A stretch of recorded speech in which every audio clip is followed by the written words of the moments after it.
finished 13th. So it was a session where he was building up. He only set 4 laps in practice yesterday. He was playing catch-up, as we mentioned, Carpe, and potentially he's only going to set 7 laps in this morning session. And there you get confirmation of Sal Mella's penalty that was caused right here through turn 11 and into 12 yesterday. Yeah, he's trying to come through. I think that's on Nicola Carraro at the moment. Yes, indeed it is. The 27 trying to come through on the number 10. Where is Nicola Carraro at the moment? I think he's only just going out on track because we've only got 25 rides through the lap time, and I don't see Carraro's name. So Nicola Carraro is getting his first laps in. There must be a problem with the number 10 machine then, because he's really struggled in in this weekend thus far, and obviously he's missed half of this session as well. So Sal Mella should dispatch of the number 10 down in towards turn 1, but thinks better of it. Dispatching of Leo Ramersdorfer is indeed Ruse Yamanaka. Now, we're seeing this, Rico Sal Mella, because he's got to do this tomorrow in the Grand Prix, and he does it pretty well that time around. Yeah, good thinking for Rico. I'm sure we'll do that another couple of times, and then, of course, when he comes out of the box on Sunday morning for a couple of sighting laps, he'll probably take another couple of goes at it as well. As I say, it's one of the trickiest on-lap penalties of the campaign. So yeah, Sal Mella doing a good job. The team would have obviously informed him to just give it a little go as well. Hopefully Sal Mella can get a good qualifying and a decent start to put himself in a position where when he does lose around about 3 or 4 seconds, which is what you normally lose for a long lap penalty, it's going to affect him heavily, of course. And in Moto3 we're used to seeing a good 10, 12, maybe even more riders fighting at the front, which could cost you a lot of time, but also it could work sort of in your favour when you get a bit of clean space after a long lap penalty, as we saw with Jose Antonio Rueda last year. When the riders at the front are basting away as we expect them to do, you could get into a rhythm and catch them up. But of course, Sal Mella not wanting to take that long lap penalty 2 more many times in this season. Not at all, as we clock on to David Almanza, who's having a very solid session at the minute there in 5th, just behind Denise. Fernandez is in there in 3rd. Quiles 2nd. David Munoz up there in P1 at the moment on 47.596. We're still a little while off what Hakim Danish was able to do yesterday, and we're even further off the lap record, about 1.6 seconds off David Alonso's 2-year-old lap record. Quiles, this is one thing from Quiles that he's going to have to be careful with later. He's having a lot of lap times cancelled out. He needs to perhaps not drop onto the green quite as much as he is doing. Yeah, we saw this a lot yesterday, looking at Hakim Danish, for example. His last 3 laps on his opening run were all chalked off. He had 1 lap on his fast run, chalked off track limits as well. Brian Ariarte, 6 of his last 7 flying laps, I make it, were chalked off for track limits as well, and that's a similar theme. And he's just gone top as well. David Almanza had just gone top into P1. That looks at turn 2. Turn 2 is a bit of a crashing hotspot here in Barcelona, and it's caught out David Almanza. Hopefully he's okay. He has had a couple of crashes, of course, since that injury was picked up. Thinking back to last week in Le Mans, his big injury, of course, coming in that high side in Goiânia. But David Almanza looks like he's all right. He's walking away, and having just gone P1, he's decked it at turn 2. Yeah, we'll hopefully get a replay of what happened to Almanza. Good to see the 22 is walking away, looking pretty uninjured. Here we go then, Valentin Peroni just shadowing his fellow KTM rider, tips it into turn 1, all nice and clean from there, and as soon as you tip it left, the front end just folds away, and no chance for Almanza to try and dig his knee in, dig his elbow in, and try and pick that KTM back up. A barrel roll or 2 as well, just for good measure. Look at that front end going for a long time. A great shot, slow-mo shot of, unfortunately for Almanza and the Liquid Moly Dynamo Intact GP team, seeing their rider and bike hit the deck. I think he's been watching too much Jorge Martin with shoulder down, but unfortunately not the correct way that time, David. So well, there's in a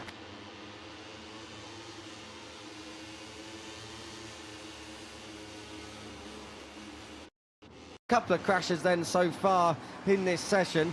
Quite high profile names as well, Almanza and Carpe.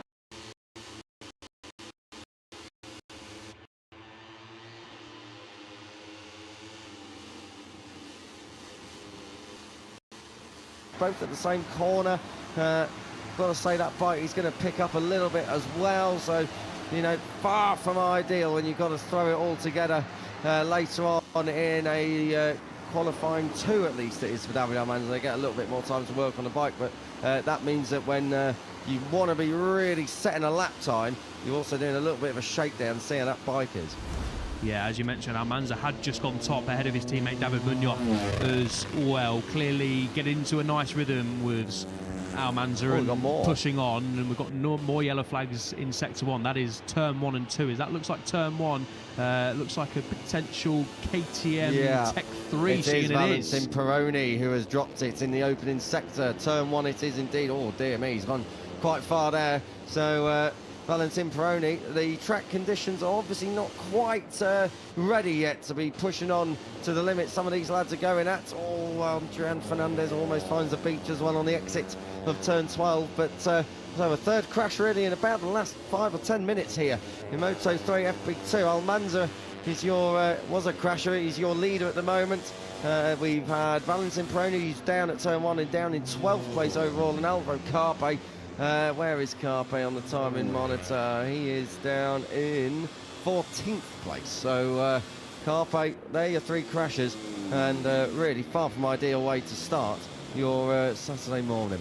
Yeah, so Peroni clocks through the last lap in a 48.9. His fastest lap so far is a 48.4, so around about half a second slower than his fastest time. He also set his fastest top speed, so I'm just wondering, those two combined, maybe a bit of cold tyre with going half a lap slower, may have caused Peroni to go down. He's all okay, which is the most important thing, but some high-profile crashes here in FP2. Max Quiles goes up to P2. Eddie O'Shea across the line, so goes 13th, just over a second off Almanza's top time at the moment. I'll tell you what, the 2 CIP Green Power KTMs are going to need to find a little bit of performance here. Cruz says 17th. Scott Ogden, who had a really tricky day yesterday, he's down there in 18th place. It's so tight, they're all under 1.1 seconds adrift, but really, oh no, surely not, that's not going to fold. Max Quiles, that front end is having a good old workout. It's nodding like a turtle's head there coming through turn 2. And Quiles, well, doesn't find the limits quite as he as his rivals did. It says turn 5 there, so perhaps I'm wrong on that. But well, Quiles keeps it upright. Very good job indeed from the number 28. Oh, that front end was bouncing all over the shop, weren't it? And you can see the right leg rising off the foot peg for Quiles as well. Clearly unbalanced, and understandably so as well. Great shots from our guys and girls out there around the circuit to get those pictures. And Quiles just giving Ogden a little wave. I don't think it's a good morning Scott wave either. No. Maybe a little bit more frustrating than that. Ogden, well, let's go back to that topic, the CIP Green Power machines, because, as I said, need to find some performance. Yesterday isn't cutting the mustard for Alan Bronick's team, as David Almanza foots his way back into pit lane. 7.5 minutes left on the clock. They'll give that bike the once-over, I'm sure. But looks like David Almanza's session might be just coming to an end right now. Yeah, 7.5 minutes to go for Almanza to try and get back out there. Didn't look like the bike was too damaged, and important ahead of qualifying. You don't want to be crashing, and then the first time you go back out on circuit after a damaged bike is in qualifying. Kelso runs wide there. That time is going to go away as well. But yeah, back to the CIP Green Power machines. A difficult day yesterday. Scott Ogden P20, as Cruz says P21, 1.1 and 1.4 seconds away. We know it was busy in the latter stages of the session in practice, but that's not where Alan Bronick would want to see in his riders, and more to come surely from those two, although it's not been an ideal FP2 in terms of times and where they are on the standings so far for the Green Power duo. What we're having a look at here, this is Joel Kelso. We've already spoken about him already, safely through into Q2. He's number 66, I think that's coming through turn 2 again, where our super slow-mo camera is. And that's on the exit of turn 5, down the short chute through the kink at 6, and then up the hill through 7, 8, and then the top of the hill, turn 9. And this is Adrian Fernandez again, another rider who's already moving on through into Q2 directly after his practice performance yesterday. Just less than, well, just over 6 minutes on the clock. Fernandez is working his way around the lap. His teammate Guido Pini on his last flying lap just moved up into 9th place here on Saturday morning in Barcelona, so an encouraging sign at last for Guido Pini as Fernandez comes across the line, doesn't improve. Quiles had 2 red sectors through the opening half of this lap, but it's just gone away from him a little bit in that 3rd sector, but he's in touch. Yeah, this is good from Fernandez consistently on the 147s, another 147.962, and obviously he's inside that top 5 once again. This is a better lap coming in though from Quiles. He's waved past Ogden and his teammate Adrian Cruces, Ogden's teammate of course, and Quiles could be coming round the final corner now to improve his time and go P1, but it is surely going to be another 147. It is a 47.8, so the only 2 riders, and there's 3 riders in the last few minutes. Sorry, there is only 2. Ogden just behind Maximo Quiles, and then Adrian Fernandez as well. So Fernandez and Quiles, as things stand at this point in the session, look like they've got superior pace to the rest. The only thing for Quiles is, like we said earlier in the session, he needs to not exceed track limits, because if you do that and you lose your best lap time in qualifying later on, and then you've got to go out and do it again, you can find yellow flags, riders riding slowly on the racing line. It's not an ideal situation. He's got to get a clean banker in, has Max Quiles. He's going again though. He's already in that second sector and in touch, as is Eddie O'Shea. So I think Eddie O'Shea just a little bit behind Max Quiles on track, maybe by a second and a half, up to 2 seconds, but both are coming through that second sector now. Eddie O'Shea still on course to improve his time, as is Vedapratama. So I think those guys are all together on track. We're watching a lot of Adrian Fernandez, a lot of laps being done on his own here for the number 31. This is going to be another consistent lap time across the line. He's going to be in the 47s, and indeed he is, and he didn't lose as much time in the final sector that time around. Less than 5 minutes then to go in Moto3 FP2. Let's give you a quick rundown of the order. Almanza P1 but crashed at turn 2. Quiles in second place. Third for David Munoz, he's finding himself down in Q1 later on. Adrian Fernandez up in the top 4 once again. Hakim Danish fastest on Fridays in 5th. 6th for Joel Esteban ahead of Joel Kelso. Marco Morelli, Jesus Rios and Guido Pini in there in 10th place. Another rider who finds himself going through Q1. Ruche Moodley bounced up to 11th place just a moment ago to go ahead of Matteo Batelli and Casey Gorman. Vedapratama now moves up into that 11th place, whilst Eddie O'Shea there in 15th place was on course to improve his time but lost it all in the last half of the lap. Scott Ogden in 16th ahead of Valentin Peroni, another crasher, as his 18th place.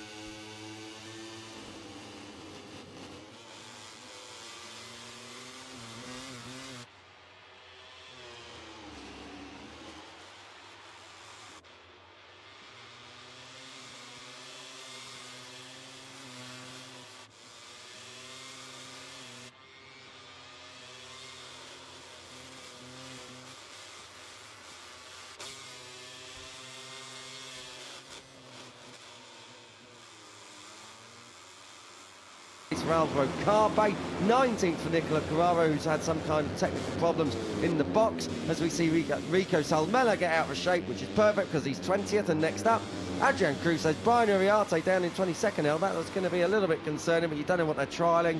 23rd even for Ryusei Yamanaka, Leo Ramasdorf, Cormac Buchanan and Zen Matani, rounding out your 26th rider field this weekend in Moto3. I'll tell you what, Rico Salmela's pushing on here. He got his elbow down there coming through turn 13. This is 14, blasting it up to the line here. The number 27, this will move him right up into the top 10 if he can hold it. Ooh, he just misses out, goes 12th.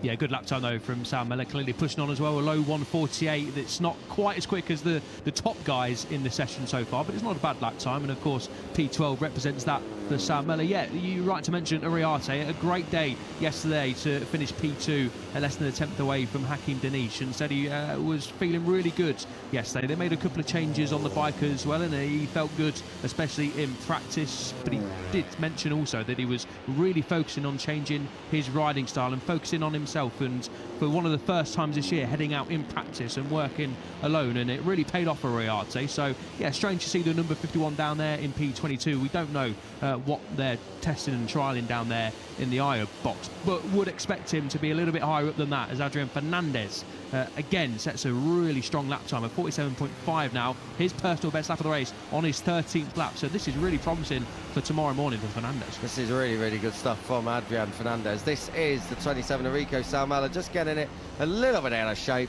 Bike moving around under braking, that's at turn 10. We see that quite often, but no such problem for the Finnish rider, who gets it down to an apex and improved his time when he came across the line. He was in 12th and was in 12th yesterday as well. I think Eddie O'Shea had just briefly moved up into 12th place then, but he's just had his lap time taken away. So 16th for him. Elsewhere on the track, as you can see, Max Quiles is going great guns there. He's in the second sector. Adrian Fernandez is in the third sector. This is really, really encouraging for Fernandez, who seems to be finding pace on used tyres right through this session. So that is a really, really good omen for tomorrow in Leopard Racing. Just takes Almela across the line again. This should be able to improve his position. Of course, 12th goes 10th, so just knocks Guido Pini out of the top 10. Of course, it's all academic in FP2. It's all just about really trying to find a feeling, trying to get dialed in, and seeing if you've found any little gains and advantages before qualifying. Adrian Fernandez is going to be coming through the last corner, coming out of it now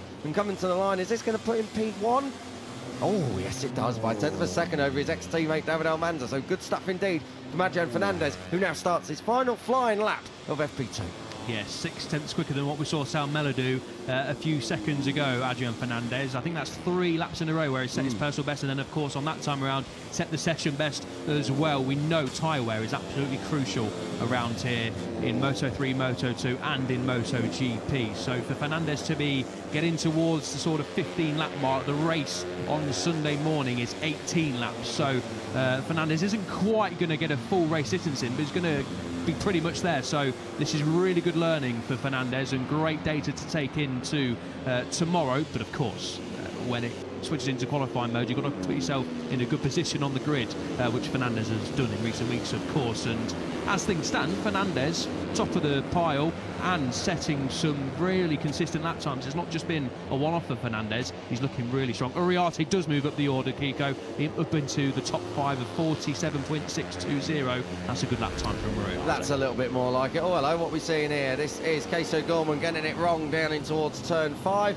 Across the grass and into the kitty litter. Does he keep it on its wheels or does he lay it down? He tries his best to keep it going, and he does. So crash averted there for Tissot Gorman, who at the moment finds himself in 16th place. So the number 67 down there in 16th. The checkered flag is out. David Munoz was the first to come across the line and take it. So he's going to be 4th at best. Where else have we got? Uriarte's on a quick lap here on your screens. He's in touch through the second sector. He's going to come through the third sector now under braking for the turn 10 long left-hander, and he's in touch again. So Brian Uriarte obviously going out for a few quick lap times right at the end. Adrian Fernandez a 10th of a second off what he was able to do. It would have still been good enough for second place behind David Almanza's best lap time. Almanza didn't get back out in the end. Also him, Valentin Peroni and Alvaro Carpe, their first laps in qualifying, are going to be making sure that bike's working and it's all pointing in the right direction. Yeah, not good for Carpe. This is a teammate, Brian Uriarte, who's going to potentially set his personal best, and he does finds time in the final split as well. So that's a good last couple of laps in the session for Uriarte, promising for Sunday. And of course, Uriarte finished second yesterday, so over 1 lap and over race pace distance, we're seeing the number 51 rise to the 4 here in Moto3, which is what we're going to become used to seeing, I think, for the reigning Red Bull Rookies Cup and Moto Junior champion. Quiles, a decent session on the number 28. He'll be pretty pleased with that, although the rhythm didn't look quite as strong as a couple of other riders, most notably Adrian Fernandez. But obviously, when it comes to Sunday, he'll switch into a different kind of Quiles mode, and we know he will be right there at the front of the field. I was just about to say, Quiles very encouraging and I think much more positive than yesterday. But yeah, Adrian Fernandez's run there was pretty astounding. So Adrian Fernandez, not saying he's a favourite, but definitely going to be in that lead group, isn't he, for Mia-Drag Couture's Leopard Racing team. Fernandez 5th on the grid here last year, 5th in the Grand Prix at the checkered flag. Here's a pole sitter from Junior GP last year. Brian Uriarte obviously likes this place and likes it over 1 lap as well, because he has been pretty mighty when it comes to laying a lap time down. So Uriarte up there in P2 at the moment. We are going to have to try and find David Almanza because he's not out there on track. This is Alvaro Carpe, one of the crashers. Alvaro Carpe well mired down in 20th position, and tell you what, El, 7 laps. That is far from ideal going into qualifying. Yeah, at least he's cracking a small smile there and just gave the classic roll of the finger, as we see so often the riders do when the camera pans on them after maybe a little bit of a disappointing result. Almanza and Carpe both looking all okay, which is the main thing, but Carpe, as we've mentioned, going through Q1 for the 2nd consecutive weekend and the 3rd time in the last 5 Grand Prix. 2 crashes so far for the weekend. I think that's his used up all his quota so far for Carpe. as we now get set for Q1 in Moto3. Can't wait, mate. Going to be up here in comms with Lewis up here later in qualifying. You're going to be down in pit lane giving us the stories, but at the moment it's Adrian Fernandez who sits pretty right at the top of the timesheet. It's Spain 1, 2, 3, 4 and 5, 7 in the top 10. Are we at home here in Catalunya or not? Adrian Fernandez it is who leads Uriarte, Almanza, Quiles and Munoz as FP2 draws to a close here in Catalunya. Other names just to keep an eye on further downfield, as we said, Peroni and Carpe, and I've got to say Ryusei Yamanaka, expect him to come good later on. He's already through into Q2.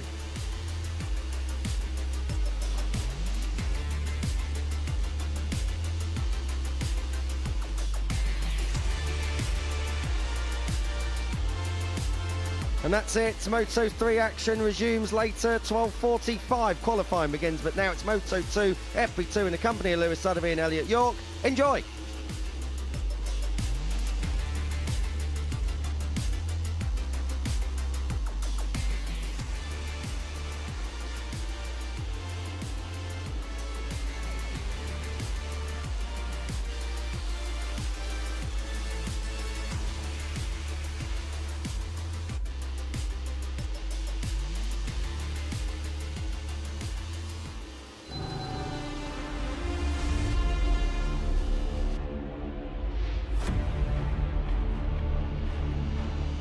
And it is a very good morning to you from the circuit of Barcelona-Catalunya. This is much more like Catalan Grand Prix weather, isn't it? As we head into the latter part of spring, summer is right around the corner, and it's going to be a busy summer in the MotoGP World Championship. Well, this is the second of 4 Grand Prix in the space of 5 weeks, 6 in the space of 8 weeks, which will really see our title battles take shape. We could argue in Moto3 it already has, with Max Quiles in a very comfortable position as he arrives at his second of 4 home Grand Prix for the season. And as far as the Moto2 World Championship is concerned, it's also looking very good if you are of a Spanish persuasion. Top 2 in the World Championship, both from Spain, albeit neither of them are Catalans. And all told in the World Championship standings at the moment, we have 7 Spaniards inside the top 10. They really are enjoying another golden season at all levels of Grand Prix racing. The beautiful blue skies here just outside the cracking city of Barcelona.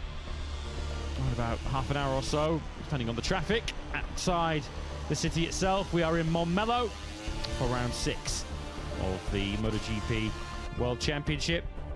And as mentioned, there will be many here in the grandstands with reason to cheer and reason to be excited in this Moto2 World Championship. As mentioned, they're not Catalans, but they very much are proud Spaniards. We've got Manu Gonzalez from Madrid and Ethan Guevara from Palma de Mallorca, who currently sit atop the World Championship. 9.5 points between them. Both comfortably through to Q2 yesterday. The headlines in terms of Q1, Q2, who got lucky, who didn't in Moto2 yesterday. Oh, in the World Championship, we have the riders 5th and 6th, both in qualifying 1 later on today. Real surprises for Ivan Ortola, who was 16th, podium finisher a week ago in Le Mans, and David Alonso, who was down in 26th place yesterday, although he has some very good excuses and reasons to explain why he is so far down the order. But so far, as we welcome you to our Moto2 coverage, Lewis Sotheby and Elliot York in the commentary box. Good morning to you, El. Good morning to everyone watching around the world. It's so far been a perfect weekend at the Catalan Grand Prix for our 2022 winner, Celestino Vietti. Certainly has, yeah. Good morning, mate, and hello to everyone just tuning in, or hello again if you've tuned into Moto3 as well. Great to be here for Tissot Sprint Saturday in Barcelona, and yeah, it's been a fantastic weekend for Celestino Vietti on the Boscoscuro. 2 Boscoscuros in the top 5, the other one of course, Ethan Guevara, as we're used to seeing so far in 2026, but looking so comfortable was Celestino Vietti yesterday, both on one lap and the race rhythm analysis charts as well. Vietti was looking pretty good as well, and it seems the switch, the famous switch that we've spoken so much about, the WP suspension slotted into the front end of that Boscoscuro, is working its magic so far in 2026. And Luca Boscoscuro spoke to him in France, and he basically said the reason for changing mid-season was because they want to win. Well, Celestino Vietti, early days so far on the weekend, of course, a lot can happen. FP2, an important session to learn about race pace, and then of course the all-important qualifying coming up later on. But Celestino Vietti heading into the weekend is certainly one of the favourites. It's tight at the top though. The top three are split by less than half a tenth, and there's half a second splitting the top 10.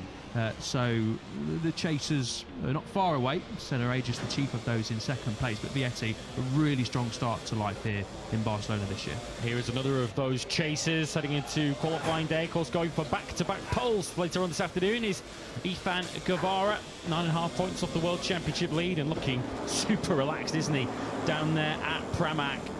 Once again, the second Friday in a row, Ethan Guevara so confident in his pace and his potential that he didn't even bother going out for a soft tyre time attack at the end of practice. He said, the feeling's fantastic, I know the potential is there, and it's clear that we are going in the right direction. At the moment, it would appear that direction is towards MotoGP, and who knows, potentially even the Moto2 World Championship. Guevara just riding that wave of confidence, isn't he, into a Grand Prix and to a circuit where we know he's successful before, winning here in Moto3 back in 2022. Yeah, and finishing the top 5 last year after starting the Grand Prix from P12. So got good pedigree around here as Guevara, and yeah, some very reliable reports coming out yesterday. Sort of what a lot of the paddock expected, but when you see some of the websites coming out with some news like Ethan Guevara is set to make the switch to MotoGP in 2027, then you know the ball is properly rolling in terms of Guevara heading into the Yamaha ranks in the Pramac Yamaha ranks, of course, Blue Crew, Pramac Yamaha in Moto2, so it makes sense to keep Ethan in the family, and he's done exactly what he needed to do so far in 2026, make a fantastic start to the season. The Le Mans victory, the perfect weekend over at the French Grand Prix, came at a fantastic time, of course, as well, and it's not a surprise, really, to see the Yamaha thinking that Ethan is ready to make the steps up into MotoGP. And he's had another good time of things so far this weekend. You mentioned Jesse Lewis, he said he felt fantastic immediately as well. A similar feeling to he had in Le Mans. Okay, it's not the P1 on the Friday, but he won't care, only a couple of attempts away from Vietti. And I don't really understand Guevara not really heading out to push in the final 10 minutes of the session. Again, like he did in Le Mans, set his fastest lap on the second lap of the session. A 1:41.827 was plenty good enough for us to see him to get into that top 14. He doesn't mention it either. There's obviously no issue there. It's just a tactic that him and the team are using, just oozing confidence at the minute, and it's great to see. Yeah, the Boscoscuros, it would appear, have a bit of an edge here this weekend. As mentioned, Vietti and Guevara both up there, but we have 5 of them through to qualifying 2 already. Canet and Onchu for Marc Vidias also through, and Alberto Fernandez for the Blue Crew Pramac team, teammate to Guevara. First Q2 appearance for him, and very interesting to hear the comments of Senna Aegis, who was second quickest yesterday, first of the Calexes. There's a school of thought which he subscribes to, that the Boscoscuros have a bit more of a margin on used tyres, which will be a real advantage around here. Yeah, absolutely. We know coming to here, a circuit with heavily low grip. The riders, I've spoken to a lot of the MotoGP riders yesterday, and they said the feeling here is just so much different compared to everywhere else. Joan Mir was lamenting the rear grip issues he has on the Hondas, so we know, and the riders know, as you mentioned, Aegis yesterday was saying rear grip and keeping that tyre life towards the end of the race is absolutely crucial, and it's going to be a fascinating look today when we get into the latter stages of the session in FP2, when the riders are chalking up sort of lap 12, 13, 14, 15 to see what the times are like. Obviously we can't draw too much from today into Sunday's race. Completely different times, of course. Temperatures are going to rise on Sunday afternoon for the Moto2 Grand Prix compared to, what is it, 12 degrees now this morning. Very cold out there still.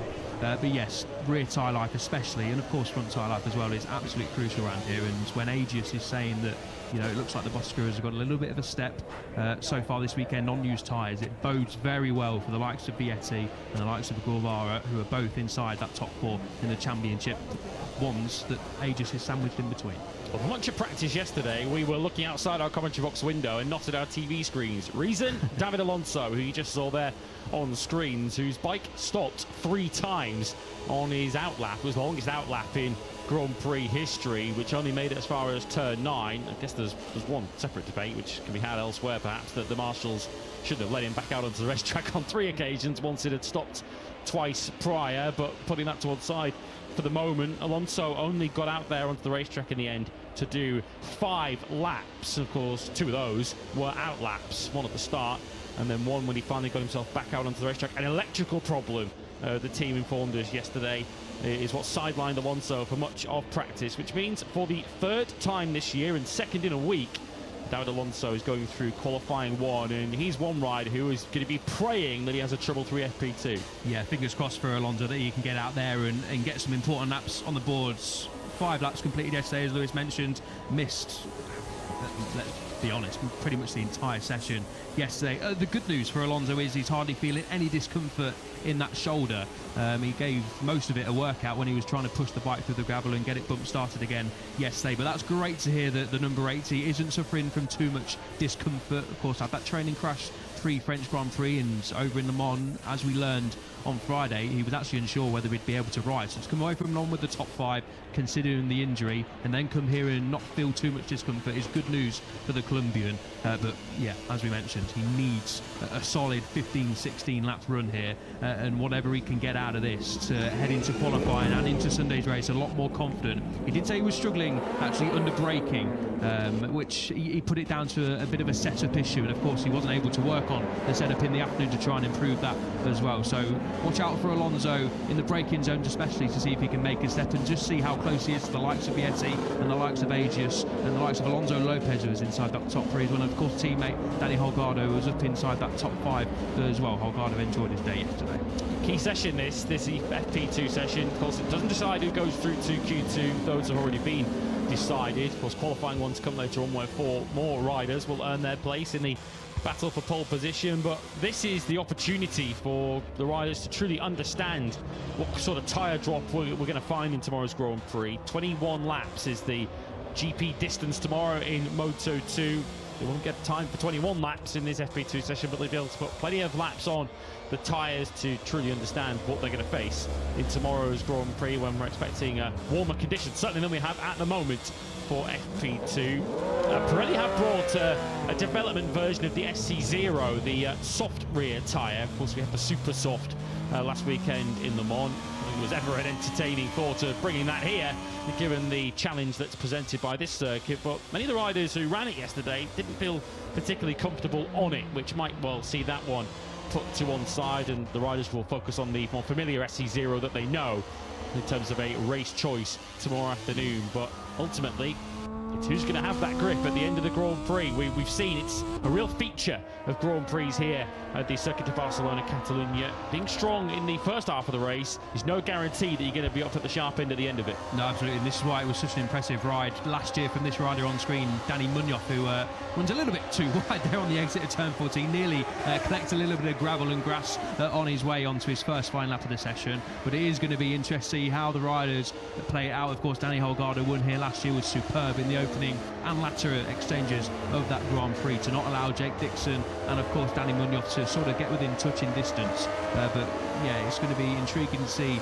how that one plays out, and don't expect to see that new tyre that Pirelli have bought this weekend. A lot of the riders, as you said yesterday, mentioned that they'd tried it, some didn't feel too bad on it. I think Vietti was saying he didn't feel too bad on it, but didn't feel quite as comfortable as he was when he switched back to the normal setting and the normal rear tyre that he was using. And Alonso Lopez, another rider who had a good day yesterday, and as he sometimes says on the Friday, does need to work on that race with him. Good over 1 lap Lopez on that Gresini Moto2 machine. A 141.637 was less than half a tenth away from the top time, but does need to just try and work on that race, because it has been on a Sunday so far this season that Lopez has just struggled slightly. Finished 4th over in Le Mans, his best result of the year so far, but he just needs to try and, you know, just find a little bit, not too much. He's within the realms of that podium fight. Alonso Lopez just needs to find a little bit extra on that number 21 to really propel himself into the podium and ultimately victory fight. Yeah, his qualifying record so far this season, put aside his 19th on the grid in Buriram, it's very strong since then. He's been on the front 3 rows of the grid in the 4 Grand Prix since then, but generally does slip backwards from fairly strong starts. Of course, back in Brazil, he was fighting for the lead going into the first corner, finished in 11th, front row back to 7th in Austin. Might well have been a little higher up than his 5th place grid position. He was convinced he was going to be in Jerez had he not crashed, and then ultimately a 4th place in a shorter race at the French Grand Prix. This might be one of those Grand Prix which will feel rather long if your rear tyre is starting to drop off the edge of a cliff, and we have seen that happen to Alonso Lopez here over the years. Danny Holgado is your very early session leader on a 141.974. Chesney Vietti 41.6 is the fastest lap of the weekend so far, but Holgado was a rider who looked like he returned to a bit of form yesterday. Of course, he was strong in Le Mans up until the crash on the first lap of the initial start, before, of course, the red flag came out and gave Holgado a little bit of a reprieve. Of course, another rider who has proven pedigree around this circuit, and looks like he's in the mood to repeat that.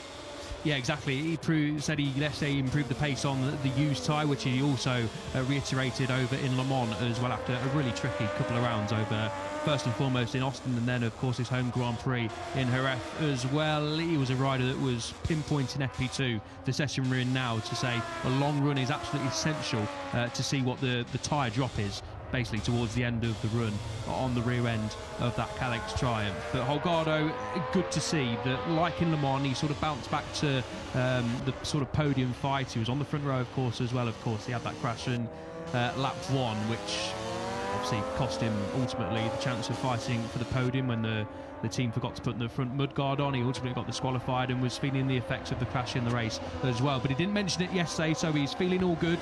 No fitness issues to worry about for last year's race winner, of course. And as you can see right now, early doors in FP2, he's feeling pretty comfortable. What this is going to be on the timesheets, we'll find out very soon, and find time in that final split as well of 141.641. That is quicker than he went yesterday, and pretty much the fastest time of the weekend. Not quite, 46.611 is the fastest time of the weekend, but a good early stint here for Holgado. He's 3/4 of a second clear of the field at the moment in this FP2 session, although we're still in the very early stages of it. Philip Sarch cuts that gap as he now moves into 2nd place, up ahead of Denis Sunchu and Jose Antonio Rueda, who's up in 4th place. We saw plenty of Rueda yesterday. In fact, he's just behind Holgado on the racetrack. You'll see him coming to the back of the picture. He's the next bike behind the Aspar rider. There he is, top of the picture on the number 98. Not a first Q2 appearance yet for Jose Antonio Rueda. He might still earn that right later on in qualifying 1, but I think we're all just thrilled to see, given what he's been through over the last 6 months or so, to see the Moto3 World Champion starting to get to grips with Moto2. Absolutely, can't reiterate that more. It said yesterday, Rueda, that he was feeling really comfortable in both sessions and made a solid step in France. That is exactly what we saw, of course, in qualifying. His best qualifying of the year so far in P19. He said in Le Mans he didn't quite deliver the pace on a Sunday that the full potential sort of he thought he had on Sunday, but brought the bike home, more important laps, and he said yesterday as well, after his best Friday of the year so far, I think we could enjoy ourselves, which is great to hear from the number 98 on that Red Bull KTM IO Moto2 machine, that he's feeling comfortable every single time he goes out there on the circuit, and he's up inside that top 5 as things stand as well. So Rueda, not quite in that podium and victory fight just yet, but I think points for sure, and maybe even a top 10 push, potentially even top 6 as well. He's definitely on the cards this weekend for Rueda, and it's just good to hear that Rueda is enjoying himself on the bike again, which is first and foremost the most important thing after what unfolded last year. But we know Rueda is going to be a fast rider in Moto2 for years to come. Of course, hopefully moving into MotoGP at some point as well, the reigning Moto3 world champion. But great to see Rueda looking like his old self on the bike. Who knows, it might turn out that he's Red Bull KTM's best shot of a result this weekend, because Colin Via, if you're just joining us for the first time this weekend, does have a long lap penalty to serve tomorrow afternoon. That's for his part in Danny Munoz's run through the gravel at La Chapelle, helped off the racetrack by Colin Via, I think it's fair to say. So he'll be taking a trip through the long lap penalty loop tomorrow. And we saw already in Moto3 earlier on this morning, Rico Salmela, who's got a long lap to serve in the Moto3 race, having a bit of trouble negotiating that long lap penalty loop. It is very bumpy through that long lap penalty, but it's to the end of the 1 kilometre main straight, so it's difficult at the best of times to get your bike stopped for there. Of course, your braking marker might change a little bit if you're going straight on rather than into the corner down there at turn 1. And we famously saw Fermin Aldeguer crash trying to serve a long lap penalty when he was leading the race here a couple of years ago. So an extra hurdle in the face of Colin Via coming up this weekend as he looks to try and build on, I guess, a strong weekend in Jerez. But of course, the incident involving Munoz really put paid to any hopes of him backing that up at Le Mans. Yeah, unfortunate for Via that he's got a long lap penalty to serve. He held his hands up and admitted, yeah, it was my fault. I got a little bit too hot-headed, was sort of overriding a little bit, trying to pick up positions again, and made a mistake. And ultimately, I will happily accept the mistake that I made and do the long lap penalty. It's all well and good testing it out in practice, and I don't think he'll do that in qualifying, of course, maybe on an outlap potentially, but in free practice 2 is the time to get used to that long lap penalty lane. But it's all well and good doing it on your own, but as you rightly mentioned, and we mentioned it in Moto3 when Salmela was doing it as well, it's probably one of the trickiest, definitely one of the trickiest, if not the trickiest long lap penalty I can think of on the calendar. Of course, you're coming from top speeds of just over 300 kilometers per hour, or just about getting to 300 kilometers per hour. With slipstream, of course, it may be a little bit more as well. The top speed record here in Moto2 is 301 kilometers per hour, set by Dennis Onchu back in 2024. So 300 Ks, obviously down to a very tricky braking zone. It's very hard anyway on a Moto2 machine, but when you're battling in the race and got you position yourself on the left-hand side of the track where Ethan Guevara is now, and take that penalty and then feed back in safely around turn 3. It's a tricky one to get right. We saw Salmela doing it, of course, in the same sort of KTM stable as Salmela and Colin Via. So maybe when Salmela does it, he'll maybe be able to tell Colin a thing or two about how to do it in the race tomorrow. But Colin had a good day yesterday, was 4 tenths away from the top time, and said he felt pretty good in FP1. The pace was okay. They were trying a couple of different things on that Calix Triumph machine, but in the afternoon he felt a lot better, and I don't think he quite hooked up his fastest lap the way he would have wanted to. But Via, crucial all the time to get a good qualifying. That goes without saying, but especially when you've got a long lap penalty, I think Via will be very disappointed if he's not at least inside the top 6 later on. Looking at the race rhythms, or the longer runs we saw yesterday, and trying to sort of work out what sort of race pace is going to be, looked like it was sort of mid to high 42s and low 43s were the sort of lap times we were seeing yesterday. Celestino Vietti, well, he did 5 laps in the high 41s, but they were on 2 different sets of tyres. In terms of laps in the 42s that Vietti did yesterday, he did 6 of them, but he did rather shorter runs. Senna Aegis is a good rider to sort of study. He did a long run at the start of the session, which was 11 flying laps. He started off doing low 42s, and by the end of the run he was doing 43 threes. And then if you compare that to the likes of Danny Holgado, who was starting off on the same sort of pace, he was doing a 43.0, 43.1 at the end of his run. Of course, we haven't really got anything to base Guevara's potential on, so he didn't do many laps yesterday. Manny Gonzalez is an interesting one. Gonzalez was doing laps consistently in the mid to high 143s yesterday. It was curious as to why Gonzalez was so far off the pace, although our understanding is that he was doing a lot of that work right from the start of the session yesterday. He was already on quite used tyres, so Gonzalez going a bit of a different route yesterday in pre-practice during the early stages, which is why he was so low down the order. Gonzalez trying to get perhaps a bit of an advanced idea of what sort of grip he's going to have in the latter stage of the race. Yeah, quite clever really from the World Championship leader, isn't it? And, you know, similar to what we say about Maximo Quiles in Moto3 this season, and not overly bothered about finishing P1 on a Friday or seeing his name at the top of the timesheets in every session. Last year it was weird to not see Gonzalez inside at least that top 3 on a Friday. He had that setup, absolutely dialed on the Calex, did Manu Gonzalez last year, but he's finished 8th in Le Mans on a Friday, 10th in Jerez on a Friday, and then was obviously inside the top 3 in the first 3 Grand Prix on a Friday.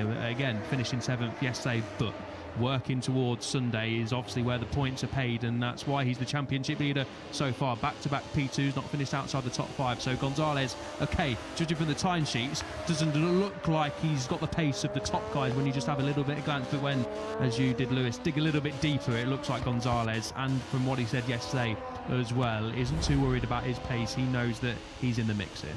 Let's see Pancavaro being up to. This is coming out of turn 9, just dropping off the edge of the curb there. You can see the rear tyre just vibrating away. That's all going to be going through the backside and the body of Ethan Guevara, who has a bit of a shake of the head, a little annoyed himself at that mistake.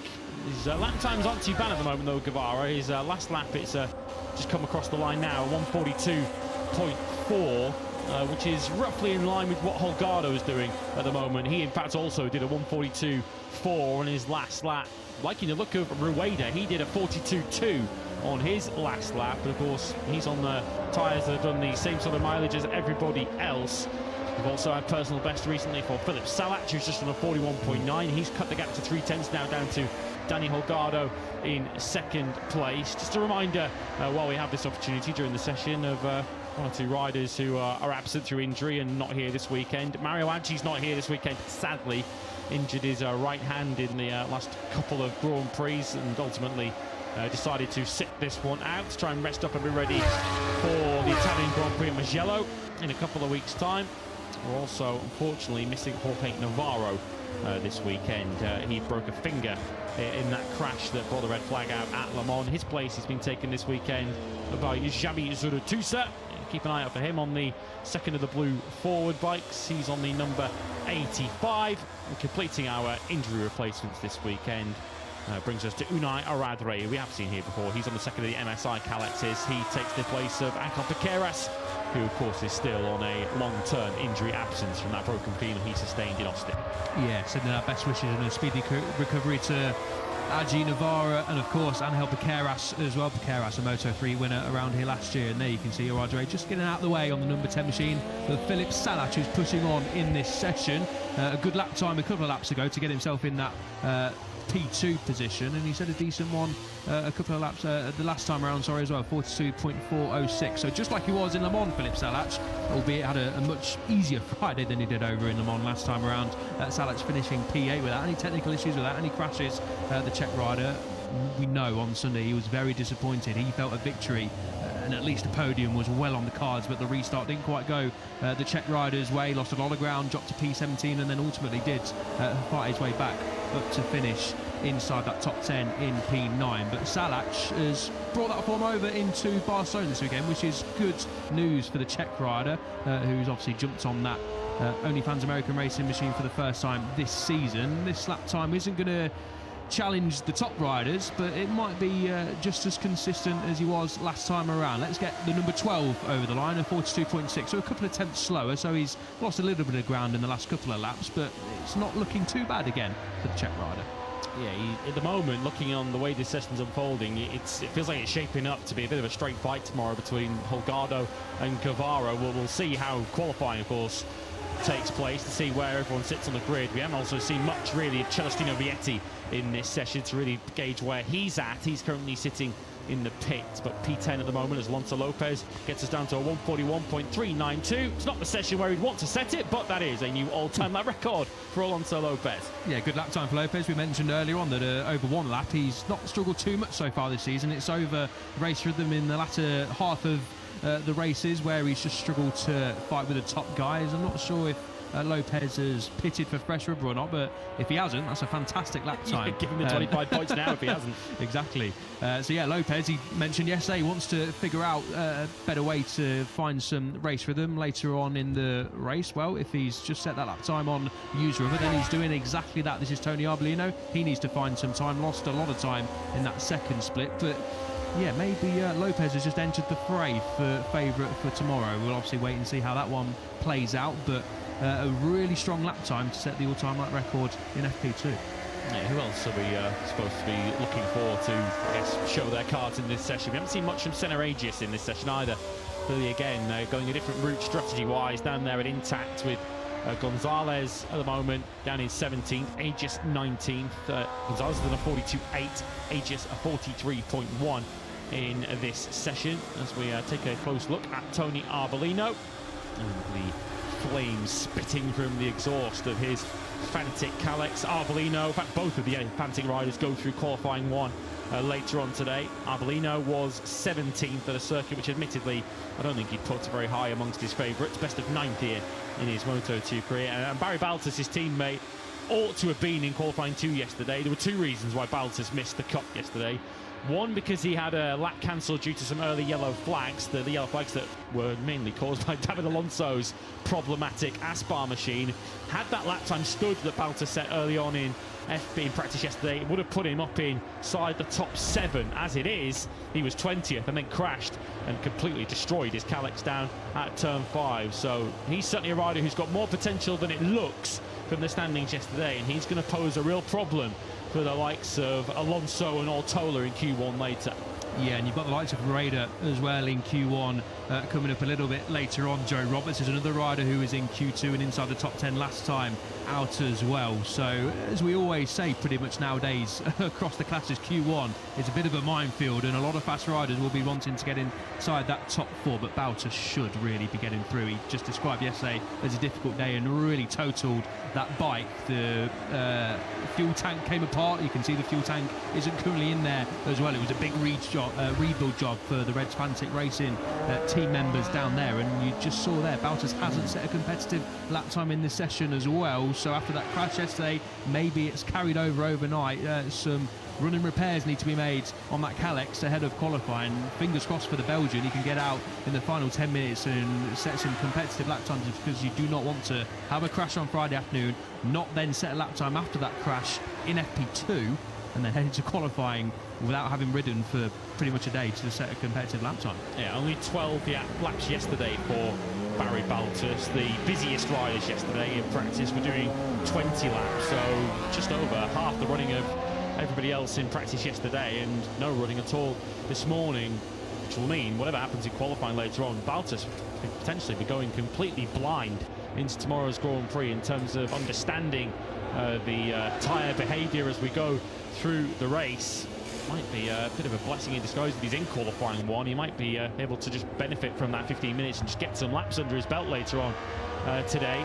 As we take a look, and our new lap record holder around this Catalunya circuit takes it away from Daniel Holgado, whose previous best, which he set last year on a weekend that he dominated, was a 141.549. Lopez, as you can see on screens, a 41.392. Holgado is second from Salach, Escridge and Rueda. Alex Escridge, he was a rider that we were, I guess, expecting big things from yesterday on the forward machine. 6th quickest yesterday for Escridge, so once again Q2 appearance, and clearly we can deduce from his performance yesterday, here he is front of screen on the number 11, that is poor performance, and the lack of performance from the forward generally in Le Mans was a blip if nothing else.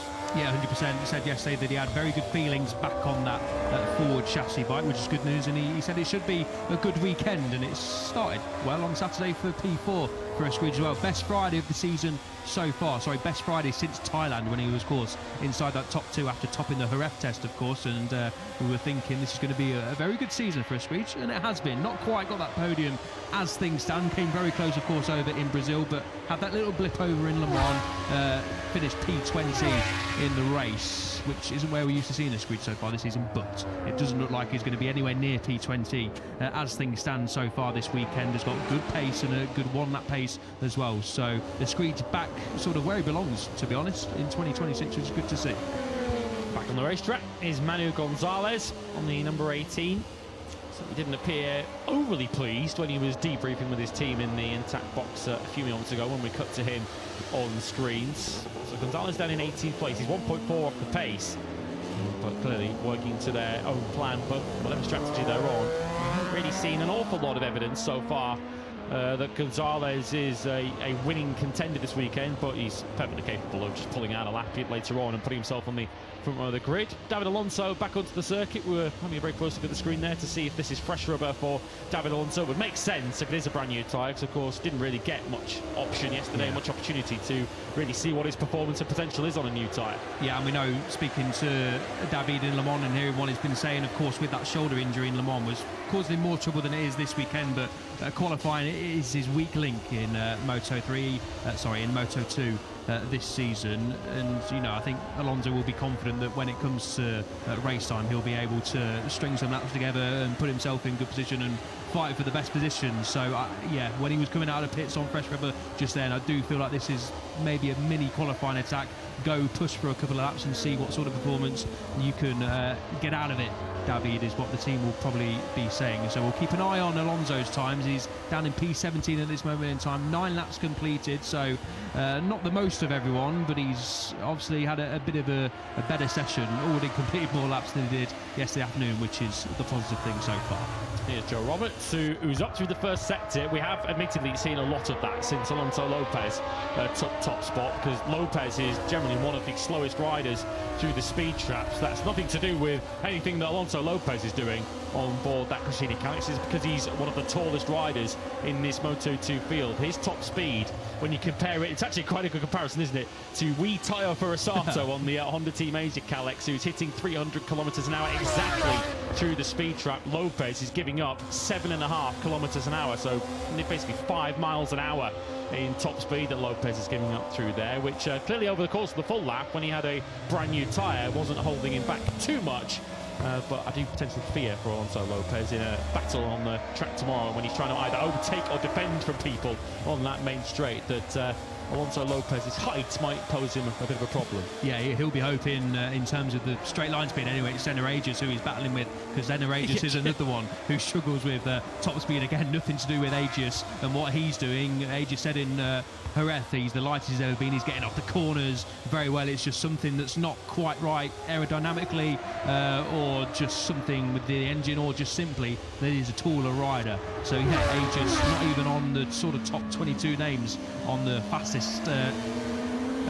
top speed so far in this session.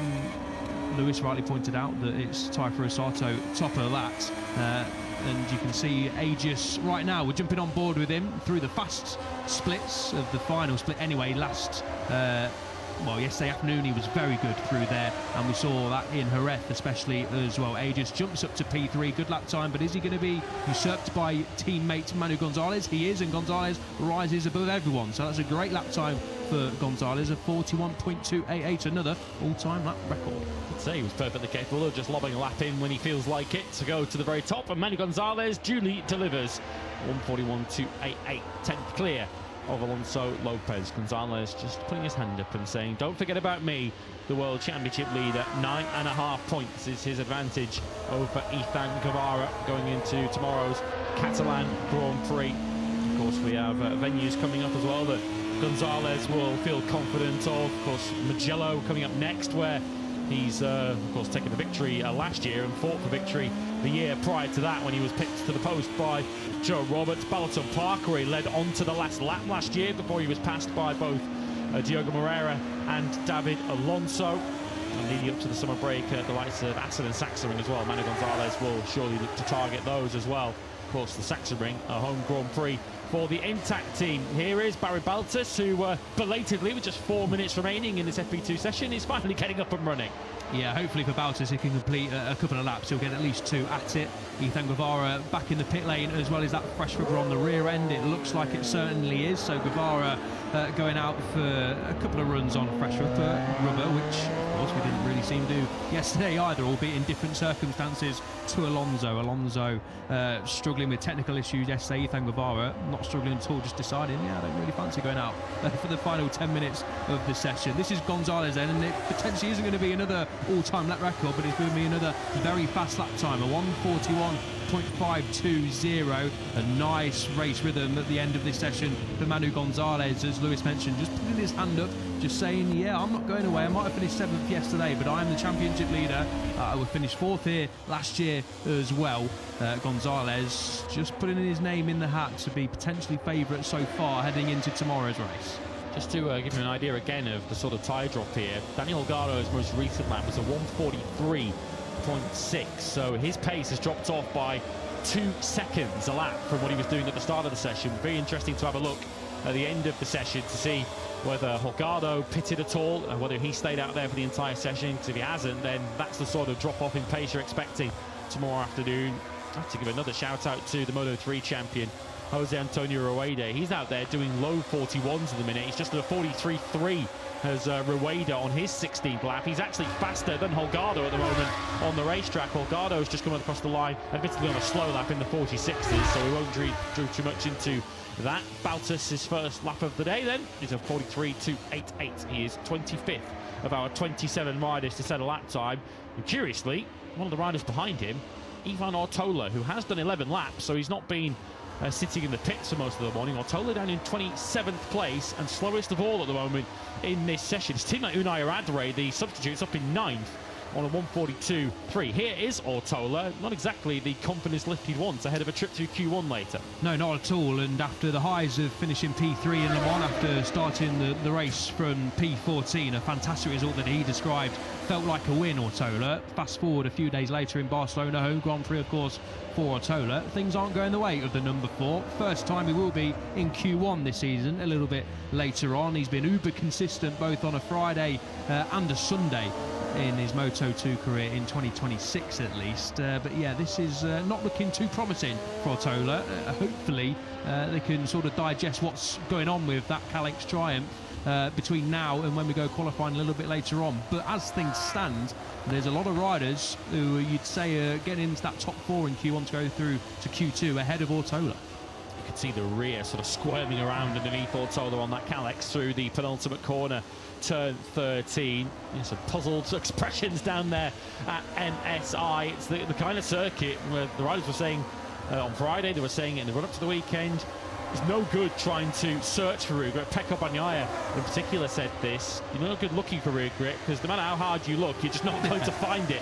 There is just none in really any sort of supply around the circuit. And what we're also seeing with the relatively cool conditions here, unusually cool for a Catalan Grand Prix, is not only are you lacking rear grip, but of course you don't have the front grip. You're not getting the bite out of a front tyre that you'd normally get, which is why we're often seeing riders go down at turn 2, and I think we might have just seen someone go down at turn 2 in the latter stages of this FP2 session. The yellow flags are out. Ethan Cavara is about to close his session, or in fact he gets over for one more lap. It's Forasato who has gone down, and he is indeed down at turn 2, right in front of the Honda banners, very on brand for tyre.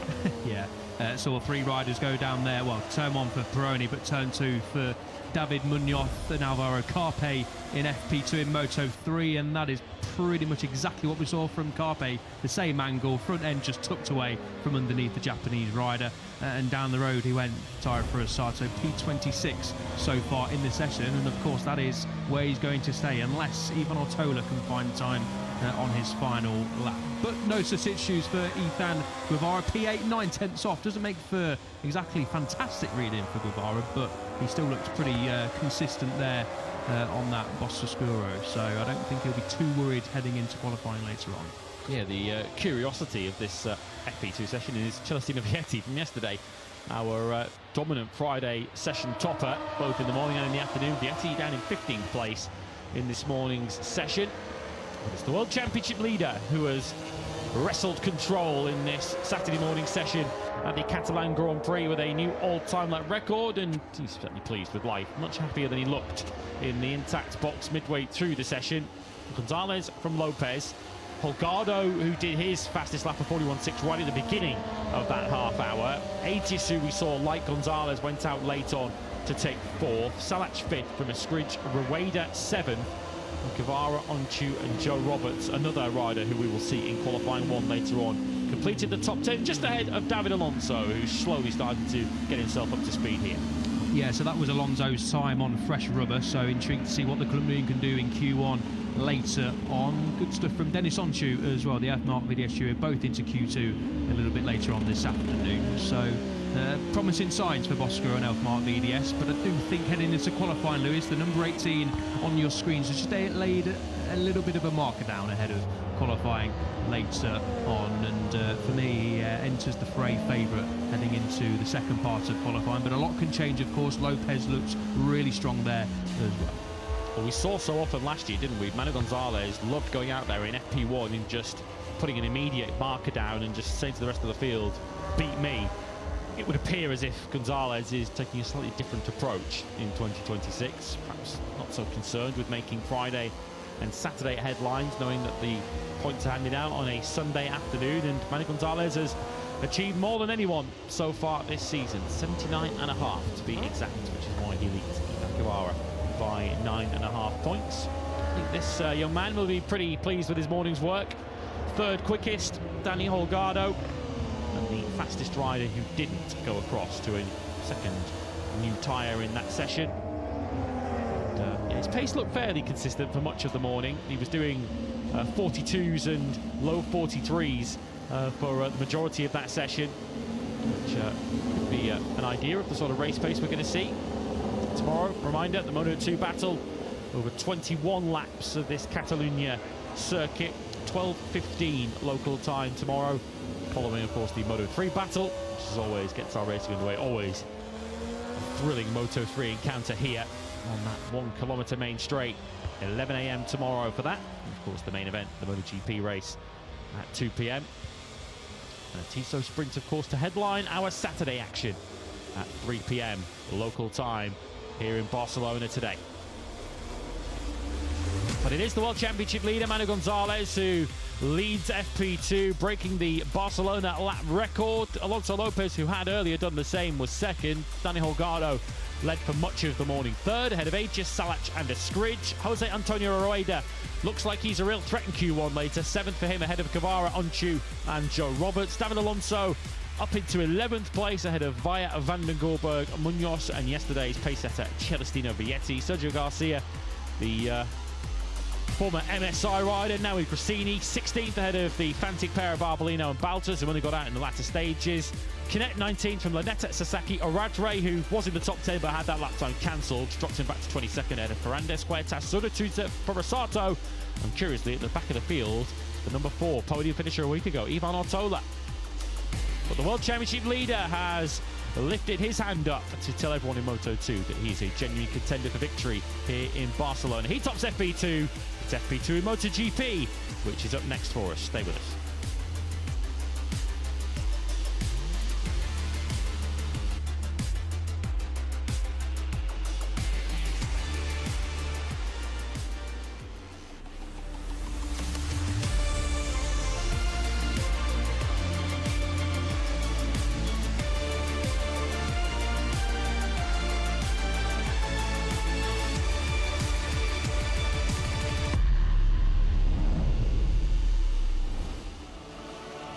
One of the world's biggest tourist hotspots hosts Sprint Saturday 6 in 2026. The MotoGP gets set to battle in Barcelona for the 35th year in a row. Overlooking the Mediterranean Sea, the circuit to Barcelona-Catalunya lies in northeast Spain and is 150 kilometres south of the French border. 2 key qualifying sessions are coming next live in Catalunya. It's time for MotoGP.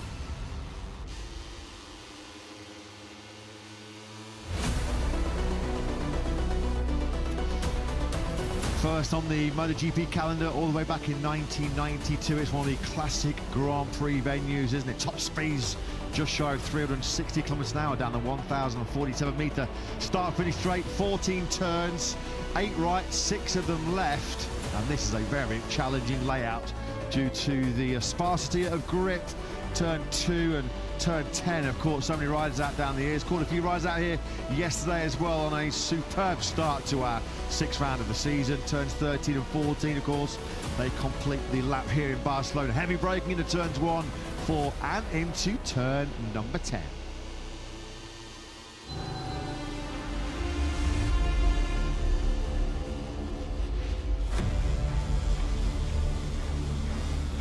Good morning, welcome back to Barcelona, where the sun is shining.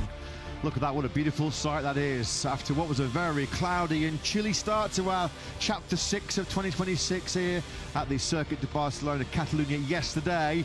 Well, that's a lot more like it, isn't it?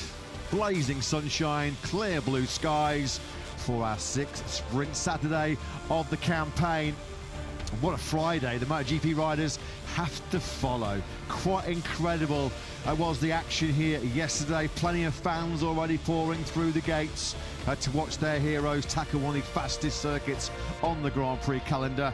The fastest riders in the world yesterday, well, they were pretty fast and they were pretty close, weren't they? The top 10 riders that advanced directly into Q2 in a hectic practice session yesterday. Well, they were split by less than 0.3 of a second. For the second Grand Prix in a row, we have our closest practice session in history. Not even a 1/10 of a second covered the top 5. That was Pedro Acosta who led the way. Alex Marquez, 2025 Catalan Grand Prix, was second. Brad Binder, Ralph Fernandez and Johan Zarco inside that top 5. Those 5 not even covered by 0.08 of a second.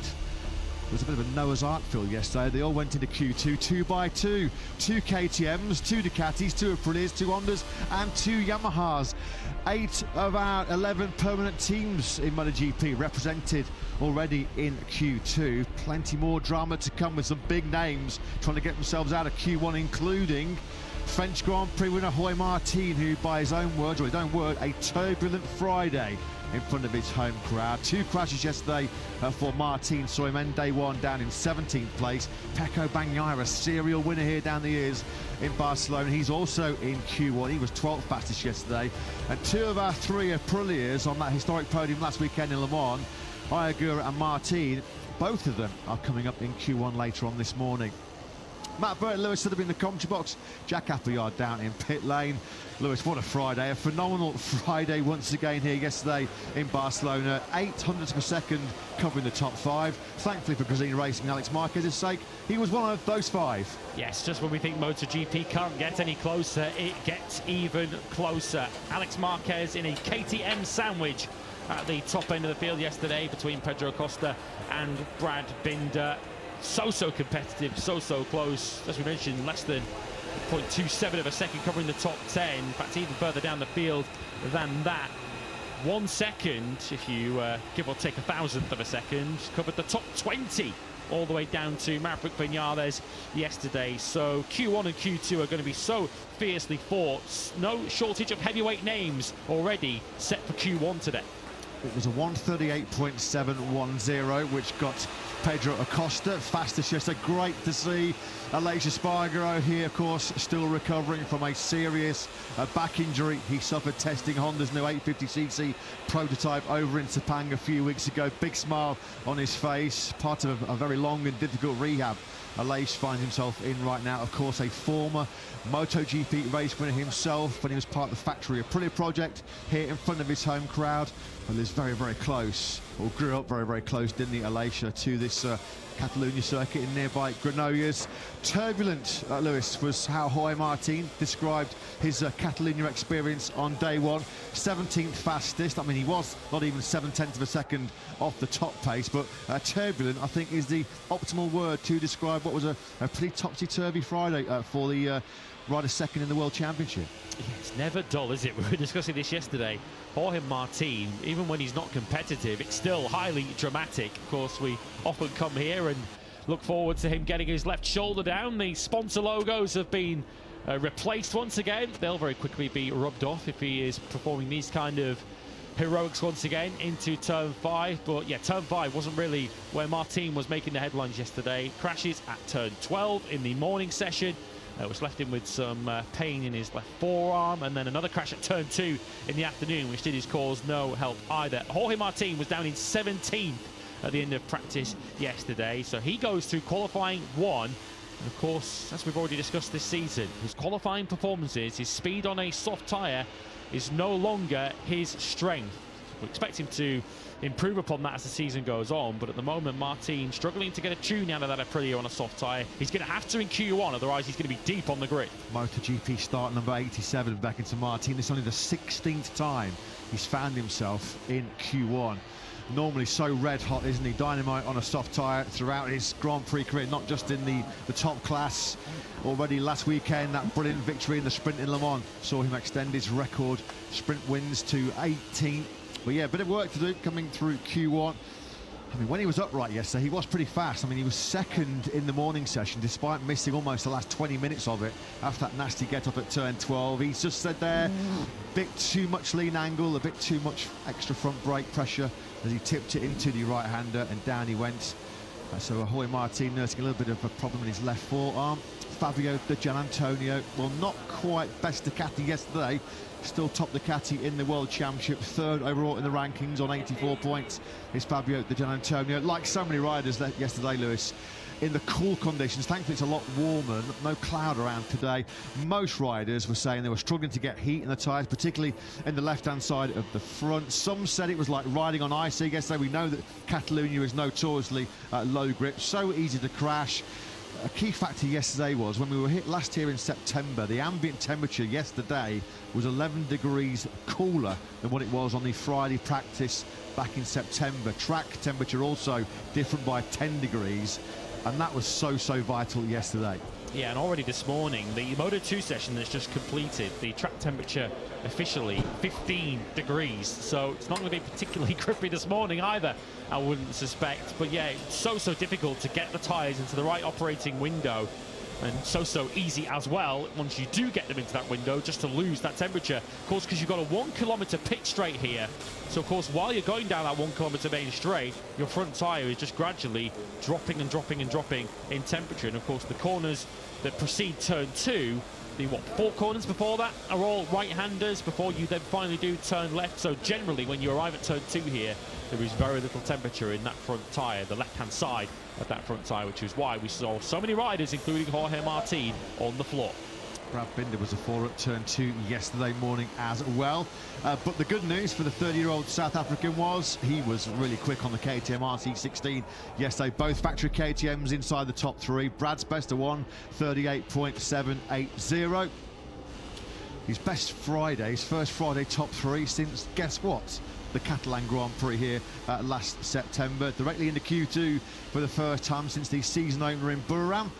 Well, Jorge, anything you can do, I can match it. Maybe not quite the extreme lean angles, not quite full shoulder down, but Pecco Bagnaia giving his 2024 World Championship rival a good run for his money in the shoulder down stakes going through turn 5. Pecco Bagnaia 12th. Just missing out so close. As Lewis mentioned, outside the top 10 it was really tight. Enea Bastianini missing out on the top 10 by 800ths of a second, and only 1,000th of a second behind his fellow Italian was Bagnaia, who struggling a little bit, Lewis. I mean, all riders lacking grit, but the factory Ducati in particular in the hands of Bagnaia, another tough Friday for him. Yeah, he was within 1/10 of a second of getting himself into Q2, but if we're being honest, that was the one fast lap Pecco Bagnaia did in the entire day. He didn't look particularly competitive.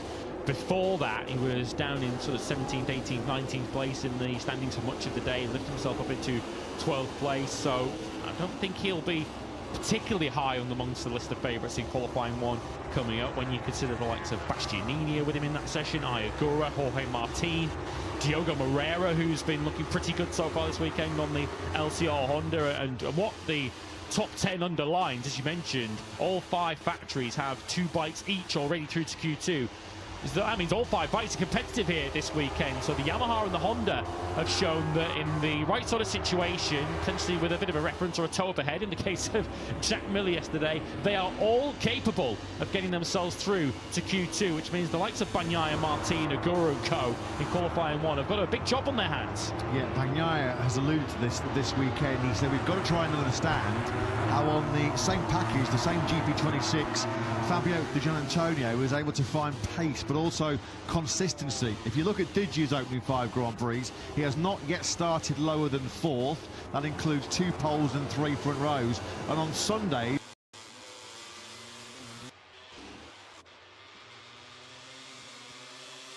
really got going, never really recovered from the FP2 crash a week ago. Well, let's hope lightning doesn't strike twice for Zarco, of course. Last weekend when he did it in Lemans, put himself right on the back foot because he only had one bike available in Q2. So Zarco, another setback for the Frenchman. Was that front tyre just not ready for Johan Zarco to push on it? Also in a right-handed corner. Generally, the colder tyre crashes here are in left-handed corners, turns 2 and 5. But yeah, Zarco didn't even make it to the start line for his first time lap of the morning. I was just about to tell you about the front tyre choice. Marco Bezzecchi here on screen and Pedro Acosta, the two riders. In fact, Bezzecchi has now changed. He's on the soft front tyre. So we've got Acosta out there on the medium front. Everyone else is on the soft front. Yeah, if it, more than likely, you've got to say 99.99%.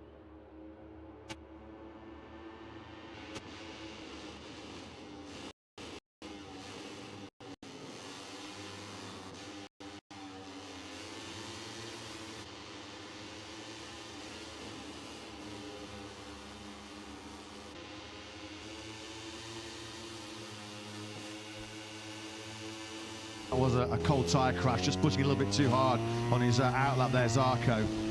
Fast experience, isn't he? 35 years of age, and he's the oldest rider on the grid. Nobody's made more Grand Prix experiences. This is his 310th Grand Prix start.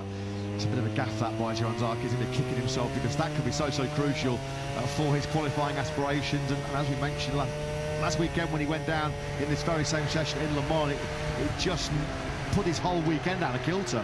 Just looking at where he went off as well in terms of, you know, where in the corner he went off. He barely even made it into the actual apex of the corner, so clearly went down super early as soon as he started to input some lead angle, the front end top. So a blow early on for Johan Zarco. He is in qualifying 2, of course, not Q1, but of course there's going to be a job on now once again for the second Saturday in a row down at LCR to get that bike prepared. Otherwise, Johan will once again have a Q2 session coming up with just one bike available.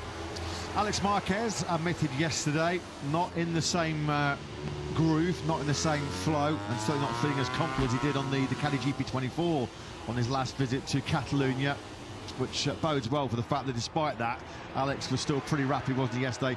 Second fastest, not even 200ths behind fellow Spaniard Pedro Acosta. You feel there's a lot more to come from Alex Marquez. When he has to in Catalunya, he just always seems to have that extra gear to shift into, doesn't he, Alex? As you can see already, we're going to be in the 139s very quickly here. Fabio Quartararo, great job by Fabio Quartararo. He, I think, was quite surprised, pleasantly surprised, yeah, wasn't he, Quartararo, to snatch that last place in Q2 in 10th spot yesterday. One of several riders, the Frenchman on the factory Yamaha, was really struggling to generate any kind of temperature into those Michelin tyres yesterday.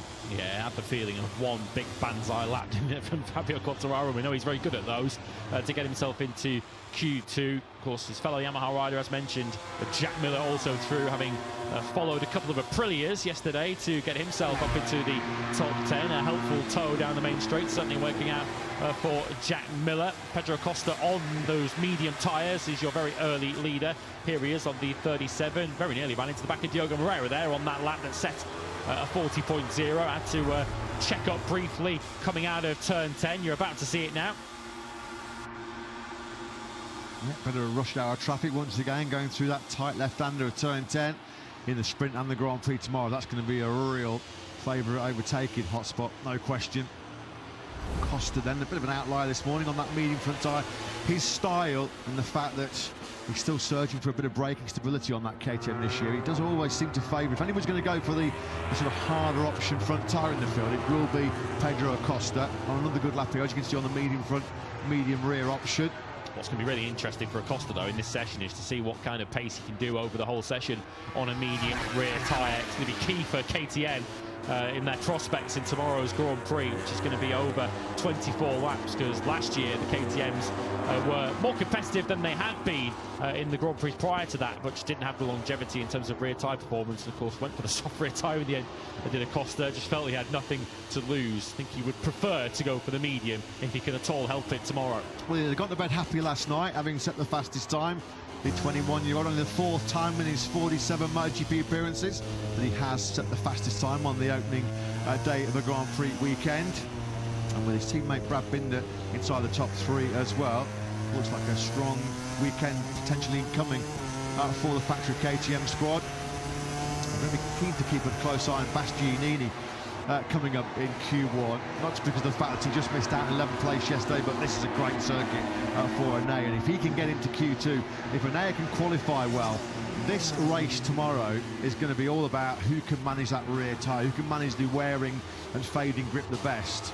Well, he's MotoGP's dedicated tyre whisperer, isn't he, Bastianini? So you know if Enea can qualify well, he's got the potential to come through. Well, let's hope that they wake up. Let's hope it gets a little bit more entertaining in Q1 and Q2 and the sprint this afternoon for those young fans. Just getting a little bit of a pause. It was probably an early start to get in to the circuit this morning. MotoGP fans, young and old, I'm sure they'll eventually enjoy the atmosphere when they do finally wake up. Yeah, imagine when she wakes up and finds out that she's a TV sensation already, having been caught sleeping in the grandstands. Pecco Bagnaia, well, he certainly wasn't caught sleeping yesterday, as we discussed. Just a general lack of grip for Pecco yesterday. He's currently in 6th in this session. He's done a 140.0, 40.013 for Pecco Bagnaia. Of course, going it alone for the Factory Ducati team this weekend. He joined us for the first time this weekend, although I'm sure you're all aware by now. Marc Marquez absent after the crash in the sprint last weekend at Le Mans. Successful surgery, though, on his injured toe and a repaired shoulder after a screw or two came loose in the shoulder that he, of course, has had repaired in the past. So the hope, of course, is that we can see the 93, the reigning world champion, back in action in a couple of weeks' time for Ducati's home Grand Prix at Michelle. He's been performing heroics, you have to say, hasn't he, Marc Marquez, given the extent of the issue with the loose screw, occasionally compressing it and trapping the radial nerve, which has meant numbness and a lack of feeling in his right arm. Mark said after the first 4.5 Grand Prix, he's been riding with 1.5 arms. Half a second he feels he has been so far this season off his best pace so far. Let's see if we can link up with Jack in pit lane, who we believe has got an update on Pecco Bagnaia. Jack.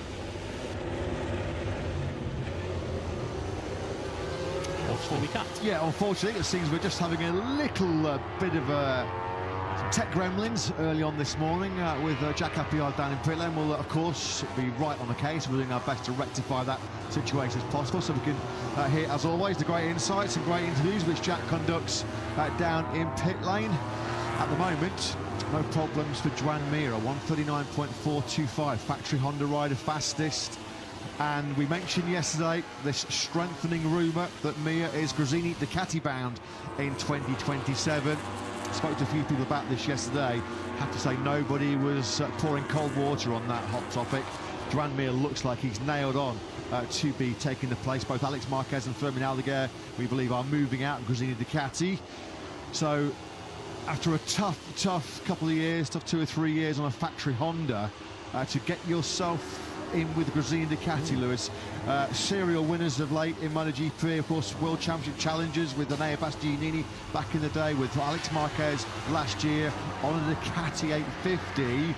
Some people might say Joan Mir is falling upwards. Yeah, although we do hear that the Honda for 2027 is looking pretty competitive as well, but clearly Joan Mir's had that particular option taken out of his hands. We're expecting the factory Ducati, factory Honda lineup, should I say, next season to be Fabio Quartararo and David Alonso. But yeah, Joan Mir, who we see how hard he's pushing, we see how hard he's trying on that factory Honda because of the crash count, unfortunately, for Joan Mir so far this season.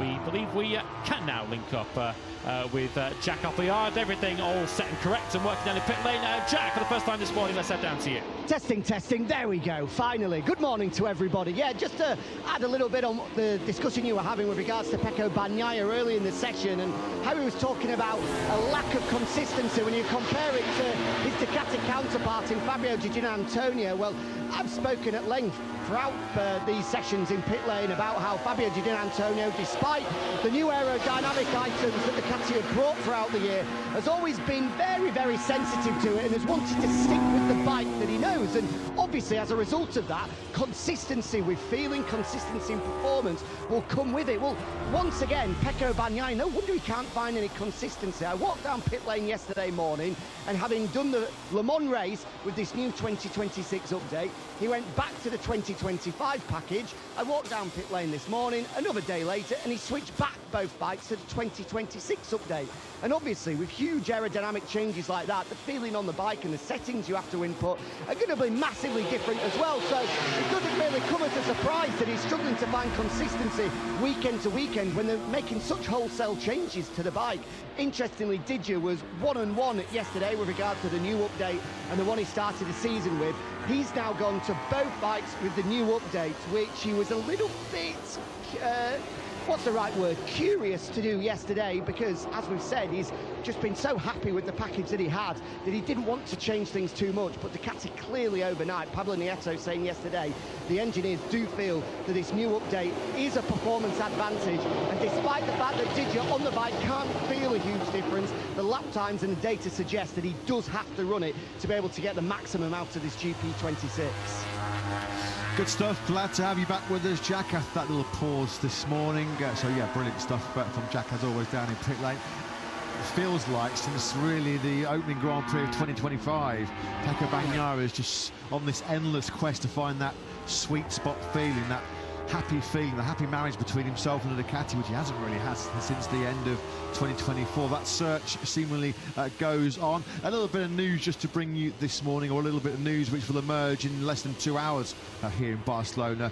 Red Bull KTM Tech 3 have announced that they have called a press conference here, which will take place at the circuit at midday local time. A special press conference which will be led by Tech 3 CEO Gunther Steiner, where they will we are told, announce and fully confirm their plans about which manufacturer they'll be linking up with in 2027 and beyond. It is all pointing towards, despite some intense rumours about a switch over to Honda, that Tech 3 will be remaining with the Austrian factory KTM for 2027 and beyond.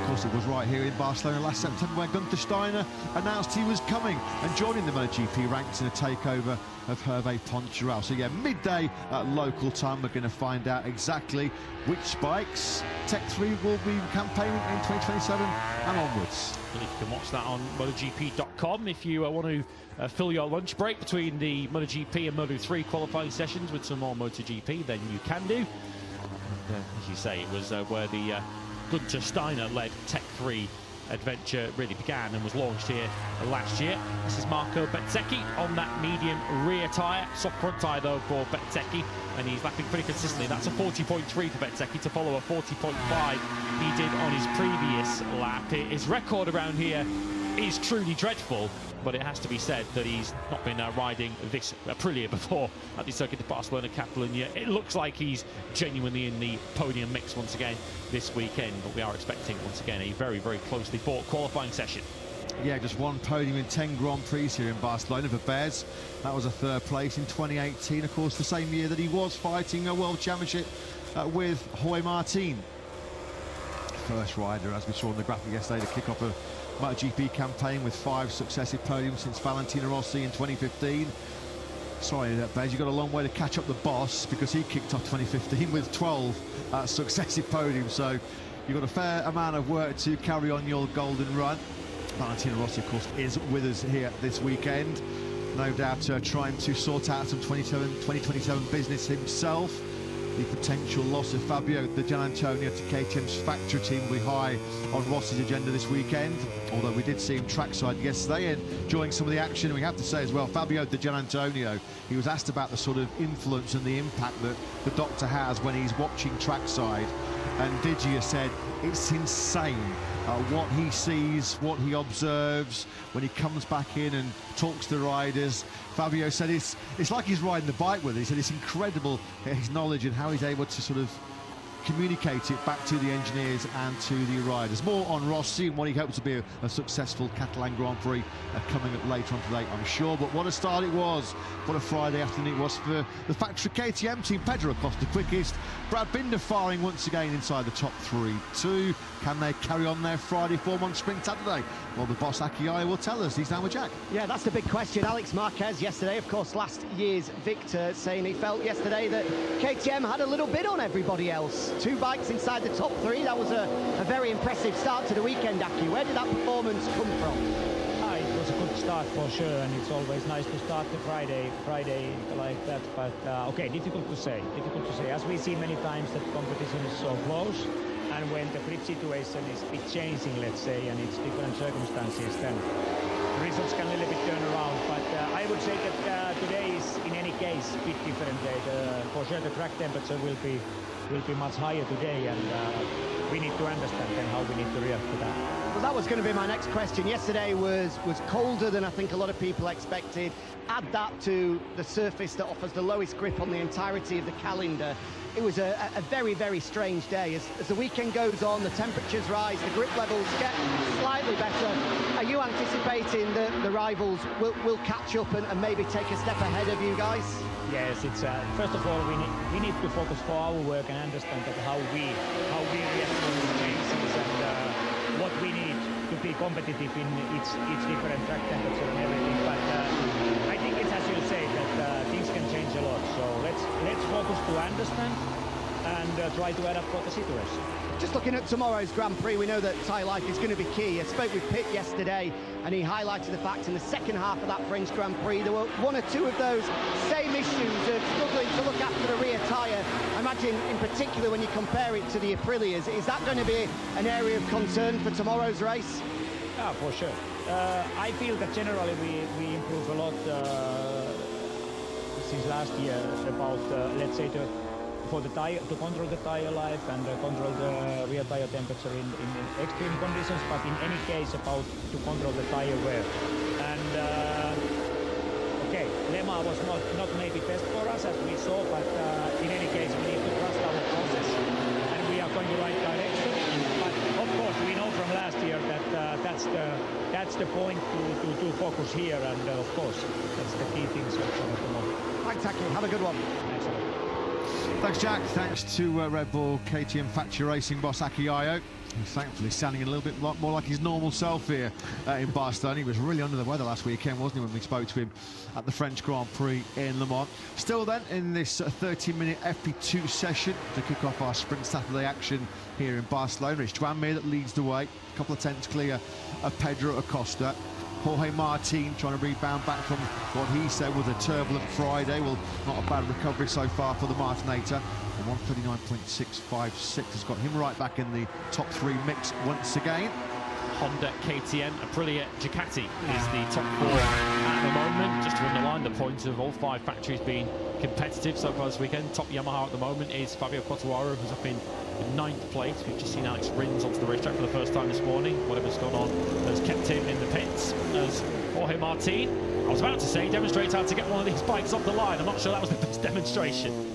Jorge Martin then heading out for his latest spell on circuit. Diogo Moreira's 6th in this session, and I have to say, he got his best FP1 yesterday when he was 11th. He had his best practice yesterday when he was 14th. So both Friday sessions, he'd never been as highly placed. And he said, bar a mistake at the final corner, he felt like he had something maybe for Q2. It was close, wasn't it, as far as Moreira was concerned?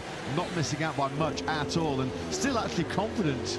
I like this from Moreira. When you look at some of the companies keeping in that Q2 session, multiple world champions like Martin, like Bagnaia, he still feels like he's got a real good crack at Q2. Well, we'll find out. If you base your judgment on this morning's session, he's bang on the money. Top 6 once again for Diogo. Yeah, I'm with him. I think he's got a real opportunity. Moreira only missed out himself yesterday by just under 0.2 of a second, and he's looked like he's had similar pace to his teammate Zarco for much of this weekend. Zarco, if you're wondering, after his crash on his outlap at the start of the session, is now finally back out onto the racetrack. He's just done his first time lap of the day. He is down in 22nd place.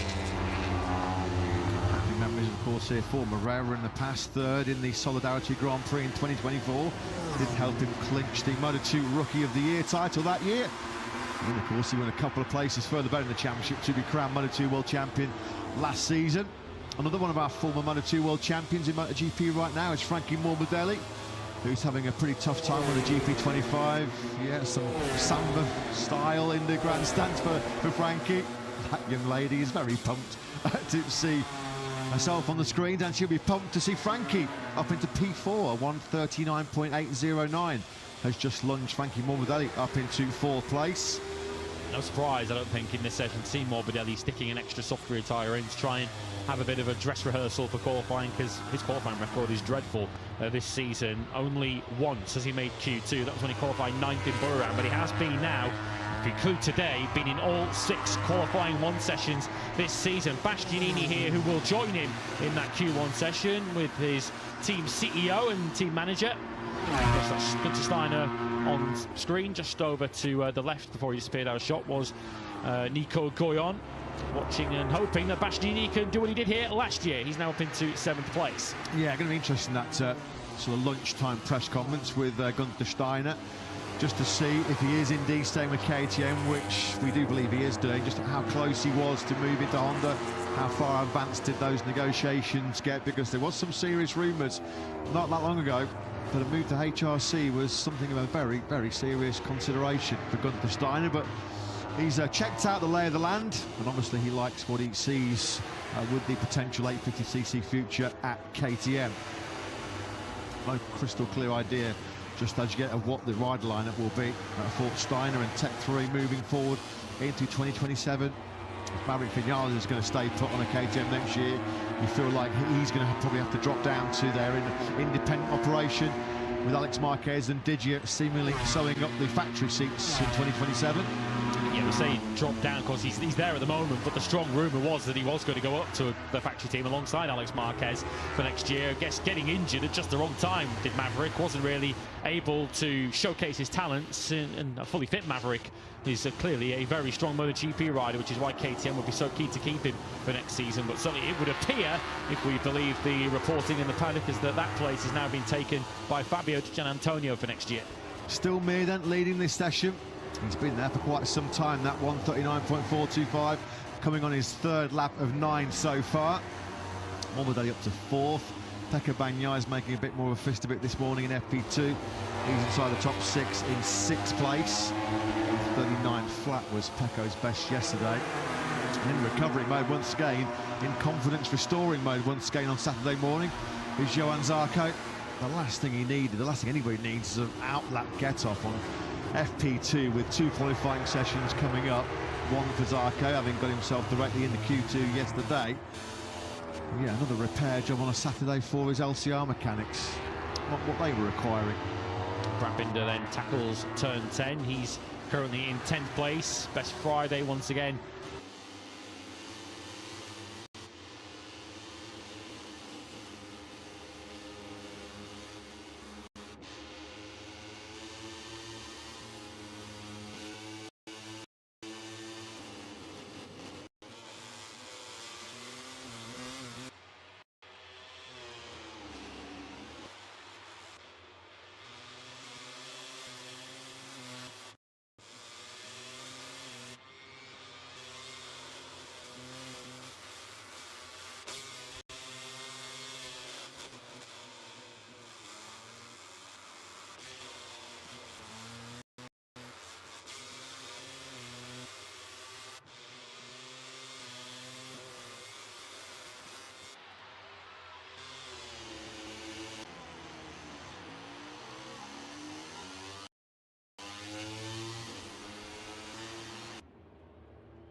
What they were requiring. Brad Binder then tackles turn 10. He's currently in 10th place. Best Friday once again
Binder then tackles turn 10. He's currently in 10th place. Best Friday once again.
at the Catalan Grand Prix. Tends to be a bit of a trend for Brad Binder.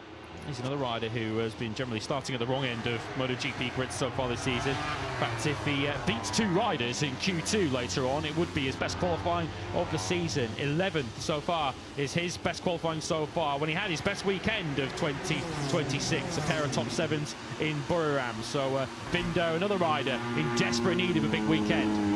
Well, Jorge Martin, I'm sure he's feeling a little bit battered, a little bit bruised after that turbulent Friday start here in Barcelona, but he's fast this morning into the mid-139s, third quickest. Let's get an update from Jack on the Martinator. Yeah, he might have something else on his mind, Jorge Martin, at the end of this session. You might have seen him doing a pit lane start from the pit lane exit during a live session, and as soon as he did that, I thought, I'm pretty sure that's a little bit naughty, and they changed the rules a couple of years ago to stop that from happening.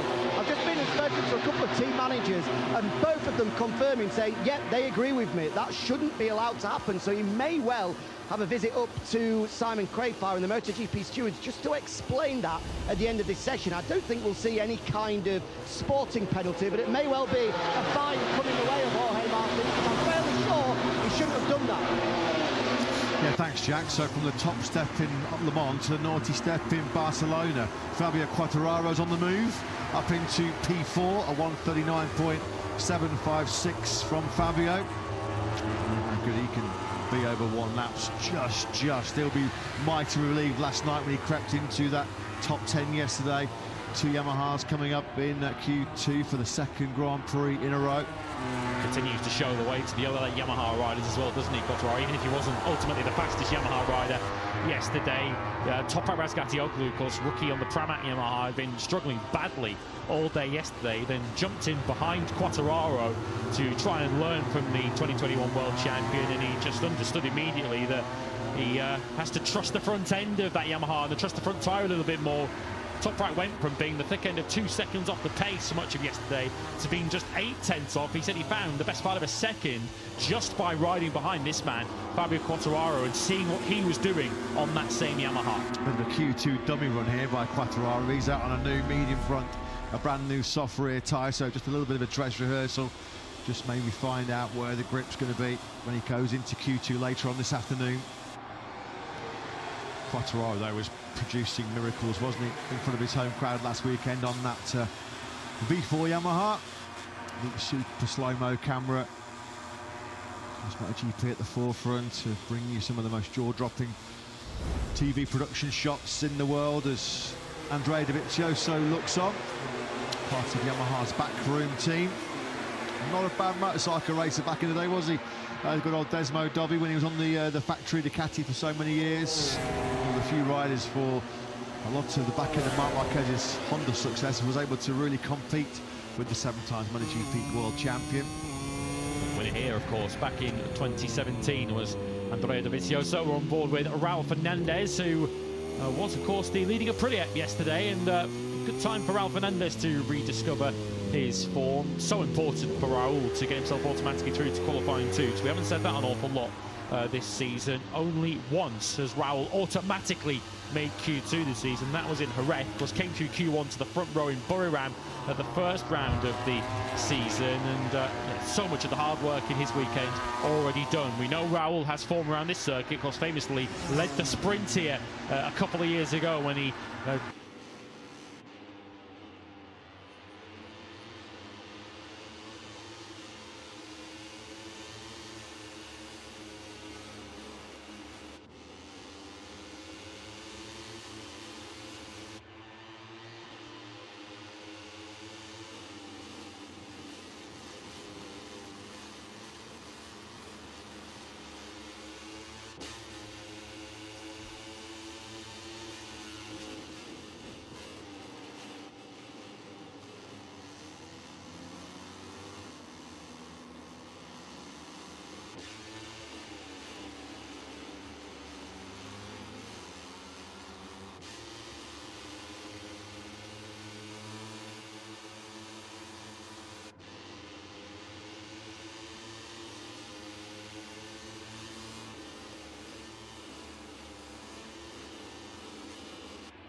Valentino Rossi watching trackside. The boss will be very, very happy with what he's seen so far this morning from his charges. The pair of them were in their top 6 in FP2, weren't they, with Fabio Di Giannantonio? But Frankie Morbidelli then and Jorge Martin after his 3rd crash of the weekend. Those two still in the battle for pole here in Catalunya.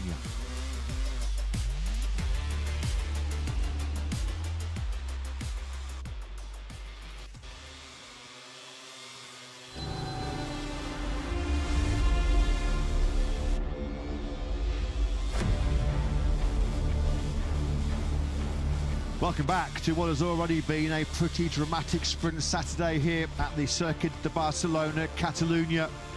Almost perfect conditions for Grand Prix motorcycle racing, not a cloud in the sky. We didn't see any blue skies here yesterday. It's a gorgeous Saturday here to kick off Sprint Saturday number 6 in this year's MotoGP World Championship. Of course, we've already had European stops in Jerez, in Lemans, and now we are here in Barcelona for our latest battle in a World Championship, which at the moment is certainly going the way of the factory Aprilia team. Just 1 point splits Marco Bezzecchi and Jorge Martin coming into this round 6. The latest 12 points up for grabs later on this afternoon at 3 p.m. local time, over 12 laps in the Tissot sprint. But after his Le Mans heroics, after his Le Mans brilliance, Jorge Martin taking the sprint and Grand Prix double at the Bugatti circuit 6 days ago. It's been a rather painful and bruising weekend so far for the Martinator here in Catalunya, the venue where he was crowned MotoGP World Champion in 2024. Well, this morning in Q1 at turn 5, the 28-year-old Spaniard had his 3rd fall of the weekend. That's the bad news out of the way. The good news is, despite those 3 falls, Martin is still in contention for what would be his 21st MotoGP pole position, because despite the crash late on at turn 5 in Q1, he did get through into Q2 alongside maybe a surprise name, Frankie Morbidelli. Yeah, there's that camera operator there on the grid camera, gives us as a wave. Fantastic job as always by all of the MotoGP Entertainment Group production crew. So Frankie Morbidelli also getting himself out of Q1 with a 138.550. This is a rather familiar exercise right now for Jorge Martin in Barcelona, unfortunately. Yet another suit change, yet another gear change for the Martinator. Can he go up a couple of gears and find his first front row start of 2026? And of course, as Jack has so brilliantly reminded us, as he always does, after the crash at turn 5, Jorge Martin will be in this Q2 session with only one factory Aprilia at his disposal. Our last pole starter here in Barcelona was Alex Marquez, who was leading the sprint when he crashed out of contention. He gave Catalunya some payback on the Sunday with a brilliant victory, the fight he had with brother Marc Marquez. Still no front row this season as well for the BK8 Gresini racing rider. Alex Marquez sailed through yesterday, 2nd quickest he was in practice, behind fellow Spaniard Pedro Acosta. And just he and Jorge Martin now have 100% Q2 records this season. Ayagura's 100% record went in qualifying 1 when he was only 8th. Well, we haven't seen Pedro Acosta on a pole position since that maiden pole back in Motegi 2024. Does this potentially represent Pedro Acosta's best opportunity to end that run? Fastest yesterday in practice. He was 2nd to Joan Mir in free practice too earlier on this morning. Does the shark smell blood this morning here in Barcelona?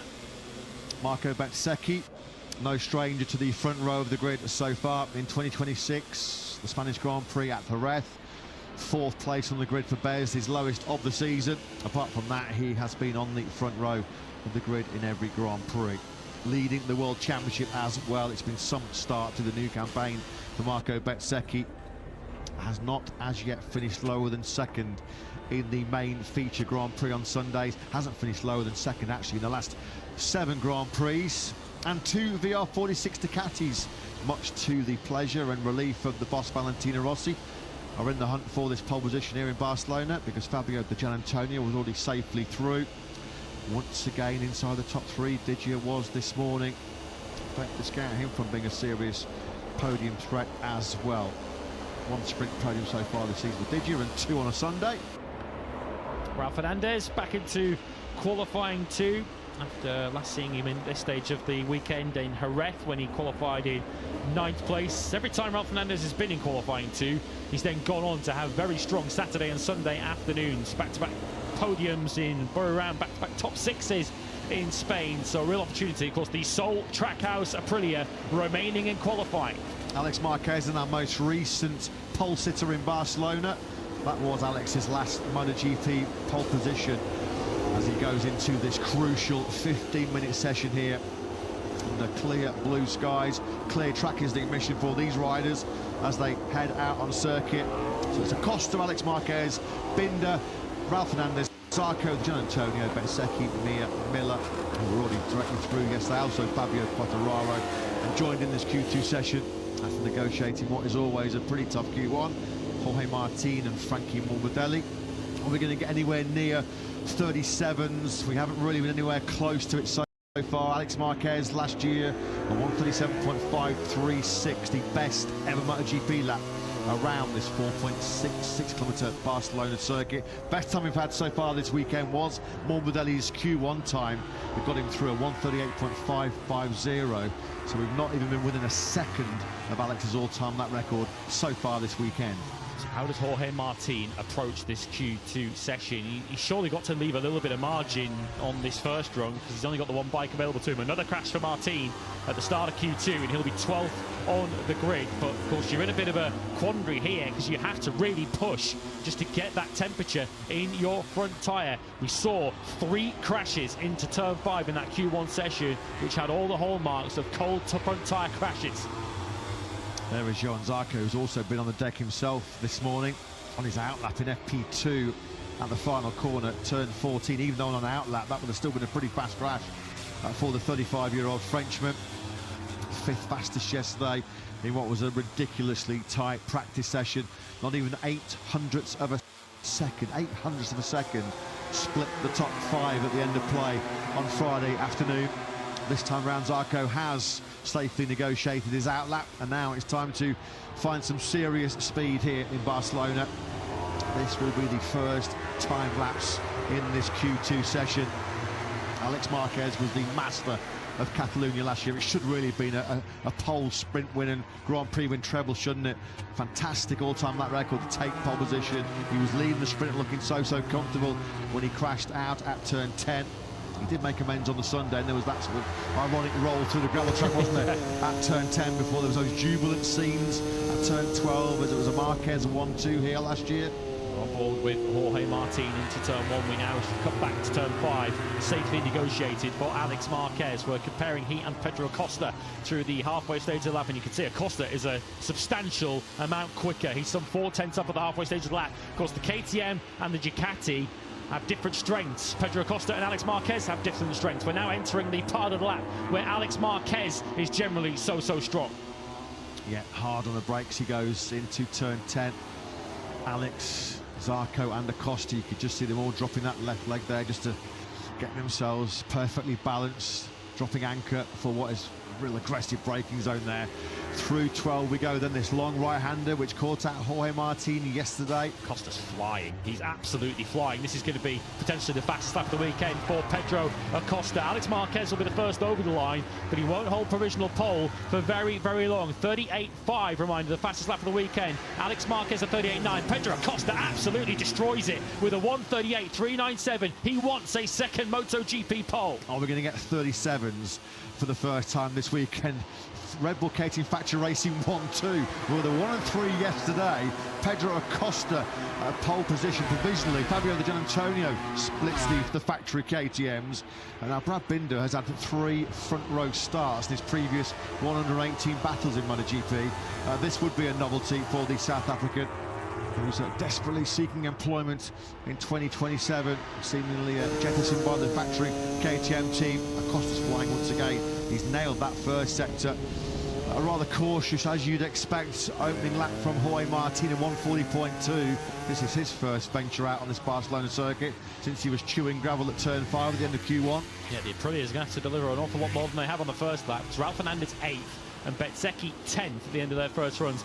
Acosta again continuing to build and build. He's faster still on this second lap. The only rider at the moment who looks like he might threaten Acosta is Johan Zarco. I think he's just up ahead of him. Phillip Island 2023 was Binder's last MotoGP front row, so you've got to go a fair old way back through the World Championship history books to find the last time Brad was on the front row. He'll be hoping, and I'm sure so many South African fans tuning in, hoping that he can stay there. Acosta at the moment, though, is absolute dynamite, isn't he? Here he is, on board with him through 13. One more right and a left. The final corner where Zarco ahead of him on the road crashed in FP2 this morning. Picks up the throttle. He'll now stand up the bike and get on the fat part of the tyre, get all the drive grip. Got a bit of slipstream here as well, Acosta. A 138.118. What a start to this Q2 section it has been from Acosta. A 138.3 backed up by a 138.1. If anybody's going to find a 137 this morning, it will be Acosta. He was briefly bettered by Alex Marquez, who's second. Ralph Fernandez onto the front row of the grid. He's just taken third place, 138.4. So he's ahead of Zarco and Mir on the Hondas. Binder now sixth. And Marco Bezzecchi, who did find a 38.7, he's still locked down on the third row of the grid. At least, though, from his point of view, he's still 4 places ahead of his teammate. Yeah, two Yamahas in this session. Quartararo 9th and Miller in 11th place. You can just see there Fabio Quartararo going through turn 3. On the outside there is Jack Miller. He did a great job praising the current work of Yamaha's Sawata engineers and their European-based engineers in Milan, saying that it's all trial and error at the moment, of course. They're still throwing new parts like confetti at a wedding at that new V4-powered Y-Star M1. And Jack looking as happy as he's been all season so far, with good reason, having got through Q1, or got into Q2 yesterday. Jorge Martin and his father Angel there holding the tablet, just showing him the state of play as it stands at the moment. A state of play which Jorge finds himself last. But that would have been a very tentative, just to get a bit of feeling, get a bit of confidence back. That opening run there by Jorge Martin. He's 2.1 seconds at the moment behind Pedro Acosta, who is flying, absolutely flying, isn't he, on the factory KTM. Yeah, I suspect Jorge Martin would have expected to see what he's just seen on the tablet there when he came back into the pits, particularly his position. He might be a little surprised and taken aback at the pace that Pedro Acosta's put in already in this session. That 138.118 already at this stage will take some beating. We currently have a KTM, a Ducati, and an Aprilia on the front row of the grid. Acosta, Alex Marquez, Ralph Fernandez, and then two Hondas, 4th and 5th, Zarco and Mir. And Zarco, you have to give him so much credit for his response to being on the floor on his outlap first thing this morning. Like Jorge Martin was a little bit gingerly jumping onto that, well, I wouldn't say jumping, sort of stepping onto his factory Aprilia. He's going to be feeling those crashes, isn't he?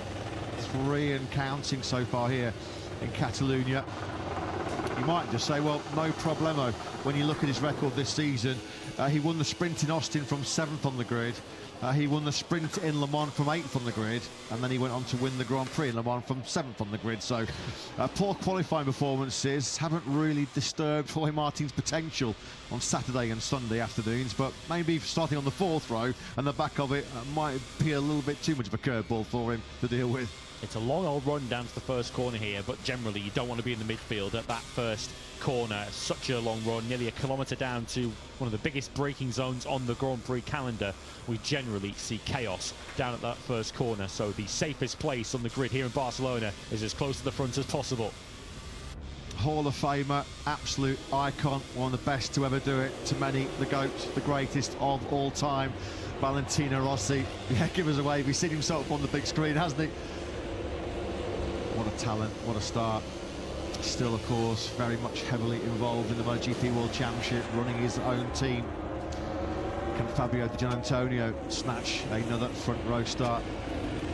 Another 3 so far this season already. 7th at the moment would be, by some distance, Fabio's worst qualifying of the season so far. Has not found himself on the 3rd row of the grid in the opening 5 qualifying sessions of the campaign. As Didier and Morbidelli then get themselves braced and ready for their final time attack. 6 minutes of this Q2 session remaining. A lot of eyes, a lot of attention, as always, on Jorge Martin. Big 6 minutes coming up for the rider second in the World Championship. As it stands right now, he would be at the back of the 4th row of the grid in 12th. Yeah, nothing really representative from Martin yet. Now he will be going all in once again. Jorge Martin will not be leaving any margin this time as he tries to lift himself up the grid. Of course, Jorge Martin has been on pole in MotoGP on 20 previous occasions, but none of those have been on board a factory Aprilia. At the moment, Aprilia's best bet would appear to be Raul Fernandez from what we've seen so far this morning, and indeed yesterday when Fernandez was the top Aprilia. He at the moment is a third of a second back of Acosta and hanging on to that last place on the front row. Last time he was on the front row, he really took full advantage of it. Round one feels like a long time ago now, doesn't it, right at the beginning of March. Raul Fernandez, third on the grid in Thailand. Third he was then in the sprint, and third in the main Grand Prix. So he'll be certainly hoping to keep himself on that front row. As we mentioned, if he joined us in FP2 earlier on today, he's in desperate need of some big results in the next 3 or 4 Grand Prix, with contract time certainly here right now. Raul Fernandez has got to find something special to keep himself in that Trackhouse Aprilia project. Zarco, that leads a bit of a freight train. Here we go then through the right-hander of turn 9. Zarco's look over his left shoulder, and he'll see half of this Q2 entry list right behind him. Find it quite interesting that Gian Antonio has put himself right on the rear tyre of Alex Marquez. Is that a sign of who he thinks he needs to be behind, who he needs to get a reference from on this lap? Raul Fernandez quite happy to do his work all on his own, and he's now into the heart of the first corner, and nobody wants to lead this train onto the main straight, do they? Yeah, Zarco was at the front of it, and he said, no, I'm not going to be the guinea pig here. Someone's got to go. Somebody's going to have to go, definitely, yeah. Yellow flags are out in sector 1. Oh, it's Bezzecchi. It's the World Championship leader, Marco Bezzecchi, then at best will be starting the Catalan Sprint and the Catalan Grand Prix tomorrow in 8th place. This looks like a big one for Bezzecchi. You know a rider is hurt when they don't get quickly to their feet, losing the front through the turn 2 left-hander. How many times have we seen riders go down there? Unfortunately, we cut away from that replay just to see the severity of the barrel rolls through the gravel trap there for Bears. Well, this is the factory Aprilia team's 4th crash of this weekend. It's turning into a bit of a calamitous weekend as far as the factory Aprilia team are concerned here in Catalunya. Bezzecchi then, just as Martin did yesterday, down. Yeah, look at the Voss, Valentino Rossi, manager and mentor to Bezzecchi. He's got his head in his hands, and there's going to be some concerns there for Marco Bezzecchi, because it looked like there were 2 or 3 big barrel rolls as we cut away from that replay. Very slow to get to his feet, was he, Marco Bezzecchi, the world champion leader, then down. Was he said? Yeah, It was the 9th. I mean, at best it was going to be 8th. He's already lost 1 place. He could be on the 4th. Both factory Aprilias, the top 2 in the world championship, might be starting on the 4th row of the grid here. And with that massive group who were playing after you, Claude, into the final sector, they of course then hit the yellows because Bezzecchi went down at the other end of the main straight. So their laps that they were all trying to build up and prepare for and lose front tyre temperature for were all completely scrapped. So 2.5 minutes then remain in this session as Jack Miller now drops out of it and tries to get to the back of this train. Alex Marquez has now got his head down and got a bit of space, so he's now trying to get on with this. Next up behind him looks like Martin on the factory Aprilia, who's suddenly been handed a bit of a gilt-edged opportunity to out-qualify his teammate today. Last time Bezzecchi was going to be this far down on the grid was at the Malaysian Grand Prix in Sepang last October when he was 14th. That was the last Grand Prix where Bezzecchi did not finish either first or second on a Sunday afternoon. It's still advantage Acosta in terms of the pole fight here in Barcelona. There is Acosta in the middle of the picture on the 37 factory KTM. He's got Martin for close company. Yellow flags now have been cleared. Marco Bezzecchi, stricken factory Aprilia, cleared away from the danger zone. So now Martin, he's picked a pretty decent slot here, hasn't he? Get tucked in behind Pedro Acosta on course for pole here. I'm not sure he did pick it. I think Martin just led Acosta onto the main straight, and then Acosta just blitzed past him with the top speed of the KTM. Acosta hit 361 kilometers an hour on his way into turn 1. Didn't register a fastest first sector for him though, but Martin, as you say, now, however he managed it, has found himself in a pretty good position. Yeah, that 361.2 Ks, he put that in on that 38.118 on his 3rd lap of the session. A couple of laps ago as we pick up now Acosta then now going through turn 8. He's on the money once again, isn't he? Not by much, but 0.07 of a second faster than his previous best time. What about the Gian Antonio? He's got work to do. He's on the middle of that 3rd row as it stands right now. Just look at them all ganging up behind Alex Marquez, the pole position starter here back in 2025. Alex Marquez will be punching a bit of a hole in the air for Pedro Acosta behind him. And it's a hole that Pedro Acosta's about to ride through on his way to pole position by the looks of it, because he's the only one set in red sectors, and he's the one currently on provisional pole position. It's looking like who's going to join him, and Frankie Morbidelli might be one of those joining him. Look at Morbidelli's third sector time. He's quicker than Gian Antonio, he's quicker than Martin, he's quicker than Marquez. He was fastest in Q1, wasn't he, Morbidelli? Over the line he goes, he's second. He's got the second P2 for Frankie Morbidelli. And of course, this late flurry has seen Marco Bezzecchi, and now he has dropped onto the fourth row of the grid. Bez has been punted down to 11th place. He's going to be in pain as well for the race action to come here this weekend. What about Fabio Quartararo? What a lap that was, though, by Morbidelli. He produced a 138.550 to top Q1, and now he's delivered a 138.301 to put himself on the front row of the grid. First time this season. Frankie's last front row was at Sepang in Malaysia last year.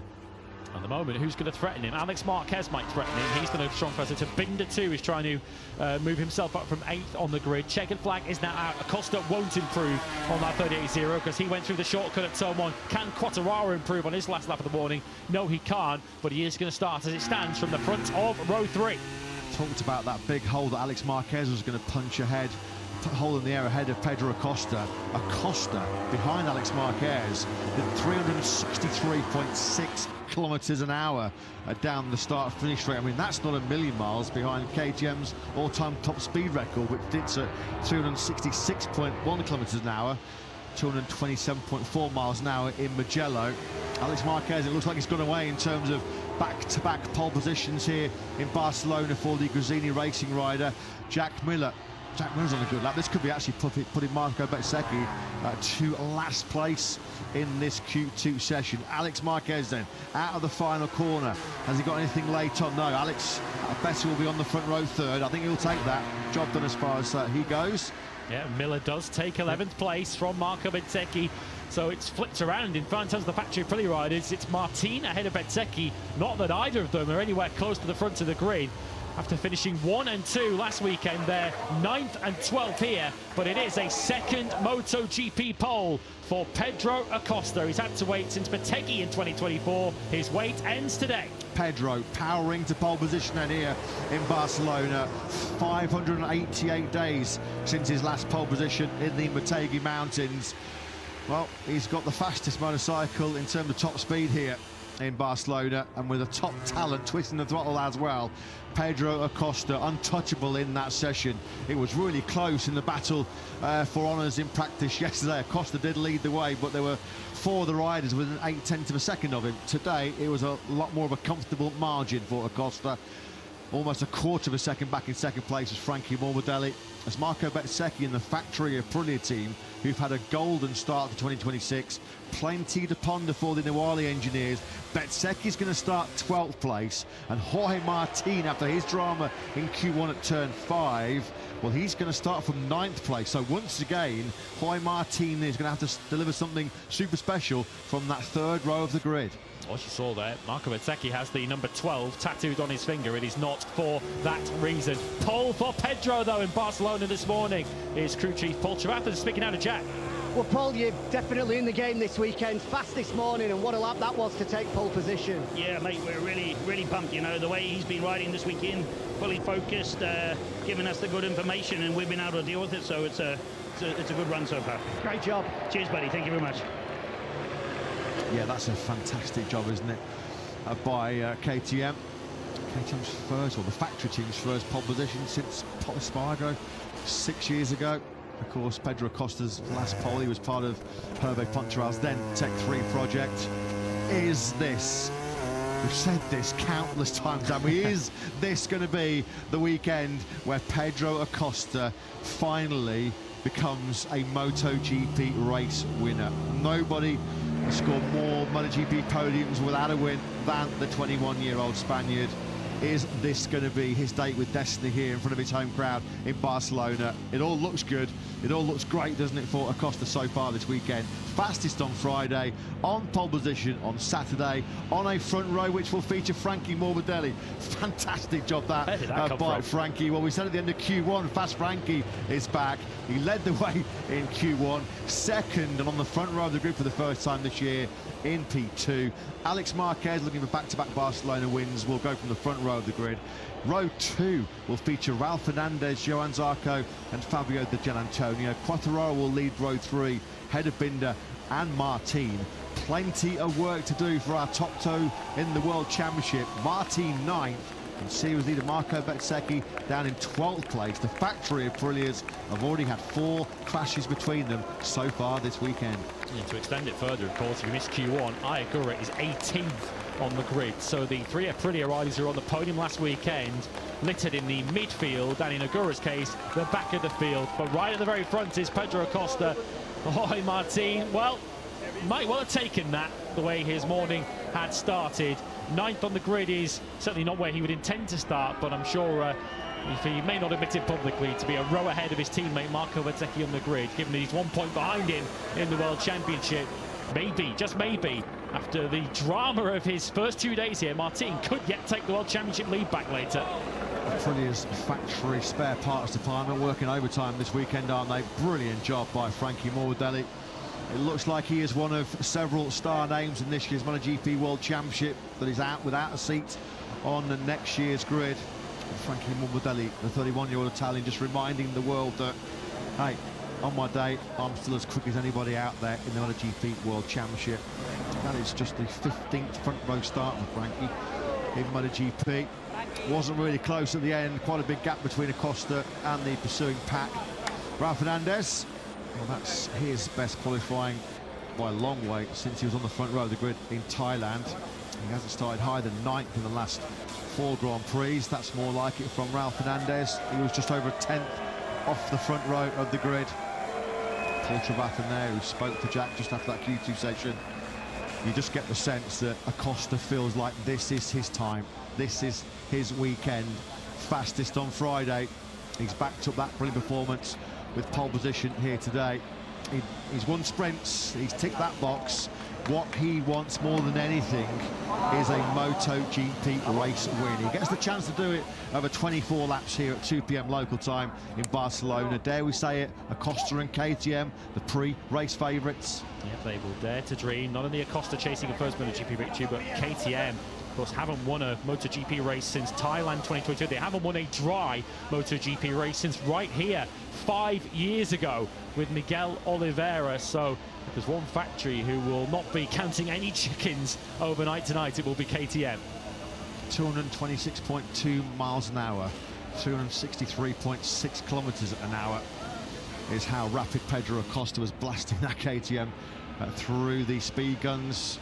He did fire in that best speed of the weekend. Right behind this man, Alex Marquez. He's not back-to-back poles for Alex, but he's in the game for back-to-back wins, isn't he, in Catalunya? Let's get his thoughts for Jack.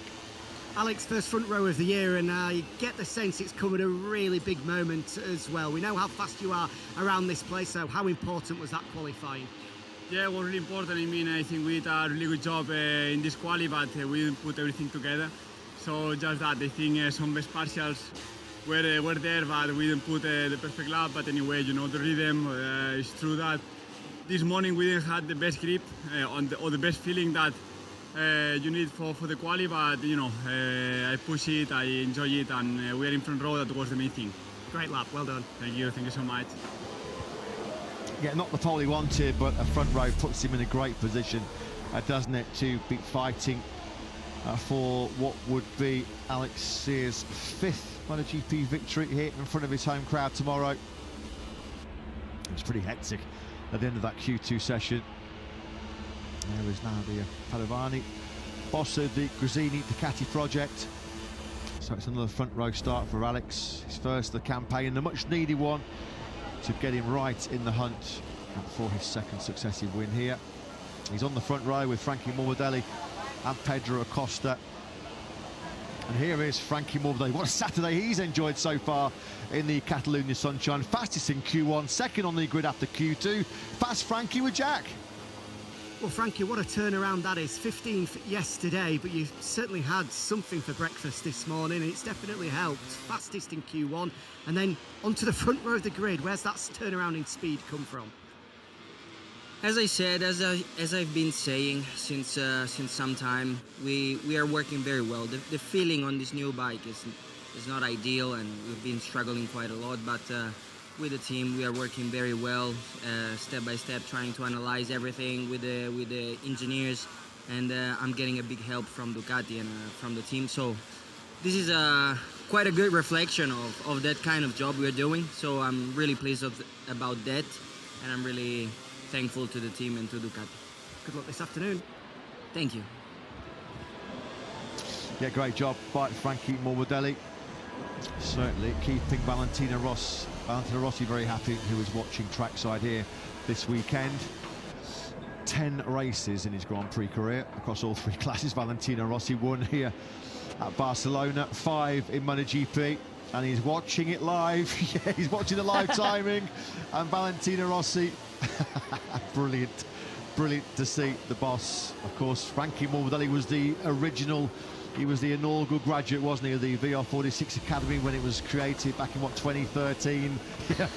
Valentino Rossi, he's been the star of the show so many years here in Barcelona. And this time round, taking the VR46 plaudits was Frankie Morbidelli. But Pedro Acosta looking in great form here this weekend. Fastest on Friday, on pole position on Saturday. Let's get his thoughts for Jack. Well, Pedro, you are well and truly in the game this weekend. Fastest yesterday, now on pole position. What's possible this weekend? Well, super happy at the end. It's true that looks like the bike is matching quite nice with the condition and with the track. It's true that there's still many things to check in the box, because like I said yesterday, my electronic, the electronic that I have always is not here, because he became that yesterday for this. Congrats, buddy. But we are working the best we can. Thanks to all KTM, because they are trying to give me the more help they can for this. Quite happy. Congratulations. Thank you. Yeah, that is an awesome job by Pedro Acosta. Congratulations to one of his data engineers, who obviously this weekend has become a new father. Pedro Acosta, last September here in Catalunya, 4th in the sprint, 4th in the Grand Prix. He's got loftier expectations and ambitions, hasn't he, from pole position here this weekend in the 2026 version of the Catalan Grand Prix. All smiles inside the factory KTM garage. Acosta on pole. Brad Binder will go from the middle of the 3rd row in 8th place.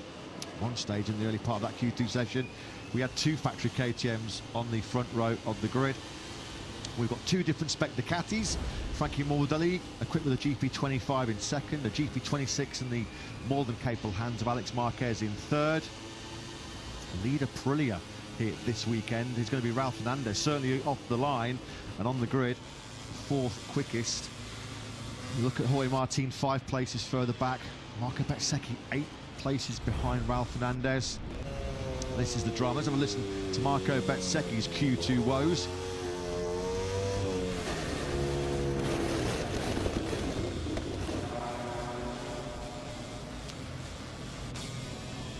Your classic Catalunya Turn 2 spill, unfortunately for Marco Bezzecchi. Paolo Bonora, Aprilia team manager, looking on. And as soon as he flicked it left and got to any kind of lean angle, Bez was on the floor. This was a painful one. This is a barrel roll in Barcelona for Marco Bezzecchi. Nasty one, that one.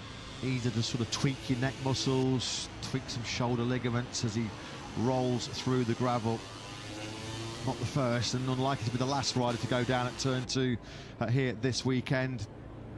A painful blow for Marco Bezzecchi. How much of a blow will it be to his hopes of leading the MotoGP World Championship before he heads home to the Italian Grand Prix in Mugello in a couple of weeks' time? 1 point clear he is at Martin, going into our 12-lap sprint this afternoon. That'll be lights out, as always, at 3 p.m. local time in just over 3 hours' time, where those Spanish fans are going to be hoping for some Spanish success after Pedro Acosta takes pole. His 2nd career MotoGP pole. Pedro Acosta from Frankie Morbidelli from Q1 all the way up to 2nd. Alex Marquez on the front row in 3rd. First Aprilia, as mentioned, is Ralph Fernandez. 4th. Honda leader is Johan Zarco. 5th from Gian Antonio Quartararo. Binder and Martin 9th. Then we have Mir Miller and Bezzecchi. Bezzecchi after his crash, the slowest in that Q2 session. Bagnaia right next to him in 13th place ahead of Bastianini, who will be really sore after missing out in Q1 given the speed of the KTM this weekend. Aldeguer 15th, he crashed in Q1. Luca Marini next up from Viñales, Agura, Rins, Barrera, Fernandez and Razgatioglu. We have a new leader in the BMW M Award after qualifying 6th today to Bezzecchi's 12th. It is Fabio Di Gianantonio who's now in the hot seats for a brand new BMW at the end of the season. Bezzecchi 4 points behind. Marc Marquez, although not here, is still just 11 points off top spot. So Barcelona, of course, a former Olympic host city. Can Pedro Acosta claim a gold medal in the 12-lap sprint here this afternoon? He's on pole position in front of his home crowd. Acosta shining in the Spanish sunshine. Join us later on for the 12-lap Tissot sprint. It should be pretty special. Acosta pole, Morbidelli and Alex Marquez. That is your front row for the Catalan Grand Prix.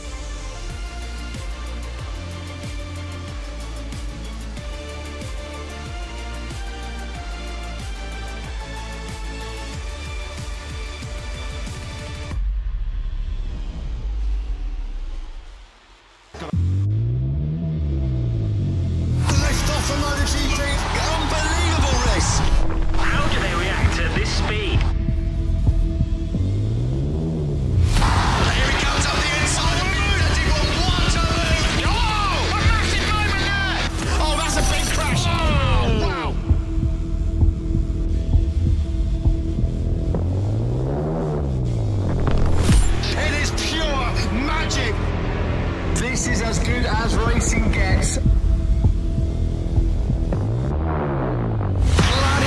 in the arena.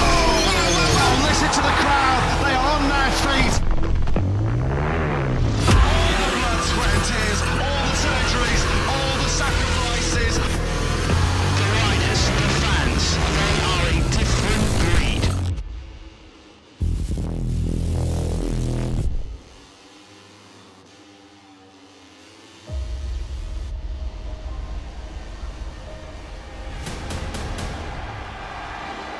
Lights out, we're racing here in the sprint in the mud. Martin with an absolute show-stopping start. Unbelievable. What a start from Jorge Martin. Martin from 8th to 1st. The key word, Marc Marquez has dumped it again. A Saturday afternoon nightmare for the reigning world champion. I was not constant and arrived in strange crashes, and for that reason also this weekend I was extra careful to try to survive, but yeah, you know, the body is not following what I want and I need to take a rest. The sprint here is going to finish in phenomenal fashion for Jorge Martin as he takes the checkered flag first. It is a record 18th sprint success for the Martinator. What a ride, what a performance.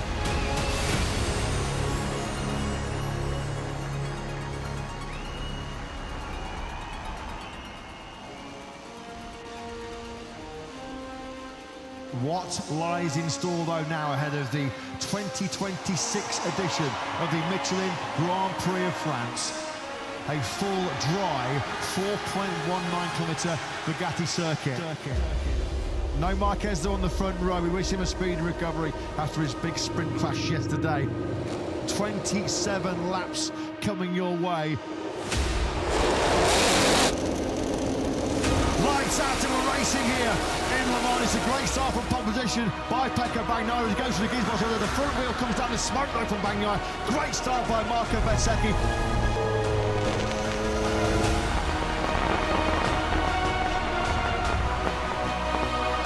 Bezzecchi it is that leads. Acosta's up in the second place and Quartararo third. Quartararo on Acosta into turn 6. Here comes Ayagura attacking on the inside of Johan Zarco.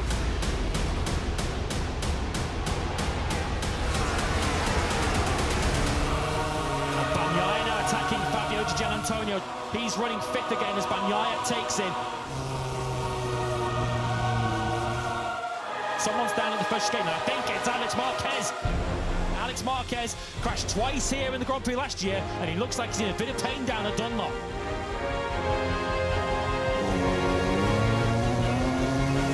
Costa attacking again. Pedro Acosta goes on the inside of the Frenchman into the Blue S's. Lovely move that by Pedro Acosta.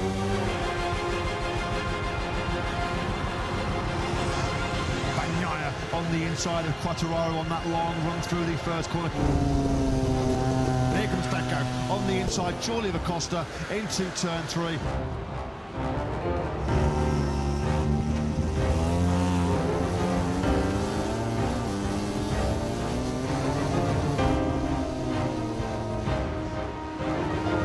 Martin Senzi on the inside of Didja into turn 7. Oh, Bagnaia has gone down. Sunday disasters continue. What a weekend to forget it has been for the factory, the Ducati team. Bagnaia dumps out of second place. Martin on the podium.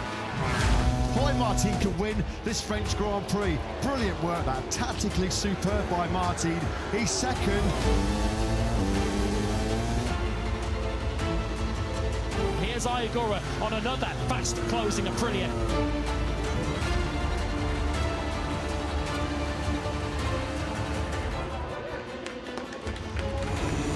This is where Agura has been strong. How defensive will Acosta go? Can Acosta do anything? No, he can't. We're going to have an Aprilia 1, 2, 3 here in Le Mans. And the battle is firmly on now between the two factory Aprilias. He comes from a long, long way back, and Jorge Martin on the inside of Bezzecchi into turn 3.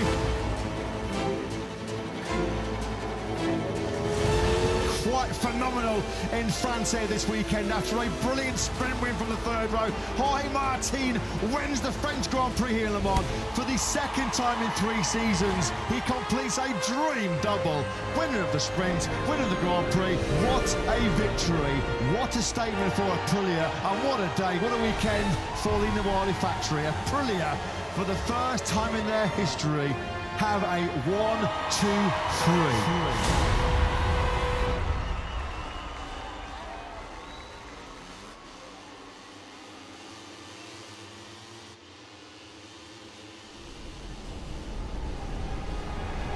Good morning, welcome to Spain, welcome to Jerez.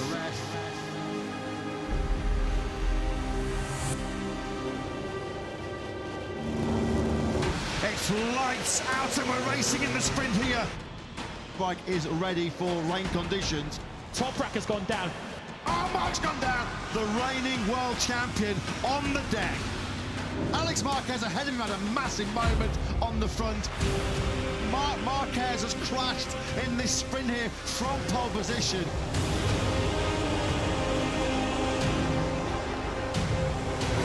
Yes, Alex Marquez then crashes out of the lead. Here comes Didja into pit lane. Fermin Aldeguer is leading this sprint. Oh, now Bezzecchi, the World Championship leader's gone down. This now is a sprint of survival. Marc Marquez is going for the lead. Super aggressive by Marc on the inside of Bagnaia. He powers out the final corner to take victory in a truly sensational sprint here in Spain.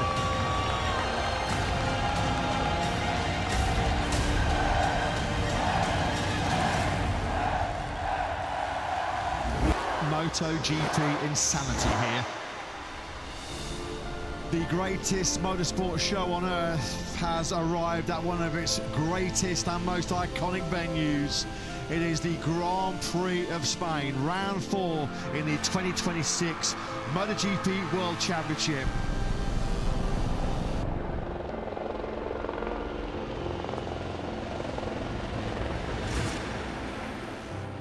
This is Jerez.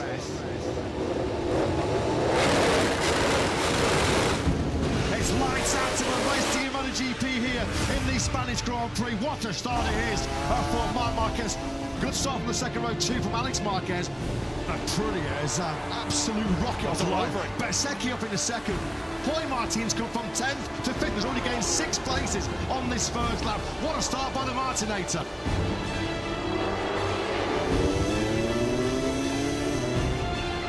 Alex Marquez goes on the inside of Bezzecchi into the Angel Nieto corner.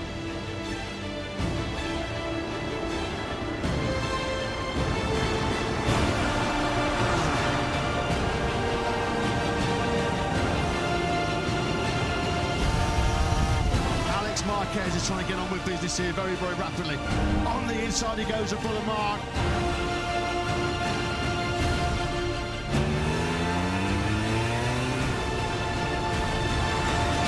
Oh, Marquez has gone down! Marc Marquez has taken a huge tumble. It's over. Marc Marquez then now is down DNF for the second time in 2026. A massive dent in his early championship challenge.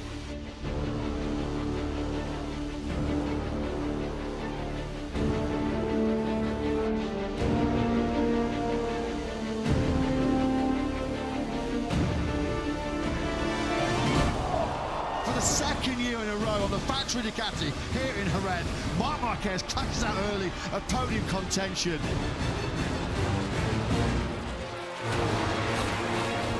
The Gian Antonio then now, perfect time to ride on board with the Italian. That is the textbook move on the brakes of Martin down the hill into the Pedrosa corner. Digi then now up in the P3. Oh, that's going to be close. That's going to be really, really close. Costa's suffering big time here, isn't he? Ducati's day is going from bad to worse. Pecco Bagnaia, it looks like there's clearly some kind of technical issue that has come the way of the Italian. Into the stadium he comes. He knows that a second consecutive Spanish Grand Prix victory is his. What a weekend it has been for Alex Marquez as he wins in style the Spanish Grand Prix for the second year in succession. Alex Marquez then takes the win by just under 2 seconds from Marco Bezzecchi. Fabio Di Gianantonio does complete the podium. Alex Marquez has done another number on the field here. He is your Grand Prix winner in Spain.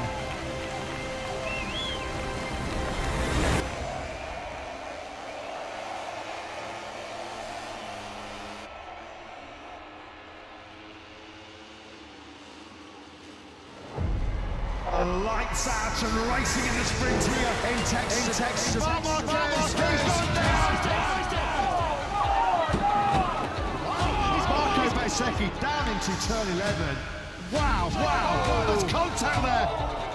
Jorge Martin is back on top, wins an epic sprint here. Absolute cinema.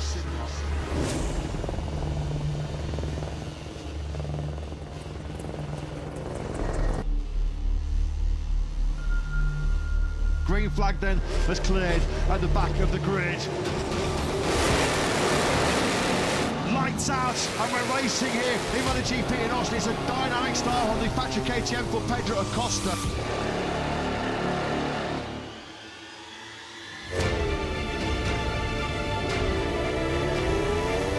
Bezzecchi's made a great start, middle up in the second place. Gian Antonio's going the wrong way from pole position, and Jorge Martin already up in the P3.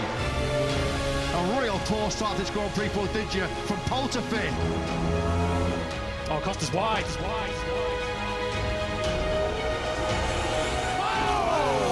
How close was that? Marco Bezzecchi's put himself into P1 here, and it is game on for this leading laps record. It's the Gian Antonio, that is payback, isn't it, from Digia on Marc Marquez. Oh, Bagnaia up the inside now of Marc Marquez.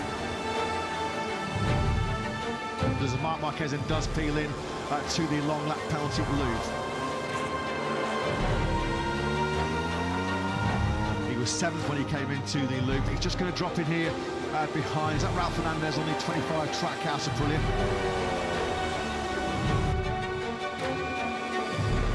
There was a bit of damage to the rear seat unit of Marco Bezzecchi.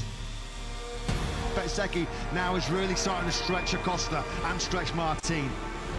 Oh! How did you say that? Jorge Martin, massive scare. Ayagura is absolutely motoring right now on that Prix. Straight up the inside of Pecco Bagnaia. Beautiful move from the 79. Ayagura's coming from a long way back here in the turn 12, and he's going to pick off the Gian Antonio. He's got the inside line. He squeezes Didier out to the paintwork on the outside, but Ayagura had the inside line, and now we have 3 Aprilias inside the top 4. Costa's obviously made a mistake. Martin through. We're on course for back-to-back factory Aprilia 1-2s. And Marc Marquez showing no brotherly love to Alex there, is he? On the inside of the beast goes Marc. Ayagura's got a problem. Oh! Ayagura left is out of this Grand Prix. Oh, coming through. Bastianini. Oh, how hard is he pushing? It might only be at the moment for 5th place, but he's still going all in, isn't he, Marc Marquez? There's now Marc. Surely he's going to make that move. That was coming. That's been his favourite move in this Grand Prix.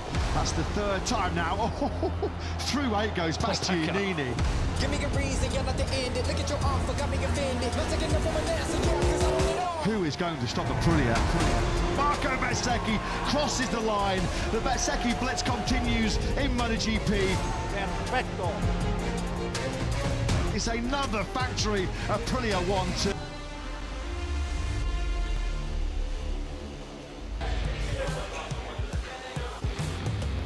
Good morning to everyone. We want to let you guys know first, Tech 3, we have decided to stay with KTM for the next years. Günther chose to stay with KTM, really means a lot to us. We are all racers here. The aim is to win. Thank you very much, guys. Thank you.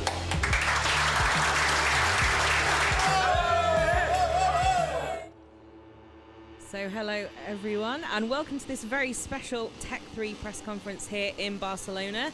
So as you just got a taste of in the video there, and I'm sure you'll all recognise our speakers, we're joined today by Tech 3 CEO Günther Steiner, KTM AG CEO Gottfried Neumeister, and KTM Motorsports Director Pit Beirer, and of course Red Bull KTM Tech 2 team manager Nicolas Goyon.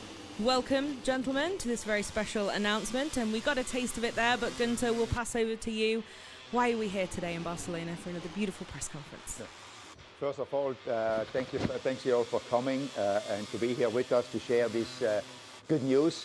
As you could read, because thanks for the subtitles in the video. I guess nobody understands me. That's why to put subtitles. But Tech 3 decided we stay with KTM because in partnerships, something what you can never replicate is if you have been together.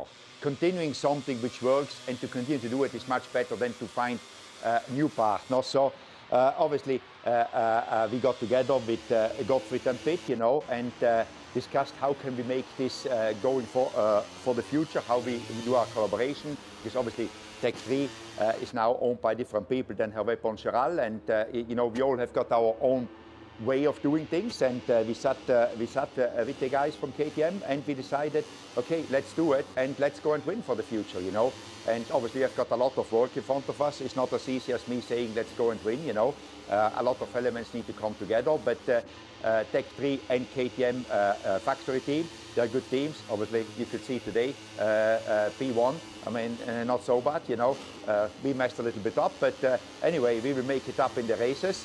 And that for this collaboration, we really look forward to all the shareholders of Tech 3 for the future with KTM. As you said, yeah, RC16 on pole is a great little intro for this. So Gottfried, we'll come to you for your thoughts.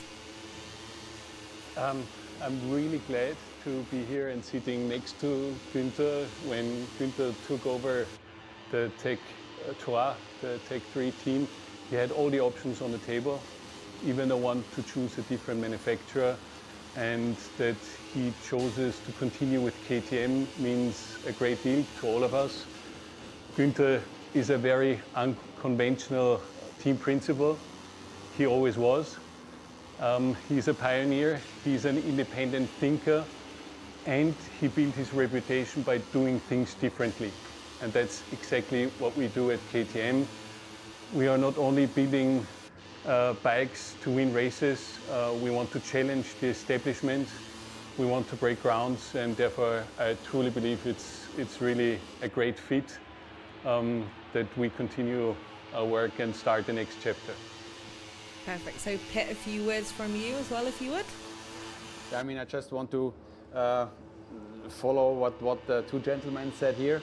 I'm really happy and proud that we managed to stay together, because from our side there is already a lot of passion into the Tech 3 team, long-standing relationship. We have built many things together. We had already Grand Prix victories together. But now is the moment for the future. KTM has tough times behind us also, but we are ready for the future, and this was a very important project to stay together. Not to change things, like really to build what we know already, but also to do things better into the future. So we clearly found out what we can do better, but we know that the team has a very strong leadership with Günther and Nico, so I'm really happy we can make this work, and it's definitely needed, because the operation would be not strong enough if you're just going out there with a factory team. So you want that strong partner next to you, that you can share information, that you can push together, and we can already feel how Günther is pushing, so that's also pushing us to perform as hard as we can, and that's also, the pole was just for you, Günther, to feel comfortable staying on our side. But thank you for the trust. It's really a pleasure to deal with you, to talk to you, and go now into the next step of our future together. Good. So finally from Nico, from the team perspective, a few words from you as well. Well, for me, it's we did I think 7 years, for sure, 7 years with KTM, and all through the years, the only thing I can say is that I saw the team growing up together with them. I saw the collaboration with KTM growing up. I remember starting from 19, we had Miguel Oliveira and happy sharing riders. Now when I see the level of involvement between KTM and us, I mean, right now we have all 4 bikes the same, and this is something that I know, Pete, we have been working a lot on that, and now last year and this year, this is really the full achievement of this strong collaboration, and this is one of the questions that I'm asked by some journalists from time to time. And it's true now, we have 4 bikes, all the same, 4 factory bikes. And this is, I believe, the best way to build the future. So, of course, on team side, we are delighted to carry on this collaboration. Thank you very much. Nothing more to add. We're ready for questions from the floor. And we'll pass over to the media here. Simon Patterson from the race. Gunther, we've seen that KTM and Tech 3 have been more closely aligned probably than any other factory and satellite during their time together, both brand identity, visually, and with things like the rider lineup. Is that something you want to continue, or are we going to see maybe Tech 3 going its own way a little bit?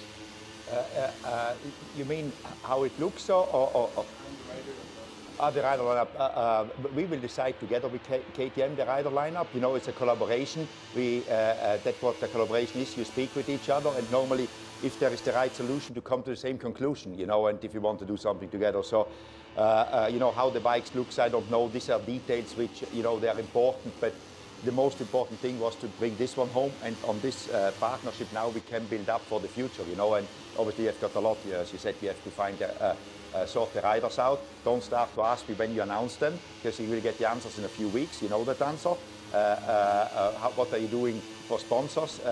We don't know yet. We are working on a lot of things, but the base is now late, you know, so now we can build up on it.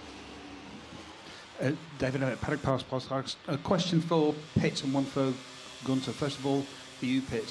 How important was it to keep Tech 3 in the KTM family because of the data that having 4 bikes on the grid was? Because if you lose 2, we've seen it with Yamaha, we've seen also the advantage that Ducati have had having so many bikes on the grid.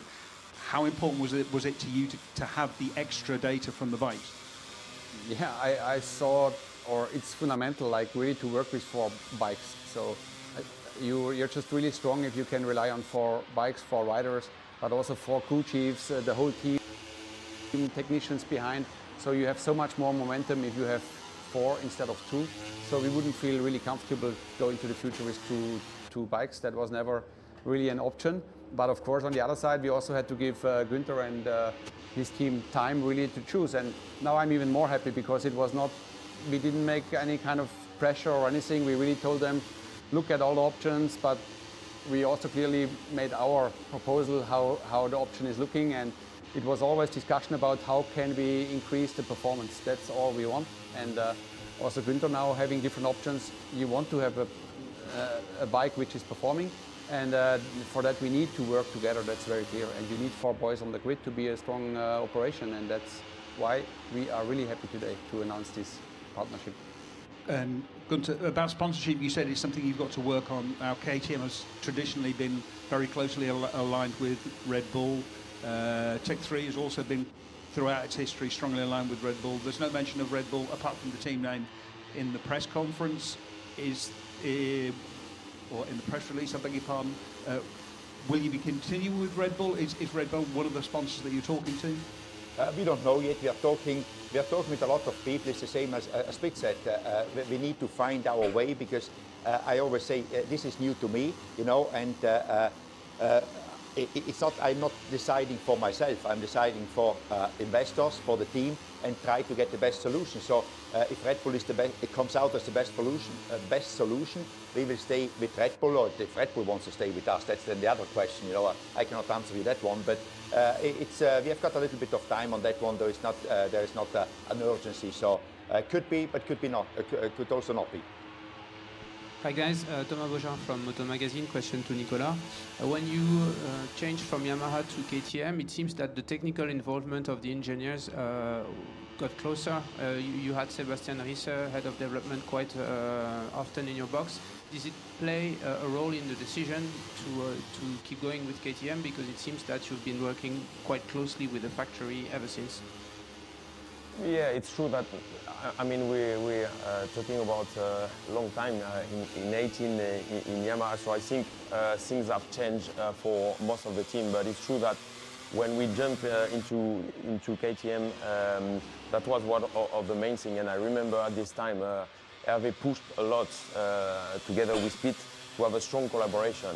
And as I said earlier, we saw this collaboration through the years getting more and more important, and this is really the key. I mean, to succeed nowadays in MotoGP, you need to have a really strong collaboration. I believe our situation with Yamaha in the past has evolved, and now you should ask Pramac, but I'm sure they have a stronger relationship now compared to the past. And anyway, yeah, this is really crucial. And if you want to succeed in the future, you need to have this strong relationship between the manufacturer and the satellite team. For Günther as well.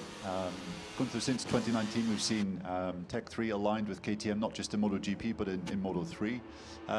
What does the future look like for Tech 3 in the smaller category? Do you foresee yourself extending your stay there?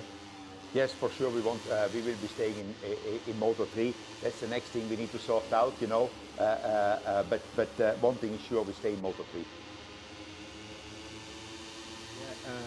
Hello, Valentin Fradera from L'Esportiu. A question to Nico, not directly related to this announcement, but how are you seeing Maverick Viñales' performance this weekend so far? Well, it's been a huge topic recently. To be really honest, and honestly, I won't lie, I've never seen Maverick as happy as this weekend for quite a long time. When he came back in Sepang, he was definitely quite happy about the recovery, but you could see that somehow inside him he was having some doubts. Now, having seen all what happened, we knew that something was wrong. And yesterday I had a chat with him, and he definitely told me that this is the first time since the crash that is riding really free. The shoulder mobility is close to 100%, and he's never been as ready as now. So I see a happy Maverick, and a happy Maverick is a fast Maverick. So let's see this weekend.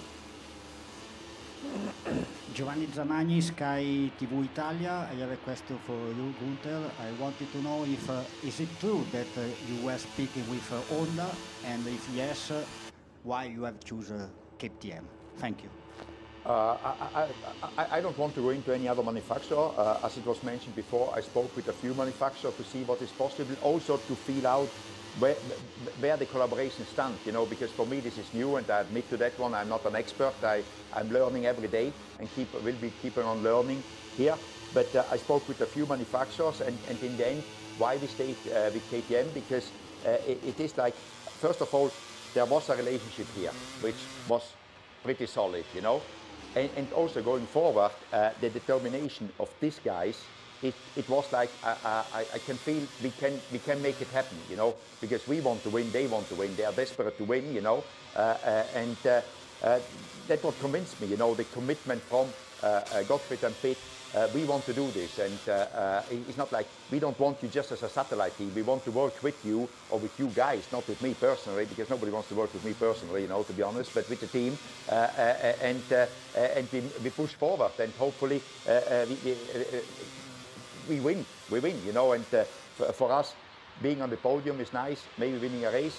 KTM wants to win the World Championships. I want to help, or we, again, want to help KTM to be world champion, you know, and that is, they want to do this. They had difficult times a few years ago, or the last years, but they are up on their feet again, and they want to get going, and we want to be part of this get going, and they gave us the best option to be successful, and that's why we decided to stay with KTM. Question for Gottfried. We knew that Stefan Pierer racing was his passion. We know that KTM, I mean, the slogan "Ready to Race" is still there. It's still such an important part. Obviously, you've been through very difficult times. You've come through successfully, and the company is stable again. But how important is racing still? Is racing still at the core of KTM, and how important is it to stay in MotoGP and the other championships? It is the absolute core of KTM. This is what I can tell you. There were a lot of question marks throughout the last 18 months with the whole motorsport, not only the MotoGP engagement. We finished last year the most successful season in the history of KTM. 29 World Championship titles, which we won. So racing will always be part of what we do, what we stand for, and so is MotoGP. Yeah, and I really tried to wash away all question marks. Are we staying? Are we sailing? We're definitely staying and not sailing, and yeah, therefore it will remain as you had seen in the past.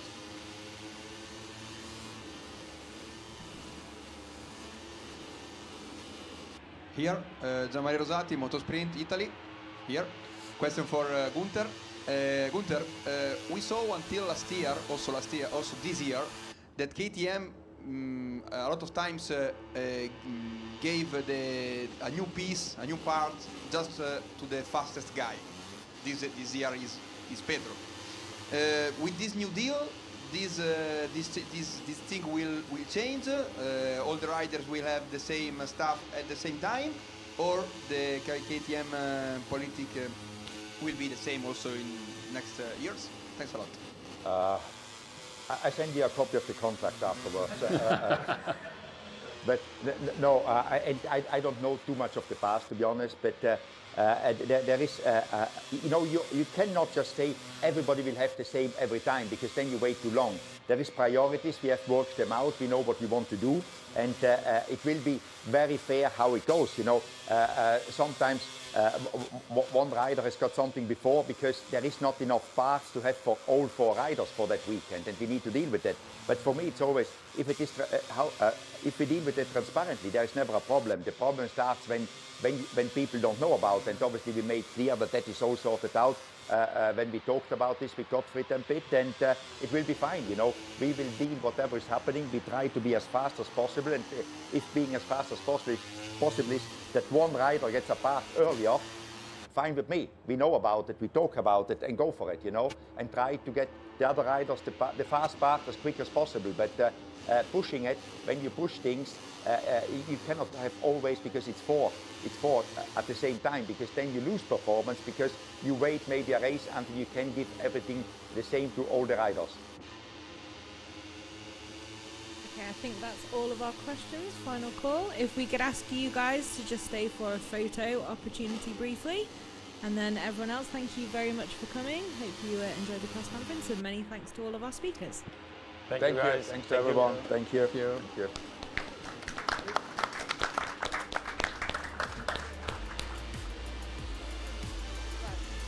If you can see just above the perfect.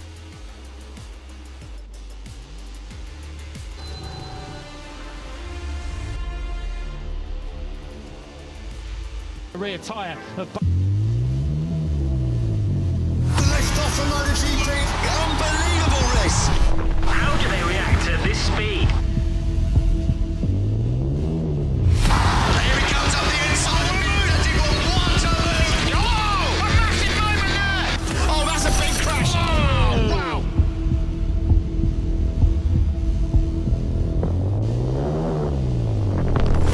It is pure magic. This is as good as racing gets. Gladiators in the arena. Oh, listen to the crowd. They are on their feet. All the blood, sweat and tears, all the surgeries, all the sacrifices. The riders, the fans, they are a different breed.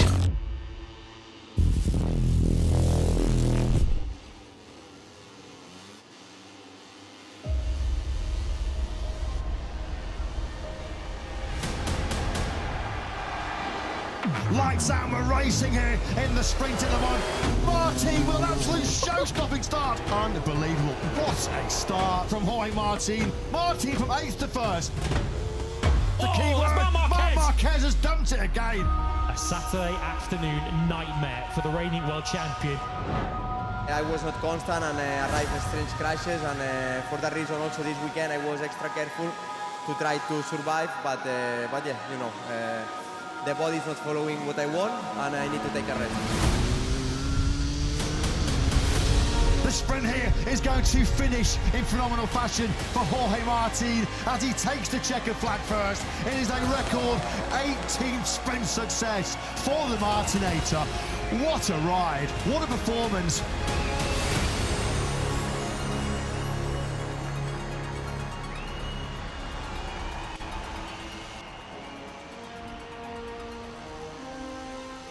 What lies in store though now ahead of the 2026 edition of the Michelin Grand Prix of France?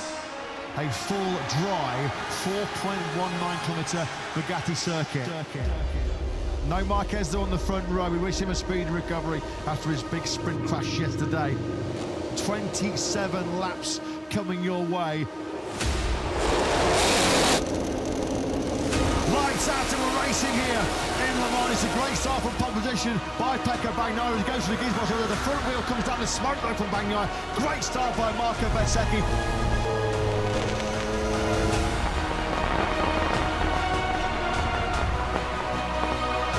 Bezzecchi it is that leads. Acosta's up in second place and Quartararo third. Quartararo on Acosta into turn 6. Comes Iagura attacking on the inside of Johan Zarco.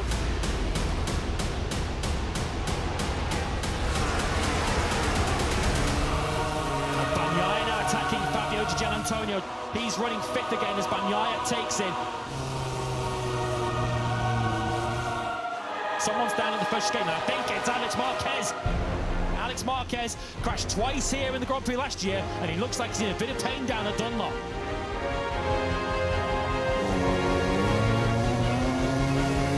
Attacking again. Pedro Acosta goes on the inside of the Frenchman into the Blue S's. Lovely move that by Pedro Acosta.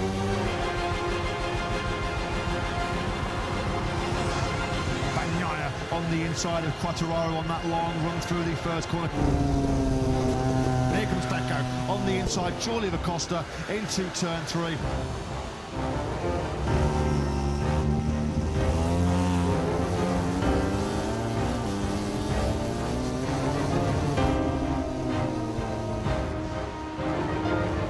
Martin sends you on the inside of Didger into turn 7. Oh, Bagnaia has gone down. Sunday disasters continue. What a week.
weekend to forget it has been for the factory, the Catty team.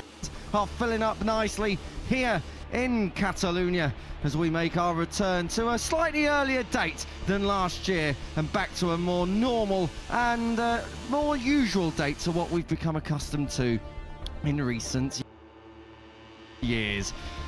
In Moto3, we said about those heavy hitters and those headline grabbers that do not make it to Q2 directly. They have to come out again and fight it out for the next 15 minutes. I've got to say, that is not going to be quite accurate because we're already looking at those of them that have gone through. But I can tell you it's David Munoz who was unlucky, really, to not find himself directly through to Q2. Yellow flags mean that he had his lap time cancelled, 15th place yesterday in practice for him. He leads Casey O'Gorman, Ruche Moodley, Alvaro Carpe, Vedapratama, Scott Ogden, Adrian Cruces, Guido Pini, Zen Matani, Nicola Carraro, Cormac Buchanan and Leo Ramersdorfer as we gear up for this Moto3 Q1. Lewis Sotheby is alongside myself, Kiko Giles. Elliot York is down there somewhere in pit lane. Lewis, I've got to come to you first. With the likes of Munoz, Carpe, Pratama, Scott Ogden, Guido Pini in the mix here in Q1. There's 5 names. We've only got 4 spots. Good afternoon, mate. Afternoon to you, Kiko. Afternoon to all of you watching around the world. Yeah, you described it as a power-packed Q1, and I think that's a very good description. 4 riders already with podiums to their name this season. Munoz, Carpe, Pratama and Pini, whose podium, of course, was a win. You've got Casey O'Gorman, who's already been on the front row this season. You've got Adrian Cruces, who was low-key one of the stars of the French Grand Prix, albeit in very different conditions to this. Some 6 days ago. So for the likes of Carpe, who's making a bit of an unwanted habit of this, back-to-back Q1 appearances at his 3rd of the season, this is by no means an easy passage through. And likewise, Guido Pini, for the 3rd consecutive round, finds himself going through Q1. I've got to say, when your teammate's up doing the business like Adrian Fernandez is, there's a bit of pressure on Guido Pini. Yes, he's still adapting KTM to Honda. It's been far more difficult than perhaps he expected. But the team, Leopard Racing, are used to winning. They are used to being champions. 22nd isn't cutting any mustard down there. Yeah, Q1 last weekend. Remember, he crashed in Q1, made Q2, and then crashed in Q2 as well. That's kind of Guido Pini in a nutshell. He's fast, but always somewhere near the absolute ragged edge. So Leopard will be watching him closely this afternoon. Of course, home Grand Prix coming up for Pini in a couple of weeks' time. The Italian Grand Prix at Mugello, which is as near as next to a difference, his backyard. He will want to head there on the back of a good result in Barcelona. Yeah, it really doesn't get much closer. I think he could actually fall out of bed and he'll end up in a gravel trap up at Borgo San Lorenzo, because that's where he's from. Guido Pini has that all to look forward to in a couple of weeks' time. But what he's got to look forward to now is another Q1 appearance. We go green, then the clock starts counting down as the Moto3 Q1 contenders head out for their 15 minutes to see who is going to move through. Lewis, conditions, as I said, absolutely ideal. This track is vast. We will still have dawdling on the racing line at some point. This track is one of those where it's the layout where you can be in the wrong place at the wrong time. Yeah, this is perhaps the circuit that's the most dawdle-friendly on the calendar, given the 1 kilometre main straight. We always see it in the races, don't we? Riders often don't want to lead onto the main straight. No one wants to lead this particular pack out of pit lane. Scott Ogden's pulling over, Cormac Buchanan, David Munoz is trying to catch them all napping, and Eddie on pit lane. Problem there, David, is that you're stuck on the pit lane speed limiter, so you can't get too far on the road. Now he can gas it and try and break away from that gap. Munoz, of course, on reputation, should be one of the favourites to advance from this. The only thing that doesn't have to follow a speed limit in pit lane is our drone, which came across the middle of shot there. I think that was getting out quicker. Whilst we're getting dialed in here and all the riders are out there doing their installation laps, let's cross down to pit lane. Elliot York, good afternoon to you, mate. Yeah, good afternoon to everyone tuning in for Moto3 Qualifying. I'm down here with Nicky Iron. Nicky, unfortunately, it's a bit of deja vu from last Saturday afternoon.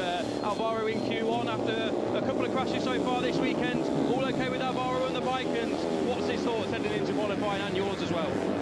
Yeah, obviously it's not been the easiest weekend for him, but you know, we just need to bounce back from like Lemans from Go 1 to Go 2. Obviously it's not easy in this track, especially, you know. Okay, we've seen Brian especially riding along this weekend, still being competitive, but you know, anyway, let's hope we can get some clean track and get the Go 2. Is Alvaro confident of going to Q2? I know a couple of crashes can sort of dent his confidence, but we've seen him bounce back before. Do you think he's going to bounce back again? Yeah, I'm sure. Obviously this morning it was easy conditions, it was very cold, so you know you can easily make a mistake, especially when there's not too many left turns on track. But anyway, I'm confident he will pass the good too, and you know, in general this track is not the most difficult to overtake. There's a lot of long straights, so even if you start a little bit more in the back, you know, everything is still possible. I know it's early in the season, but it feels important for Alvaro and of course Brian as well, that if they want to keep tabs on keyless, to start picking up points, picking up podiums and starting to beat keyless, how are you viewing it as a team? Obviously you guys are used to challenging for championships. Yeah, obviously I think it's too early to think about championship at the moment. You know, we always try to go race by race, even with Jose Antonio last year, you know. I always feel that if you start to think about championship, I think that's when you start to build some pressure on yourself. So at the moment we just need to get the confidence back for Alvaro, and obviously with Brian, you know, he's progressing all the time, so you know we're happy about his progress. He's still a rookie, so yeah, we go race by race. I've got to ask about Brian as well. He's had a fantastic start to this Catalan GP weekend, looking super confident yesterday especially, so he must be really confident of pushing for at least a top 6 in qualifying, if not a bit more. Yeah, definitely. He's been doing good progress, and I think especially for him the test we had in Jerez was very positive. We found something with the bike and also something in his riding that, you know, has helped him a lot now in the last couple of races. Obviously Lemans, I think the race result didn't really show how much potential he had during the weekend, but you know, as I said before, he's still a rookie and we go race by race, so just nice to see his progress. Thank you, Nicky. Have a good one. Thank you. Cheers, Nicky. Cheers, El. Just on Alvaro Carpe, Lewis, I've got to say, up until his DNF last time out, he had been in the top 5 every weekend since Phillip Island. He really was in sterling form, and he is a junior GP winner here in Barcelona. It is a surprise to see him in Q1, and as for his teammate Brian Uriarte, looking for his 3rd consecutive top 10 qualifying. If his form in practice has been anything to go by, he might be finding himself on a career first front row. Yeah, looking forward to seeing Uriarte on track in qualifying 2. A few rookies have been very quick this weekend. You'll see them all in qualifying 2. Carpe, of course, the previous times this season he has been in qualifying 1, he has successfully advanced through and gone on to qualify in the top 10. That will be the aim. Nicky Ayo's point, though, is a good one. That if you do start deep on the grid here, it's perhaps not the penalty it would be at some of the other venues on the calendar, such as Lemans, such as Balaton Park in Hungary, because this pitch straight is made for slick streaming. It really is, and that is going to be vital, particularly when we get towards the end of this session, when we start off with Q2. Track position is so vital here in Barcelona, a lot more vital than perhaps at other venues. Mugello is another one. We're going there next, of course, in a couple of weeks for the Italian Grand Prix. At the moment, lap time's just coming in. David Munoz yet to set a valid lap time, but he's been out there. I think he's exceeded a couple of track limits and rolled out of it as well. So we'll keep an eye on Munoz and Cruces, going well at the moment, but lots of red sectors, as you'd imagine, at this early stage of Q1. Alvaro Carpe, Vedapratama, Scott Ogden and Ruche Moodley, your 4 riders highlighted at the top 4 places in your timing tower on the left of screen. At the moment, finding themselves in Q2, but it is very, very provisional. Heck of a first lap, though, that from Carpe, a 47.3. Hadn't done a 47 at any stage in the weekend prior to that. Did a 48.1 yesterday, 48.5 this morning. Of course, this session was cut short by a crash, so that's already substantially quicker than we've seen from Carpe and from Pratama too, in 2nd place on a 47.6. That's a half a second quicker than he had been so far this weekend. Carpe's time, a 3.82, would have been able to put him in the top 5 yesterday in practice had he managed to get it going. So, got to say, Alvaro Carpe, he is on the pace when it matters, and it really does matter right now. Fastest time of the weekend, just for context, a 46.943. That was set by Hakim Danish yesterday in practice. The Malaysian has been going great guns, and we're going to be picking him up later on in Q2. Munoz leading around Cruces. A little bit of a moment there for Cruces up at turn 12. You generally have moments and you're trying to stick with David Munoz's pace. Yeah, David Munoz, of course, has got history at this final corner. He was caught in a sandwich, wasn't he, a couple of years ago? I was going to say that famous race that David Alonso won. That could be only one of 3 in the Moto3 class here. No improvement for Carpe on that lap. Munoz, though, does take 2nd place on a 47.5, and Cruces locked onto his rear tyre, making full use of that to take 3rd. Let's see exactly whether or not Cruces has got the pace if he needs to do it on his own. At the moment, the CIP Green Power machines this weekend slightly off the boil, coming in from, in the case of Cruces, a career best result last time out. The team's home Grand Prix finished 7th at Le Mans. And as for Britain's Scott Ogden, it's just been a little bit of a miserable weekend. A DNF as well last time out in Le Mans. Could really do with a result, Lewis, to spur him on ahead of what is a really, really busy period of races. We're back to back from here until summer. Mugello next, of course, where Ogden was on the front row of the grid last year, so he'll have some good memories to draw upon in a couple of weeks. No great recent memories to draw upon, though, from that French Grand Prix. He's one of several riders who would have been on for a big result had he stayed upright back in Le Mans. Probably would have been somewhere in and around the top 6 for Scott Ogden. Unfortunately, we know how good he is in the wet conditions. Hasn't been a particularly strong weekend, though, so far in the dry, but as it stands at the moment in 6th, he only needs to find a couple of tenths of a second to lift himself into that crucial top 4. And this is the thing here, Lewis, it's so tight in qualifying, it is marginal, it's so finite, so it is only a couple of tenths, but when everyone needs to find a couple of tenths, you don't really close the gap unless you've got a real advantage over everyone else. As we can see, dawdling off the racing line, riders bailing out of it. That just gives David Munoz a clear bit of track as he works his way through the 4th sector. That's why they're so keen to try and find that particular rear wheel to jump up on, because a slipstream down that main straight could be worth as much as half a second if you time it right. We often in this race, don't we, see riders go from 4th, 5th, 6th over the finish line and lead by the first corner. It is such a cheat code, really, if you can find it in these Moto3 qualifying sessions or indeed in the race. Munoz hasn't had that benefit, but doesn't appear to need it right now. Yeah, up into P2, improves his time once again, a 47.515. Looking at what that was yesterday, 47.907 for David Munoz. So he's a little bit quicker than what he was able to do in practice yesterday afternoon. Did a 47.5 this morning, did Munoz, so he's pretty much matched, back to a few hundredths quicker than he went earlier on today. Mid 47, that's around about where you need to be. Carpe, I'm not so sure he'll feel absolutely safe on a 47.382. Of course, ideally, you'd like to not run again in this Q1 session. If you think you got a chance of pole, you'd want to save an extra tyre for Q2, but I'm not sure Carpe is in a position where he can take that liberty. Absolutely not, and I think last week in Le Mans, he only just scraped through in 4th because of various goings on all around him on Saturday afternoon. So Alvaro Carpe, I think he's definitely going to be heading out. The other thing that we've got to mention, Lewis, is when everyone is pushing for that lap time, yellow flags can be a problem. Even if someone just runs through the gravel and drops it right towards the fence, even if you have a small get off, the yellow flags will come out, and regardless, well, it doesn't matter. If you slow down and acknowledge the yellow flags, that lap time gets canned. Yeah, riders in all classes have made reference to the fact of how difficult it is to get temperature into the tyres here. It's, of course, an earlier time of the year that we're coming to Barcelona, but it is still cooler than it would normally be at this time of the year by a good 3-4 degrees, really. And we've seen riders in all classes crashing in turn 2 and in turn 5 because they haven't built up that temperature in their front tyre. So that's something the riders have to be careful of on this outlap, that they dawdle too much. Of course, that is a risk that they take, that by the time they arrive at the first left-hand of turn 2, there's no temperature in the left-hand side of the front tyre, and they're straight into the gravel track. And the other thing as well, Lewis, is that the actual nature, the layout of this track, it's a lot of long right-handers at the end of the lap. That's why we see so many crashes at turn 2, and then 3 and 4 are also long, punishing right-handers for the right-hand side of the tyre. That's why we see crashes very early in the braking area. As soon as you touch the brake into turn 5, down you can go. That front end, very, very sensitive.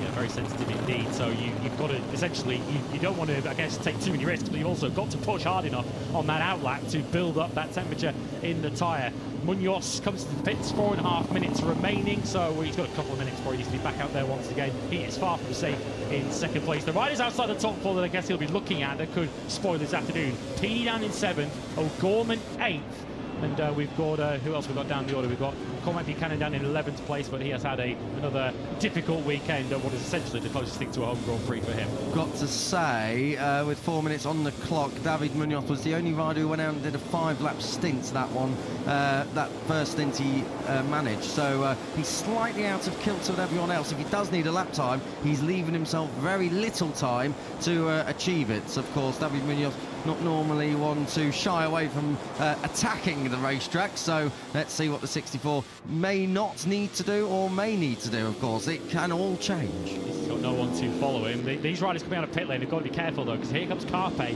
down the main straight, also doing his work on his own. He's going to arrive at turn 1, go through 2, and he's going to find a posse of young Moto3 riders in his way through 3. So I think the Red Bull KTM team have spotted that that group all need to be, they need to have their head on the swivel and make sure that they don't get in the way of Carpe, otherwise they could find themselves in hot water with the stewards. You can guarantee Nicky Io has got the steward's numbers on speed dial when he saw all that lot come out of pit lane.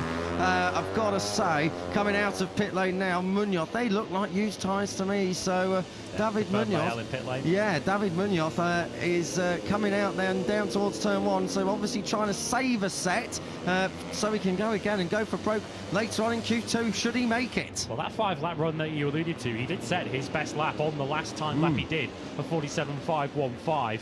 So it's a calculated risk for David Munoz, but we know he's a bit of a risk taker, albeit in very different circumstances. At the moment, through these initial sectors for the likes of Mitani, Carpe and Ogden, they're the 3 riders currently on time laps. No one is currently setting any personal best that will worry Munoz. Tell you what, if you're Tissot Gorman here, you're really happy that Alvaro Carpe's come on by, because you've got a great reference to try and get yourself in. Tissot Gorman is 8th at the minute. The rider up the road from him, Guido Pini, he is going to need to pull out a real barnstorming lap in the final couple of minutes of all of this. He should get 2 laps by the time they cross the line, because he's in this group just behind Carpe. We'll pick them up when they do come across the line. We're watching Scott Ogden, but he's a second off and now bails out. And now we have a load of Moto3 riders who, at the end of the day, are just reducing the possibility of getting 2 laps in. I'm almost certain now it's going to be 1 lap go for broke at the end. Yeah, Ogden came around turn 12 and a light bulb came on above his head. He's like, hang on, there's a potential slipstream, potential 8-9 bike slipstream I can jump into the back of here, which might help me on my final lap. Minute 47 to go, so anyone starting a final lap now will not get around for one more effort, so it's make or break now for these Moto3 riders in Q1. Well, we're in the final 90 seconds, aren't we, more or less? Guido Pini needs a lap. Vedapratama is the rider at risk in 4th. He'll need a lap, and they've got Ruche Moodley, who is in this group, as well as Cormac Buchanan, who's at the back of it. Both of them can put a lap together when they want, as they flick through the direction change of turns 2 and 3. Red sectors everywhere so far. Cruz looked like he was boxed in behind O'Gorman. I think O'Gorman's passed him on the way into turn 1, so Cruz has had a poor first sector, so he's now under serious risk too in 3rd place. Pratama getting aggressive on this lap because he knows he needs to get a lap on the board here. That's on the inside of Nicola Carraro. Pratama at the moment defending 4th place. Yeah, and he's got to come through on Carraro, because Carraro was great through the opening sector and is down in 9th in this session at the moment. He's not really going to threaten the top 4 placings. Pini, we're going to take them through the 2nd sector. That's coming up in just a moment's time. Let's see what the 2nd sector is. It's a lot more meaningful, this 2nd sector.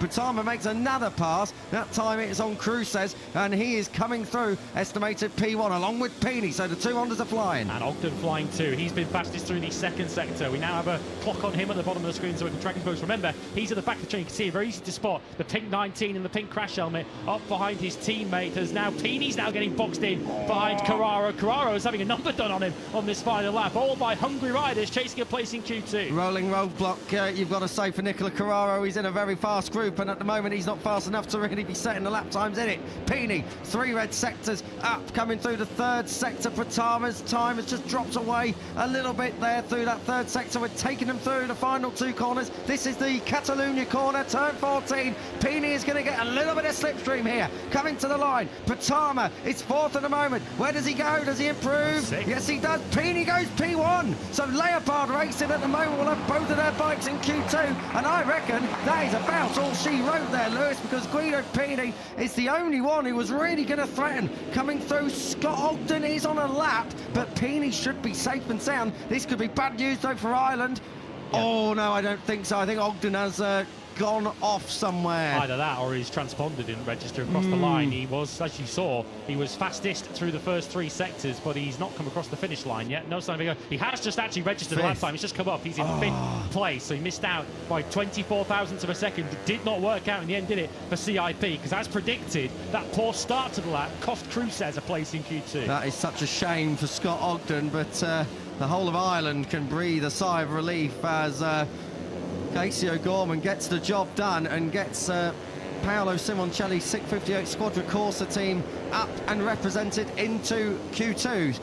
Guido Pini, he likes leaving it late. He likes getting the Leopard Racing team's heart rate going, doesn't he? Pini, Carpe, Munoz and O'Gorman. I've got to say, that's probably about where we thought. The only surprise not to move through Pratama, he won't be happy with that, down in 7th. Yeah, I'd love to know what happened to Pratama in the final sector, because it was looking pretty good, wasn't it, for Pratama? 3/4 of the way through that lap. Clearly he made a slight error, because he ended up losing, what, 0.3 of a second? Ended up down in 7th place. So Pratama will start down in 21st place on the grid. That is a career low qualifying, which I guess tells you the high standard he's been setting so far. A nice, interesting shot there of Massimo Vergini and Miodrag Couture, both of them having a long discussion on pit wall, no doubt discussing Guido Pini, but he's in P1 and he's in, so that's all that matters. Carpe second, he goes through as well. Carpe, I think he was always gonna move through, but it's just you put yourself at such a risk and at the mercy of others as well. So Alvaro Carpe is going to join his teammate as well. Munoz is going to join his. Casey Gorman is the only rider, as I say, from that 658 Squadra Corsa team that will be in Q2. Round of applause in the team. And Alvaro Carpe can have a short breather, and he will have the best knowledge of the track conditions, it's got to be said, as well, when he gets back out there to go for pole in Q2. Really pumped up there, isn't he, Alvaro Carpe? It was second in Q1, but that could be a key moment in his Moto3 Catalan Grand Prix weekend. Pini then a 47.285, comfortably the fastest we've seen from him this weekend so far. So shout out to Pini too on the 94 bike. So we have Hondas through in first and fourth, 2 KTMs through to second and third. 47.285, Lewis. That's not that far away from what Hakeem Danish was able to do yesterday. So Q2, we might be getting the fastest times of the weekend. Guido Pini then tops Q1. Carpe, Munoz and O'Gorman go through. So Munoz's gamble to go out on a used tire at the end of the session did pay off. Ogden and Cruces miss out for CIP 5th and 6th from Pratama. Moodley, who outqualifies his teammate Cormac Buchanan for the second time this year, and second in the last 3 Grand Prix too. Carraro 9th, as we saw him in the thick of the action on that final time lap. Mitani, Ramastorfer and Buchanan completing the 12 that competed in Q1.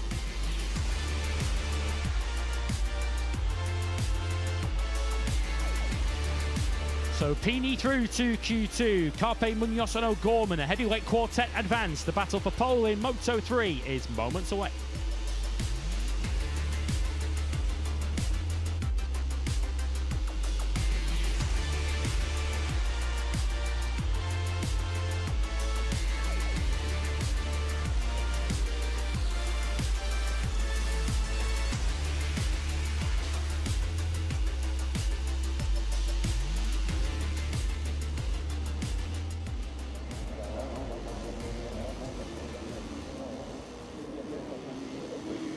So then we get ready to rock and roll with Moto3 Q2. This is the battle for pole. And coming up in this, I tell you what, we are going to have an absolute blockbuster. Hakeem Danish has been in mighty form. We've had Pini, Carpe, Munoz and Casey O'Gorman joining them all the way up the order. So I reckon Moto3 Qualifying 2, Lewis, is going to be absolutely phenomenal. Yeah, so important to get yourself the right position on track. We've already discussed in Q1 the slipstream is going to play a crucial role. So expect plenty of jockeying around on the outlaps, expect plenty of tactics, but who will be the fastest? Who will become our 6th pole sitter of 2026? You will find out very shortly indeed. Q3 or Q2 in Moto3 coming up.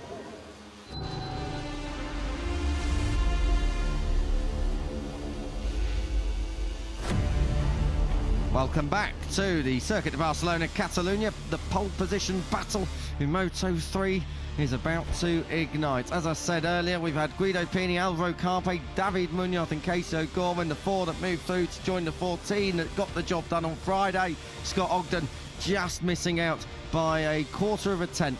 As well as Adrian Cruces, Vedapratama, Ruche Moody, Nicola Carraro, Zen Matani, Leo Ramastorff and Cormac Buchanan. They miss out on that chance of a pole position here in Catalonia. We are here at the Circuit of Barcelona-Catalunya, just a little bit outside of downtown Barcelona, about half an hour, 40 minutes or so by car. But you need space to build a great racetrack, and when they built this place, they definitely built it with motorcycle racing in mind. This is a classic venue. It never, ever disappoints. Every single year, there's at least a talking point to get our teeth into here, and Moto3 is generally one of the this is one of the craziest Grand Prix of the year. Next up, Mugello, that one's pretty similar as well. You join myself, Kiko Giles, Lewis Sotheby is next to me, Elliot York is down in pit lane. We're going to be crossing down to him very, very soon, I'm absolutely sure.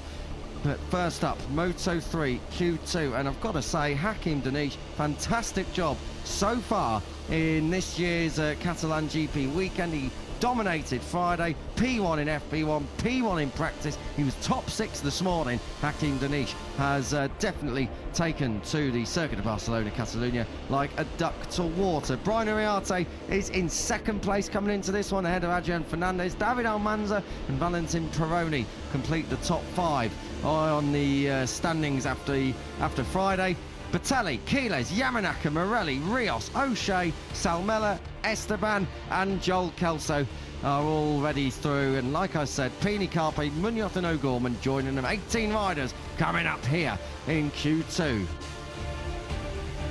It's going to be a close one, this, and rookies certainly making an impression here at the Catalan Grand Prix so far, as you can see. Danish, Uriarte, we've also got Salmela in this session, Jesus Rios, who has a very strong record around here in junior categories too, who's a rider to keep an eye on in this session. The experienced names have been obviously riding towards the front. We've got the likes of Adrian Fernandez, so experienced in his Moto3 class, who's been podium finisher, and of course our most recent pole sitter. But the kids by Moto3 standards might be about to upstage him today. Yeah, indeed. I've got to say, it is going to be really, really interesting to see who comes out on top of this, because Hakim Danish has been dominant so far this weekend. Max Quiles has not been absolutely at the races, it's been fair to say, like he was at Jerez and Le Mans, so we could be in for quite a jumbled up grid. Before we get into this one proper, let's get down to pit lane. El, who have you got? Yeah, got Jordi Gattel with his gents, team boss at the MSI. What a weekend so far for Hakim, Jordi. P1 yesterday, looking really comfortable, both on one lap and in race rhythm. So how's he feeling ahead of qualifying? Yeah, well, it's really amazing that Hakim is showing all the team, all the people around MotoGP. Probably is unexpected, but we trust a lot in his potential. He's working really well. He's a clever man. He's doing a job step by step. Right now, I think he has the pace. He has the capacity to try to do a good time attack. But any pressure in his whole shoulders, we are just learning, growing, preparing a good rider for the future, for sure. What have you been most impressed with what Hakim has done so far this season? Obviously been in the points a lot, and now, of course, fastest on Friday here in Barcelona, a circuit that everyone knows very well. Yeah, sure, but something that is really impressive, sharing all the data with strong riders like Angel Piqueras or Ortola, or also with Moreira and Moto3. This is really, really strong in the last sector. We never saw something like that. We are really impressive, but also he's fast in all the sectors of the circuit. But the important thing is that he's growing. He must to learn about the big mess during the qualifyings, because all the riders are on the middle, finding another riders, and probably he will be one reference for another rider. It's the first time that can happen, and we will be who manage the situation. And on the other side of the boxes, the two riders head out for this Q2 session. Ryushi, great to see him back in the top 10.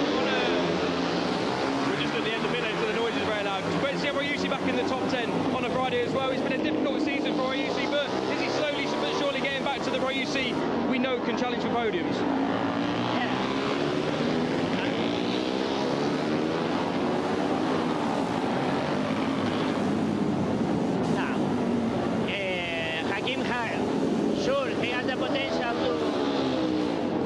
To do a top 10, sure, but also we expect that Yamanaka, that they started the season struggling a lot. He is recovering some confidence. We will see the both riders. We will be in the top 10 for sure. Very quickly as well, Jordi, on Moto2 Ivan, we saw him struggling a little bit this weekend. Just a preview for Moto2 coming up. How's he feeling? Because he's on the podium last week and now struggling a bit this week. Yeah. with Ivan, we had an issue with the bike yesterday. They affect a lot. During this morning, we don't use new tires. We wait for, because we expect to pass to the Q2 to have the allocation for two new tires. And also, we don't use it this morning because this year with the red flags we have very bad luck, and we want to have some allocation, extra allocation if they happen again tomorrow. Thanks, Jordi. Good luck for both sessions. Thank you so much. Thank you, Jordi. Thank you, L. Lewis. You'd think they'd have delayed the session just while we try to get Jordi Cadell's thoughts down there in pit lane. Gotta say, let's start with Hakim Danish. He is the favourite coming into this one. He's been absolutely dynamite and box office on Friday and also this morning. It's been a long time since Malaysia's had a lot to celebrate in Moto3. We've had a couple of wins from Khairul and Parry, but it's been a long time since it's been consistent. Zulfami Khairuddin, the last Malaysian rider with 5 consecutive point-scoring finishes. So not bad company for Hakim Danish to be in. Yeah, and the aforementioned Khairuddin, the only Malaysian to have a pole in the Moto3 class. That came at his home Grand Prix, typically and fittingly the Malaysian Grand Prix back in 2012, and it feels like that particular record is under a bit of threat today, because Hakim Danish has been fast from the very start of this Catalan Grand Prix weekend. So fast, in fact, that the experienced Adrian Fernandez is quite happy to pick up some pointers from it. Well, why wouldn't you? I mean, yeah. Danish has been brilliant here. He actually has a decent record here in Junior GP, best finish of 6th there as well from a few years ago. So Hakim Danish likes Barcelona. We haven't had back-to-back top 10s for a Malaysian since 2017, and it was Adam Noureddin back then, Red Bull Ring and Bruno. So 9 years later, Hakim Danish is doing the business, but he's not going to have it easy. Brian Uriarte has been fantastic over one lap pace, and this rider here who we're riding on board with, maybe not on this lap time, but Max Quiles knows how to pull a lap together. He has been superb in Moto3 this year. They're certainly not going to be ruling out Max Quiles. He's so often, of course, a formidable operator on a Sunday afternoon, and he started to sort his Saturday afternoons out as well, hasn't he? Back-to-back front rows as Adrian Fernandez is getting well and truly held up. He was already 6/10 up on Danish halfway through the lap. He's now getting held up by the Malaysian. And I've got to say, we've seen Fernandez. He's been a bit ruthless and a bit feisty this weekend so far. He had no qualms about shoving a couple of riders out at turn 3 and also turn 12, where he thought about doing it on Hakim Danish, but thought better of it. 47.4 though, despite all of that, Adrian Fernandez, it's a pretty good opening gambit from the number 31. Danish on a 48.3. He's going to need to find a little bit of time there, but of course these are probably the best conditions Moto3 have had and the warmest, and we all know that here in Barcelona there's almost zero grip out there. And anyway, when the track temperatures rise and everything else warms up around it, grip, the little grip that there already is down there, starts to diminish further. Yeah, track temperature in this qualifying session is some 20 degrees hotter than it was this morning when these riders, save for 4 of them, were last out on track in free practice 2. Here comes Uriarte ahead of his fellow Spaniard Munoz. At the moment, we're seeing a lot of action, but not a lot of valid laps. Joel Esteban across the line on a 53.7, only the 5th of them. So many already exceeding track limits. Yeah, and there's so many of them seemingly just not quite dialing in. Not such a problem for Brian Uriarte. 47.323. That'll do very, very handsomely. Remember, he was so close. We were almost celebrating a maiden pole for him, weren't we, a week ago? Fortunately, he did exceed track limits in the final quarter in Lemans and had it ripped away from him. If you listen back, I think I was. 10 minutes to go in Q2. Adrian Fernandez backs it into turn 10. The thing was on a hinge coming through there. He just about scrubs off enough speed. Danish looks quicker though through there. Jesus Rios, keep an eye on Jesus Rios. I'm a big fan of Jesus Rios. I think he's got quite a lot of potential. His roofs and his ceiling seem very, very high. He's in that Riva Gold Snipers team. It's been a long time since they've had anything to really cheer about, and at the moment Jesus Rios is dynamite. He's doing the business. He's brilliant form around here. 2 Junior GP wins, and now he's doing it in Moto3. We take Fernandez across the line, doesn't improve in time, doesn't improve in place. Hakim Danish, 3rd, he does improve considerably. That's a bit more like it. 47.6, not still though near the 46 is where we were yesterday. Coming to the line, let's see what Jesus Rios has got. He was on course to go P1, and he does go provisional pole. Brilliant stuff from the Riva Gold Snipers team rookie. Fantastic. Number 54 is just up ahead of Brian Uriarte and Adrian Fernandez. So 2 Hondas on the front row. Been a little while, though, since it's been in the hands of the Snipers team.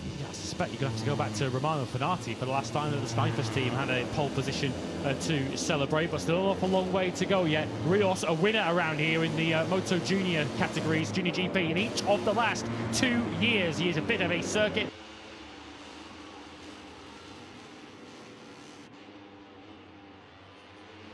specialist. Peroni onto the second row. He goes 4th. He's looking to try and get over some recent qualifying demons. Almanza to top spot now on a 47.141. So David Almanza, of course, we haven't seen him on the front row or a pole position since the very first Saturday of the season in Buriram, pre-injury, of course. And we know Almanza, when it comes to getting 1 lap time in, is pretty fast. And not just that, but Friday practice, he does a lot of laps on his own, and he gets a lot of data acquired. So perhaps not a big surprise to see David Almanza up there in P1, but just on Jesus Rios again, if I can, Lewis, that's half a second quicker than he's managed all weekend so far. So whatever the 54 fueled up with over lunch, it's working. So 5 riders at the moment without a valid lap time next to their name, including the World Championship leader, Max Quiles. We've also not seen anything at the moment from O'Shea, Pini, Carpe and O'Gorman. Of course, 3 of those 4 came through qualifying 1. Of course, Munoz was the one who came through qualifying 1 and saved the tyre because he went out for his second run of Q1 on used tyres. So Munoz on a level playing field to the bulk of this Q2 field. Good to see that Adrian Fernandez also has a decent first lap, first run on the board. We see him very often kind of languish down a little bit and then he can't get the lap time in at the end. But 4th place halfway through this session. I imagine we've not seen Pini, Carpe or O'Gorman go out because they don't want to waste the tyre. As for wasting a tyre, this is something I touched on this morning with Al. Max Quiles has got to be very careful about laps cancelled. He's a bit of a criminal for all of that, and he's just gone out, used a tyre, come back in, and he's still not set a lap time. Pressure's on, Lewis, less than 7 on the clock. Yeah, he's wasted a tyre and he's wasted his own time so far in this qualifying session. He has done 4 laps, not one of them have been valid. Quiles usually pretty good at working out where he can stretch the margins and where he can't. At the moment, Quiles is going to be starting back on the 5th row. If I'm not wrong, was it Austria last year? He kept doing this right away across over again. Friday and Saturday, and it really did come back to bite him. So Max Quiles at the moment, your championship leader. Yeah, okay, qualifying maybe not as important here, but you don't want to be on the 5th row. And the reason why it happens quite a bit here as well is because a lot of the track limits areas, the green tarmac, are on the way out of fast corners, where you want to try and carry that momentum, try and make the corner as, I guess, open the angle as much as you can to carry the speed out of the corner and onto this long pitch straight. That's often where we see the riders going out onto the green. So Quiles is trying to, I guess, be millimetre perfect. He hasn't quite got it right yet. And of course, like any curbs in the world, the higher up the curb you go, the bigger the serrations get. And even if you are perhaps not on course to exceed track limits, a little bit of a bobble out there on the big serrations, they can just drop you off the other side. You can just see the drop off there. That's at turn 9. Perfect illustration of exactly what we're talking about.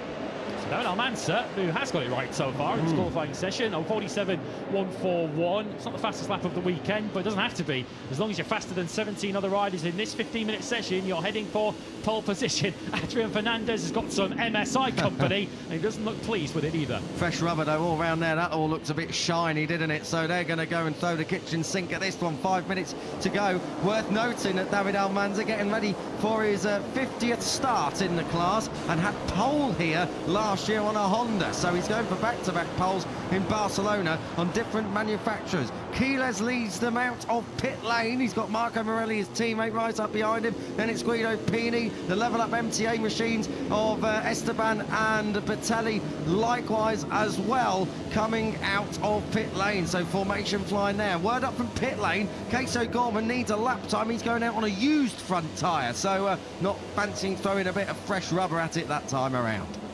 There is young Rico Salmella, who's I guess, contemplating a qualifying session where he needs to get himself up the grid, because if you haven't been with us so far this weekend, Salmela picked up a long lap penalty for some misbehaviour yesterday in practice. So the young Finn already with a bit of a handicap going to tomorrow, so important that he gets himself as high up the grid as possible. That long lap penalty is a troublesome one here down at turn 1. Yeah, Valentin Peroni as well, the other Tech 3 machine, likewise in pit lane. So a little bit of formation flying incoming for Gunther Steiner's team here in Moto3 Q2. They're working their way around the track. This is a brilliant lap incoming for Brian Uriarte. He's got a little bit of traffic, but enough fresh air where I think as long as they don't dawdle coming through sectors 3 and 4, I think that Uriarte may well be on course for a very, very strong lap time here. This could be one of the fastest we've seen so far this weekend. Uriarte's had the clear edge on Carpe, hasn't he, this weekend? No doubt about it. The junior world champion looking like he's going to challenge potentially for a first pole, and Carpe wisely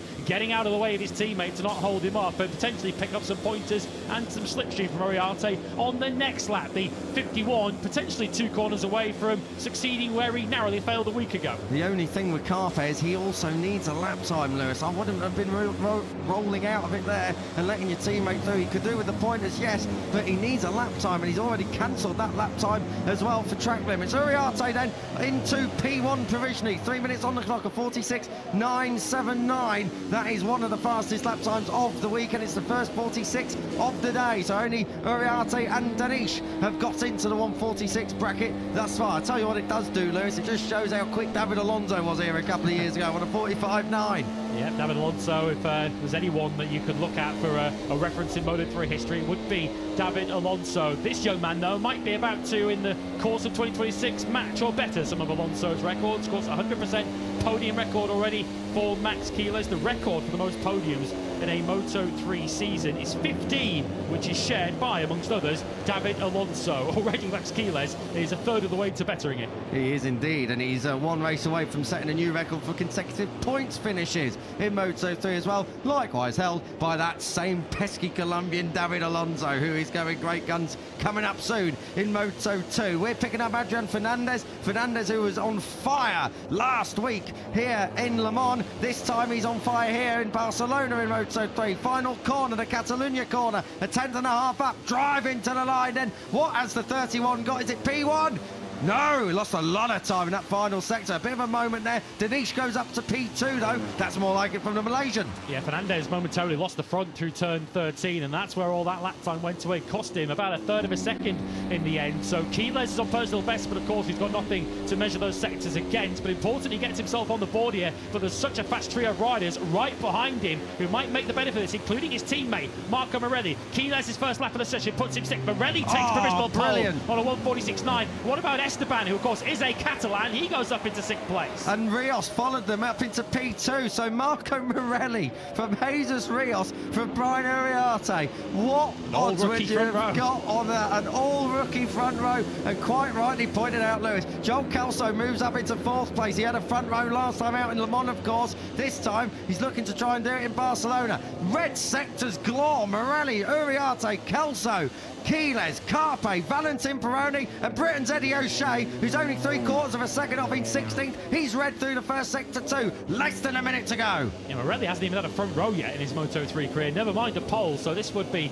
breaking new ground. We've got 4 rookies in the top 5, of course, as you mentioned with Danish, who is now in 5th place. What's Danish doing? He's lost a bit of time through the third sector, so his hopes of a first pole position in Moto3 look like they're fading. But Quiles needs this. Final lap of the session at the moment, Quiles is stuck on the 4th row of the grid. And this is definitely his last flying lap, Lewis. Half a minute on the clock. He's not going to get round for another one. Even the great Max Quiles can't lap on a Moto3 bike the time needed here to get in. We pick up Hakim Danish. He's 2/10 off. This isn't going to cut it. He is going to get one more, though. So it's not all done for Danish. It's whether or not there's life in the tyres. Danish comes across the line and, as we predicted, goes in 5th place. Quiles needs this lap time. Look at Valentin Peroni here. 3 red sectors, 3/10 under, 3 sectors in. He's in the 4th sector now.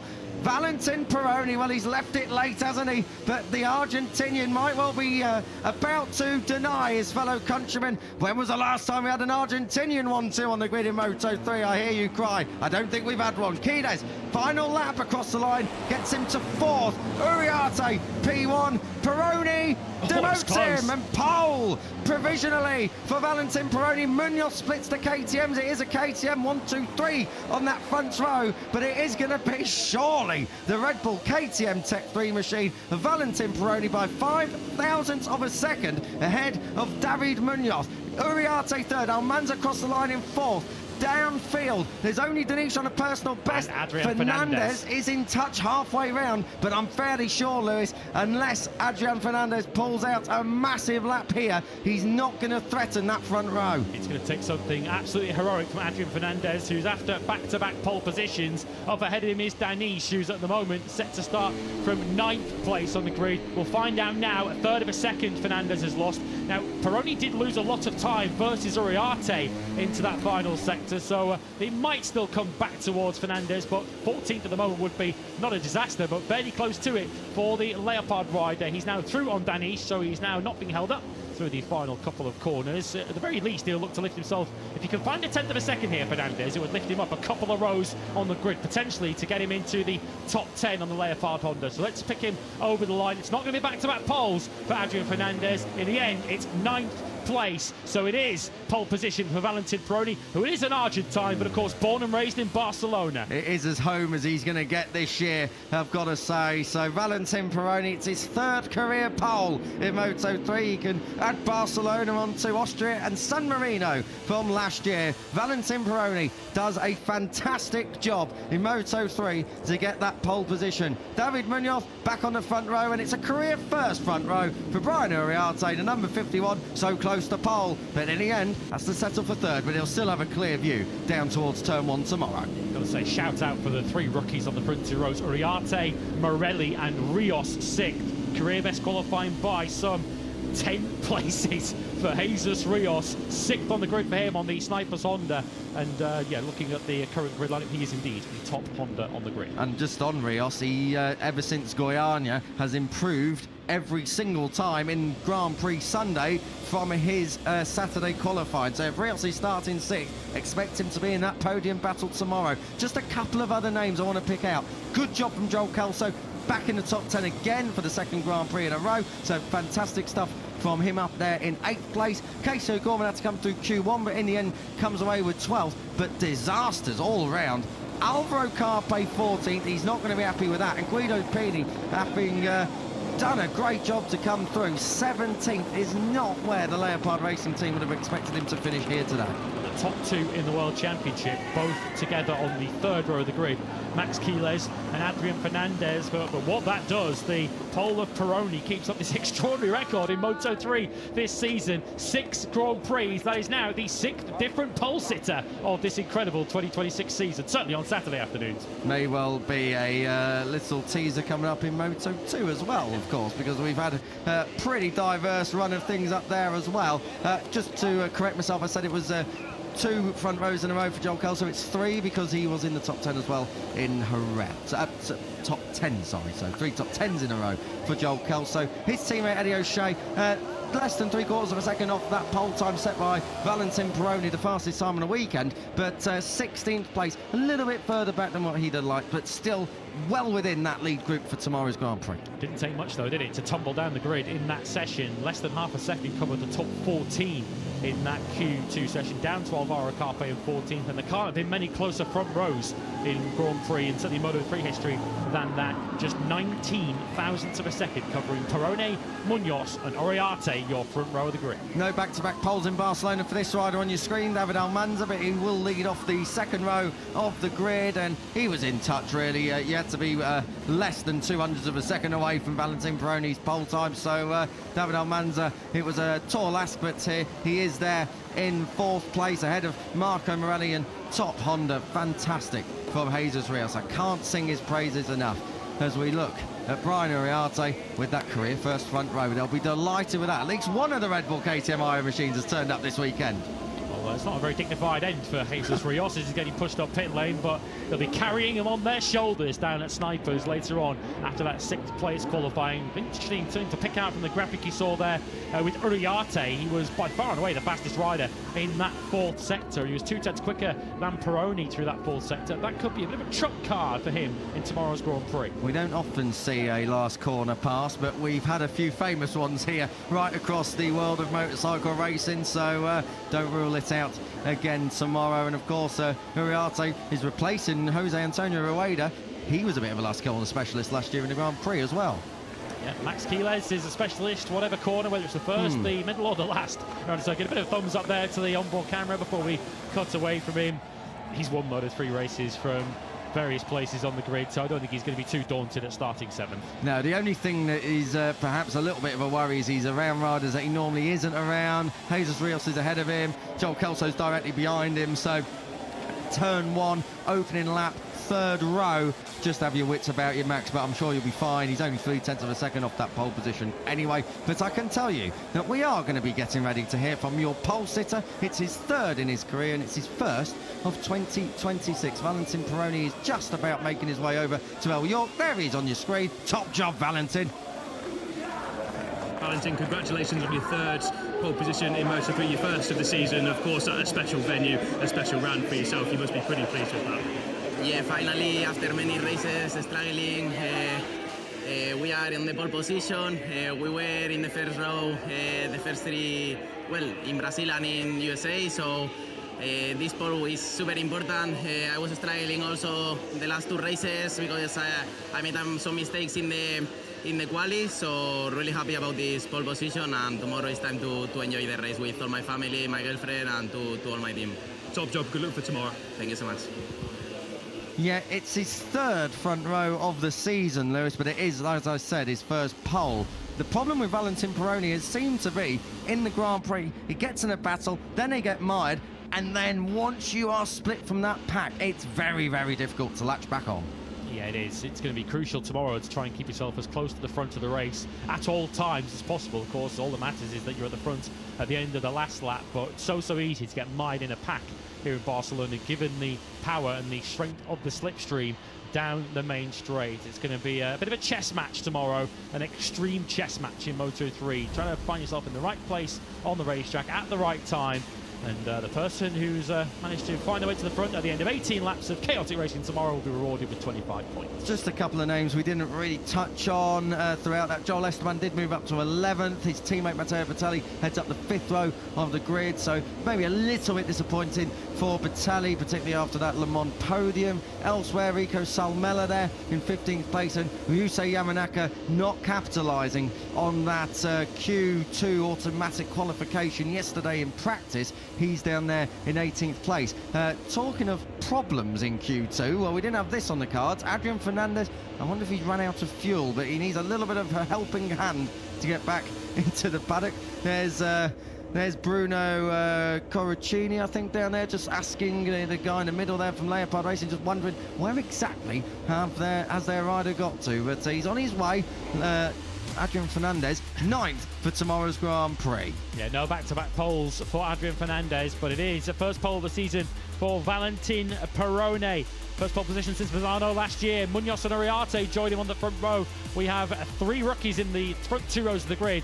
Almanza ahead of 2 more, Morelli and Rios. Career best for Rios. Quiles 7th ahead of Kelso, Fernandez and Danish, who, dare I say, might be slightly disappointed with 10th. Esteban 11th ahead of O'Gorman via Q1. Bertelli, Carpe and Salmela on the 5th row. Remember, Salmela has a long lap tomorrow. O'Shea, Pini and Yamanaka on the 6th row just behind him. Scott Ogden and Adrian Cruces both nudged out in Q1 for CIP. They complete the top 20 ahead of Veda Pratama, a career low for him in 21st. Moodley, Carraro, Matani, Ramastorfer and Buchanan complete your grid of 26 in the Moto3 tomorrow. Their Grand Prix course gets underway at 11 a.m. local time Sunday morning in Barcelona. It's always a bit of a popcorn race here in Moto3. Make sure you're with us for that. Stay with us though this afternoon, because the battle for the final places in Q2 in Moto2 are coming up next. Q1 right around the corner.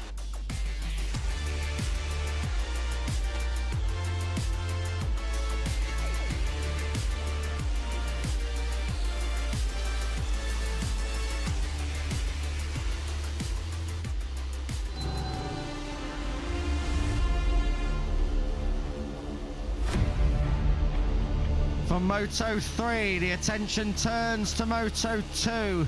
And if you thought Q1 was power-packed in Moto3, well, you are in for an absolute corker here in the intermediate class. Good afternoon, live and trackside from the resplendent, perfect, beautiful circuit of Barcelona-Catalunya, up here in northeastern Spain in Catalonia, the autonomous region of Catalonia. And what a place it is, what a racetrack it is. Cannot wait to get going with this one. You're joining myself, Kiko Giles. Lewis Sotheby is next to me up here in commentary. Elliot York is down in pit lane. We are getting ever closer. We are just over an hour and a half away, just under an hour and a half away from going green in the MotoGP Tissot Sprint. Matt Burt Lewis and Jack Appleyard will be bringing you the coverage for that when we come off air for Moto2 in just under an hour's time. But as for Moto2, Q1, well, there's some very, very famous names coming up in this one.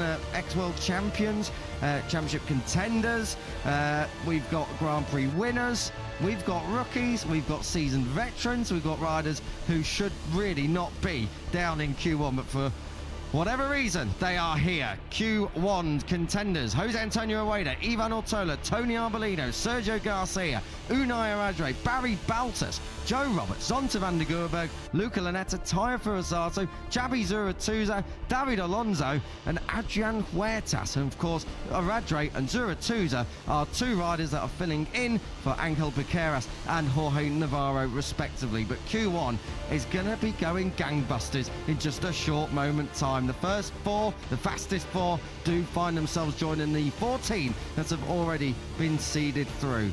Lewis, Moto2, we thought Moto3 was hard, but Moto2, I'm at a loss because where do you look? You've got David Alonso, who's in great form, but finds himself down there. Barry Baltus, obviously a big crash yesterday, but he's not gone through. And Jose Antonio Rueda, following his arm pump surgery post-Jerez, not only was he quicker in Le Mans, but he's really come to town and come to form here in Barcelona. Who's it going to be here in Q1? Yeah, difficult one to call this. Just 7 thousandths denied Rueda from a place automatically in Q2, and he was very impressive in FP2 this morning. So there's a genuine opportunity here for the Moto3 champion to earn a first Q2 appearance in Moto2. In terms of championship position, this is the biggest of names in this qualifying one session. David Alonso, not so much bothered by the right shoulder this weekend. It's more electrical problems that he had in practice yesterday, which kept him to only a couple of time laps. That left him down in 26th place. But we have 2 of the top 6 in the World Championship in this Q1 session. Alonso and 6th place, podium finisher from last week too. That's Ivan Ortola, of course, on the MSI Calex. This will be the 3rd appearance for David Alonso in Q1 this season, and both occasions he has managed to come through. And ironically, the one practice session he did top over in America, he qualified 17th. So Friday afternoon's probably not the biggest indication of where David Alonso's at. Just for context, he was 11th this morning, so okay, not right up at the pointy end, but without any gremlins, he was knocking on the door of the top 10. Yeah, and of course that 17th in Austin was a pole, wasn't it, until his tyre pressures received some closer inspection on the Saturday. Bit of a story of Alonso's season, that, in many respects. All season long, Alonso has looked like he's got the speed to take you with a run-up at winning one of these Moto2 races, and all sorts of incidents, injuries, unreliability, incidents up ahead that he's then tripped over have all got in David Alonso's way. And as a result of all of that, he's 5th in the World Championship, 31.5 points behind Manu Gonzalez, as we take a look at the pensive Jose Antonio Rueda.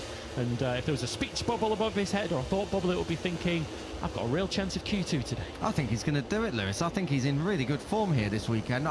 We always knew he's going to work out. There's been so many different elements to why it hasn't necessarily been the dream start. Obviously, he's had the problem with power in his hand after the big crash he suffered with Noah Detwiler last year on the sighting lap at Sepang. There's also been the fact that he's jumping off a Moto3 250 machine and jumping on a 765 Triumph in Moto2, so the stopping power, the braking power, that really took its toll on him. That's why he's had to have that arm pump surgery post-Jerez. He stayed behind in Andalucía, in his home in Andalucía, and got under the knife. And really, since Le Mans, that was when it started to come true that maybe Jose Antonio Rueda's special kind of talent, we know and we knew it hadn't gone away, but that's when the results started showing it and backing it up. Green light, Q1 Moto2 is underway, and Barry Baltus wasting no time at all. He wants fresh track for this one. Yeah, he's a little short on track time so far this weekend, is Baltas. Didn't get much running in this morning in pre-practice too, due to some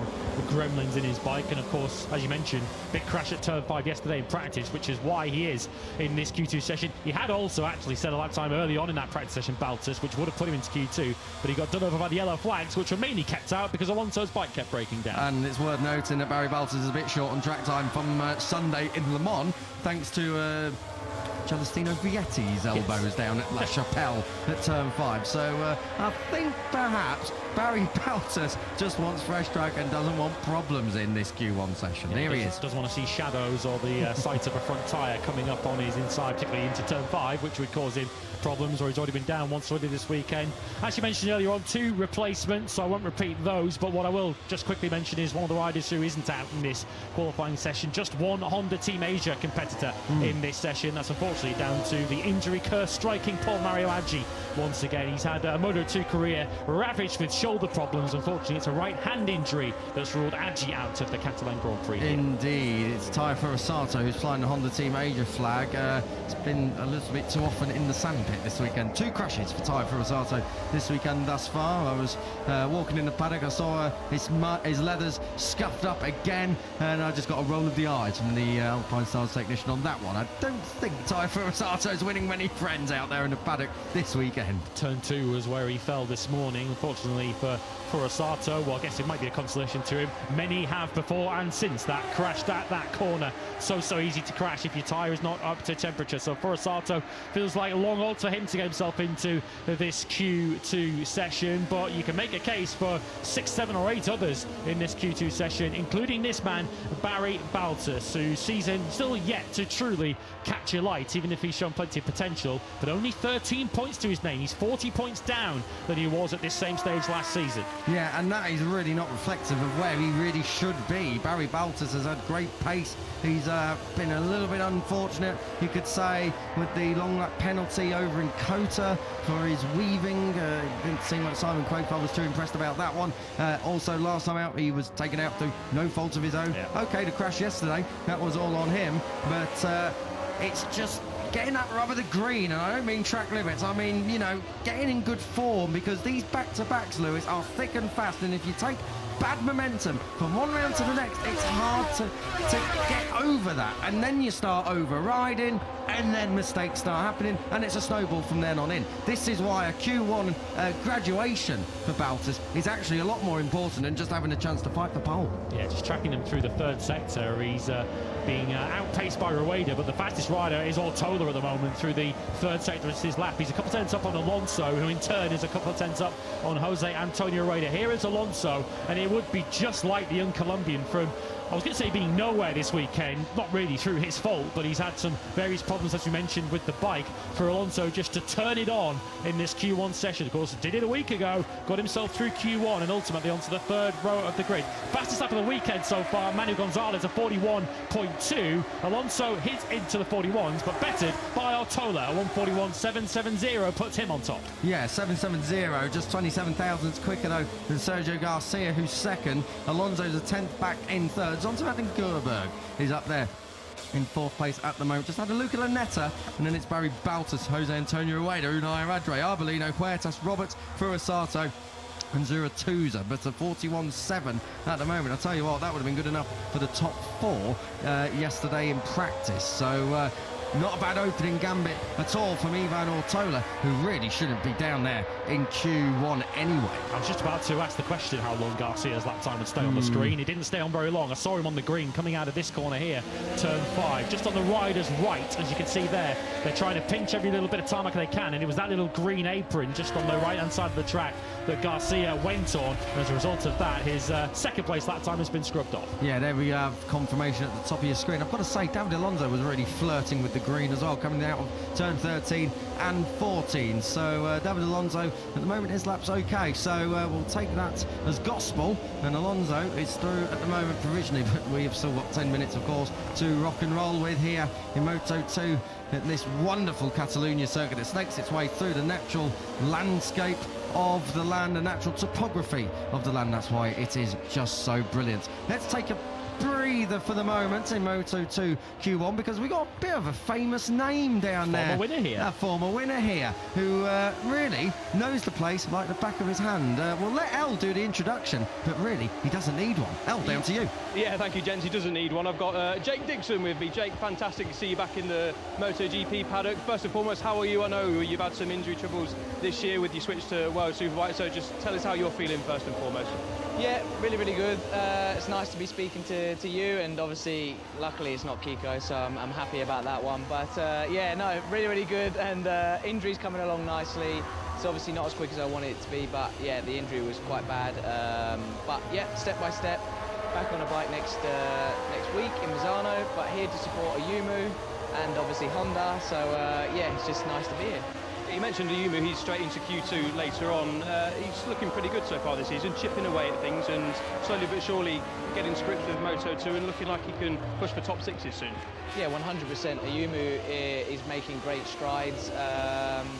He's a really, really good friend of mine anyway, so I'm just proud of what he's able to do week in, week out. Whether it's good or bad, he's always improving, whether the result shows it or not. And I think this weekend he's going to have a really good race. He's been like so close to having such an awesome race, and like I say, this weekend I think he's going to do it. You've raced against most of these guys, you know how quick they are, you know how tough the battle is in Moto2 and competitive. It feels as competitive as ever. I know you tune in and enjoy watching the races and pretty much every session, so how do you view the season so far in Moto2? Do you know what? In a way, I'm happy I'm out of it, because honestly, it's such a stressful time when you're racing in Moto2. Everyone's so close, everyone's so competitive, and this year it's no different, you know. So you've got the Bostascuras up there, you've got the Calixes with Olins and the Calixes with WP, and they're all there, you know, and everyone's fighting. It just seems tighter than ever. Like, I don't know if it's because I'm out of it now, but every year it just seems to get a little bit tighter, and yeah. It's going to be nice to see the race this weekend. We've got a really close competition at the front. How do you see it playing out for the rest of the year? You've got Manu, of course, up there. Again, Ethan, Celestino, and obviously the Aspar duo as well. Who would you put your money on as things stand? Oh, it's super difficult. Do you know what? I think you'd have to go with Manu just because of how consistent he is. Like, sorry about that. Last year, he made a few mistakes. The only downside that's going to let him down is if it rains. He's really got to improve on that, and to be a world champion, you've got to ride in every condition. Like Moreira did last year, yeah, he needs to, yeah, just try to get it over the line this year. Just finally, Jake, you know what it takes to win around here. It's a super low grip surface. You've been on the podium, been on the top step. So what does it take around here? We know tyre life is crucial, of course, come Sunday. What do you, as a rider, need to do on a Sunday to stand on the top step here in Catalunya? Patience. I think patience is the key here in Barcelona. I think it's one of them. At the beginning of the race, you've got to be smart that you don't use too much tyre. And I was just saying to Ayumu then, just remember there's going to be a couple of drops in the race. And yeah, he needs to be smart with that, and they all need to be smart with that. As you well see, the group breaks up pretty quickly, but patience is the key, and not overloading that rear tyre. Appreciate your time, Jake, and look forward to seeing you back on the Honda very, very soon. Great to see you as well. Thank you very much. Jake Dixon just made a big mistake there, because what he's done is let me come back at him and he can't come back. So nice of you to turn up to a racetrack this year, Jake. I know it's been a while. On a serious note, there is a bit of banter between us, and I'll come and find you later, and I'll come and badger you then. On a more serious note, please do get well soon. World Superbikes need you up at the front on that Honda. So Jake Dixon, great to hear from him, Lewis. Yeah. Back to Q1 action, I've got to say. Luca Lunetta has somehow moved on to P1. Fantastic lap time by the rookie on that Bostascura, 41.750, a couple of hundreds quicker than Ortola. Yeah, certainly not taking an L in this session, is he, Luca Lunetta? 141.750. That's a second quicker than he went in practice yesterday afternoon, in the same conditions, same time of day, roughly the same temperatures. So whatever Luca Lunetta's found, he wants to bottle it up and keep it for the rest of the weekend. So at the moment, he is on course. Of course, we've talked a lot about the rookie Rueda, the Moto3 world champion, but at the moment, the rookie that's heading through to Q2 is Lunetta. Brilliant stuff from Lunetta. I'm really quite surprised. That, well, he was quite impressive, wasn't he, before he got injured in Burra? He was one of the standout rookies, I've got to say, in the test at Jerez. But we know his leg injury the leg break was actually quite severe. So Luca Lunetta to come back out here with 5 minutes to go, staring down the barrel of a Q2 appearance. I think what that also tells us, taking nothing away here from Lunetta, I think that also tells us that the Boscoscuro is working very nicely here in Barcelona. We've already got 5 of them. 5 of the 6 in the field, straight through to qualifying 2, with, of course, some that we would expect, the likes of Vietti, Guevara, Onchu and Canet. But Alberto Fernandez on the second of the Pramac Blue Crew Boscoscoros into Q2. And if we get Lunetta through in P1, we would have the full complement of the 6 Boscos battling out for pole. Yeah, and I'll tell you what, that's very, very encouraging because particularly for the Marc VDS team, they've really struggled this year to work out on the Aaron Canet and on the Dennis Onju side of the box. Just looking further down there as far as we can as Jose Antonio Rueda works through turn 5, and he's going to come through the timing beam for the second sector. He's on course to go through at the moment and go P1 in this session. Tony Arbolino down in 9th place. What is going on now? I know Tony Arbolino has struggled over the last couple of years. It was here last year, his worst ever Moto2 qualifying, 28th place on the grid. I mean, he won't be 28th today, but at the moment, he's looking at 23rd. It's a disaster for the 14. Yeah, you're right to mention his results last year, because this has never been the greatest of circuits for Tony Arbolino, even when he was fighting for the Moto2 World Championship with Pedro Acosta 3 years ago. This is a circuit that Arbolino has always seemed to have a little bit of difficulty getting to grips of. As we've heard from Jake, who knows better than any of us about the particular nature of this circuit, the challenges of it, the low grip that we have, and the difficulty really nailing a perfect lap. You've got to be so precise to nail a lap round here, and at the moment Arbolino is finding the going particularly tough. Is Rueda about to get as a second rookie into the top 4? This, as mentioned through the weekend, would be no surprise if Rueda can do it. Just kept himself off the grid coming out of the final corner, and Rueda across the line. Has he had a problem elsewhere in the lap? It would appear he has. This is what we're having a look at. 44.5. This is down into turn 10. That is going to get out of shape. Whoa, dearie me. Jose Antonio Rueda, how many times does he want to have a go at making an apex down at turn 10?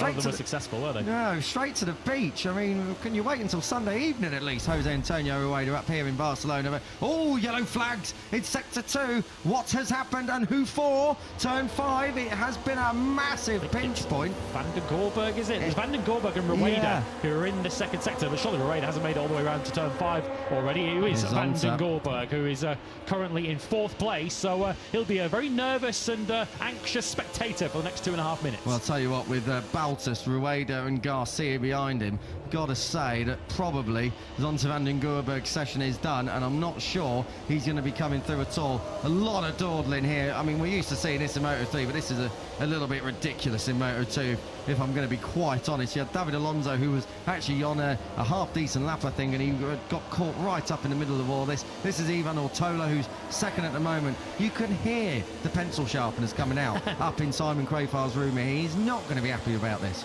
Luca Lunetta will be rubbing his hands, I think, at this. As you carry on, boys, and I'll happily stay in P1. The lap times would have all probably been cancelled anyway for this group because, of course, the yellow flags were out for the crash for Van den Gorberg, but they can't afford to take play too many games. Alonso at the inside then of Arbolino. Alonso sitting 3rd. He's only saved by a 10th. Dearie me, that was Tony Arbolino who lost the front in the middle of turn 2 then. He gathered that up. That's the first person, with the exception of Quiles, who had a bit of a moment there this morning, who's actually lost the front and saved it at turn 2. That could have been awful because he's got a pack of riders behind him. Thankfully, Huertas came through on him cleanly, and I think Garcia has just got under him there at turn 4. So Tony Arbolino hates Catalunya, and he's going to hate it a lot more after that moment because that probably cost him any chance of moving on through. Yeah, nagging away at what must already be quite fragile confidence for Tony Arbolino. When a moment like that, even if you save it, it's just going to be in your mind next time you come through turn 2, which for Arbolino might well be on the first lap of the Grand Prix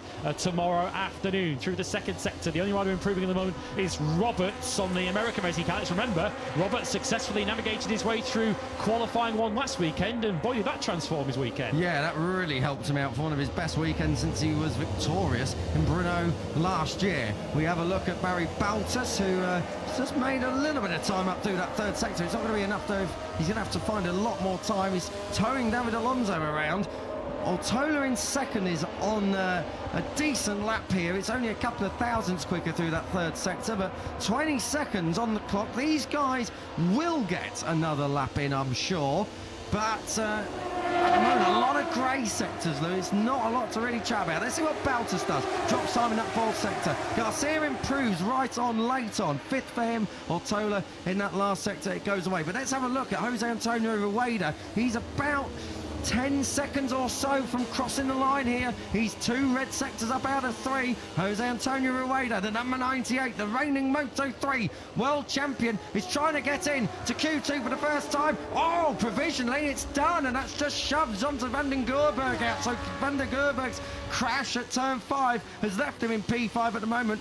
Rueda third. He's taken a checkered flag though, Lewis, so he's done all he can. What that means though is that now Alonso is precariously on the bubble. He's in 4th place, second bike in your picture, behind Barry Baltus. So what's Alonso doing through the first sector? It's not a personal best, but he's only 100th of a second away from the fastest so far. But we've got Ortola and Garcia and Unai Aratare looking to launch a surprised bid for a Q2 appearance, all going well. So this is far from certain that Alonso is going to be a competitor in Q2. And I tell you what, Alonso's right in behind Baltus, and Baltus looked really, really scruffy and scrappy on this lap. He was riding the curb, he was out wide at turn 7 and 8 on the direction change. He's taken a long sweeping line into turn 10.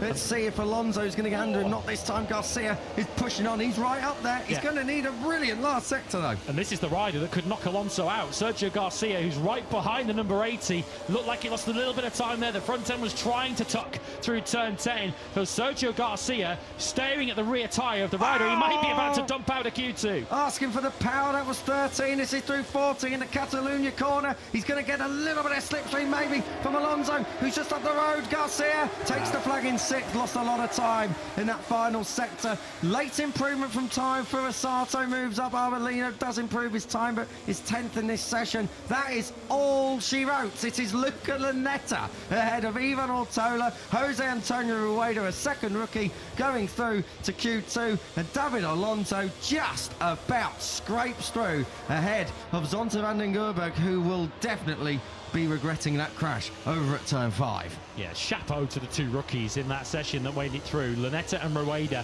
1st and 3rd. 41.7 for Lunetta, comfortably the fastest we've seen from him this weekend. Rueda, he did a 42.2 yesterday, so he found half second this afternoon from his best in practice. So they're both through. No great surprise, I guess, on reputation. 2 of the top 6 in the World Championship to see Alonso and Ortola both advance, but the lap of the weekend, you'd argue that, from Luca Lunetta to book his place in qualifying 2 for the very first time. Brilliant stuff from Lunetta. He's one of the unsung rookies, really. I don't remember, we were talking about this over in the, I think it was a class photo in Buriram, that Luca Lunetta looks like he's got a bit about him, and he has. Luca Lunetta has really come good here in Barcelona. And do you know what I was saying about a session? You just need a section. In the case of Barry Baltus, to look forward to celebrate, to bring some momentum into the team. It works the same for someone like Luca Lunetta, who's still learning the ropes here in Moto2. But that is such a boost of confidence, and he's got the pace here to potentially go on to bigger things in qualifying 2 coming up in a moment. Yeah, we're still a week and a half short of Luca Lunetta's 20th birthday as well. He's still very inexperienced at Grand Prix level, and as we've already covered, he's had his injury issues over the course of that time. So that's a key moment, that, for Lunetta in his rookie season, and a key moment too for Alonso too. 80 goes through in 4th place, super close. Wasn't quite enough though for Zonta van den Gerberg. A quick word from Zonta with L.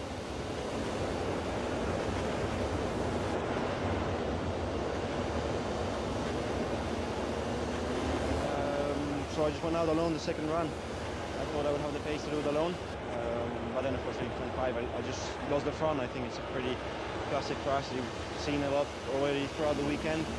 A bit unexpected. I've tried to get the bike back in case we advance to Q2, but unfortunately with P5. So now the eyes will be on tomorrow. Well, okay, you feeling good for tomorrow's race? Yeah, honestly, yesterday was an easy day, which is why we didn't go straight through P2. We tried a few things, but it just didn't work out. But then this morning, we were pretty fast. I felt comfortable, and honestly in qualifying again. The first lap, my fastest lap, immediately I hit some traffic. Second lap, even more traffic. Then I said, okay, let's do it alone, it's better. But then unfortunately I couldn't complete the lap. So cheers, Zonta. Thank you. Thanks, Al. Thanks to Zonta van den Gerberg. 5th for him in that session. Those are your standings. Lunetta, Ortola, Rueda and Alonso are your 4 to move through. What a star showing that was for the 32. 2 rookies advance, along with 2 of the top 6 in the World Championship. A heavyweight battle for pole in Barcelona is on the way next.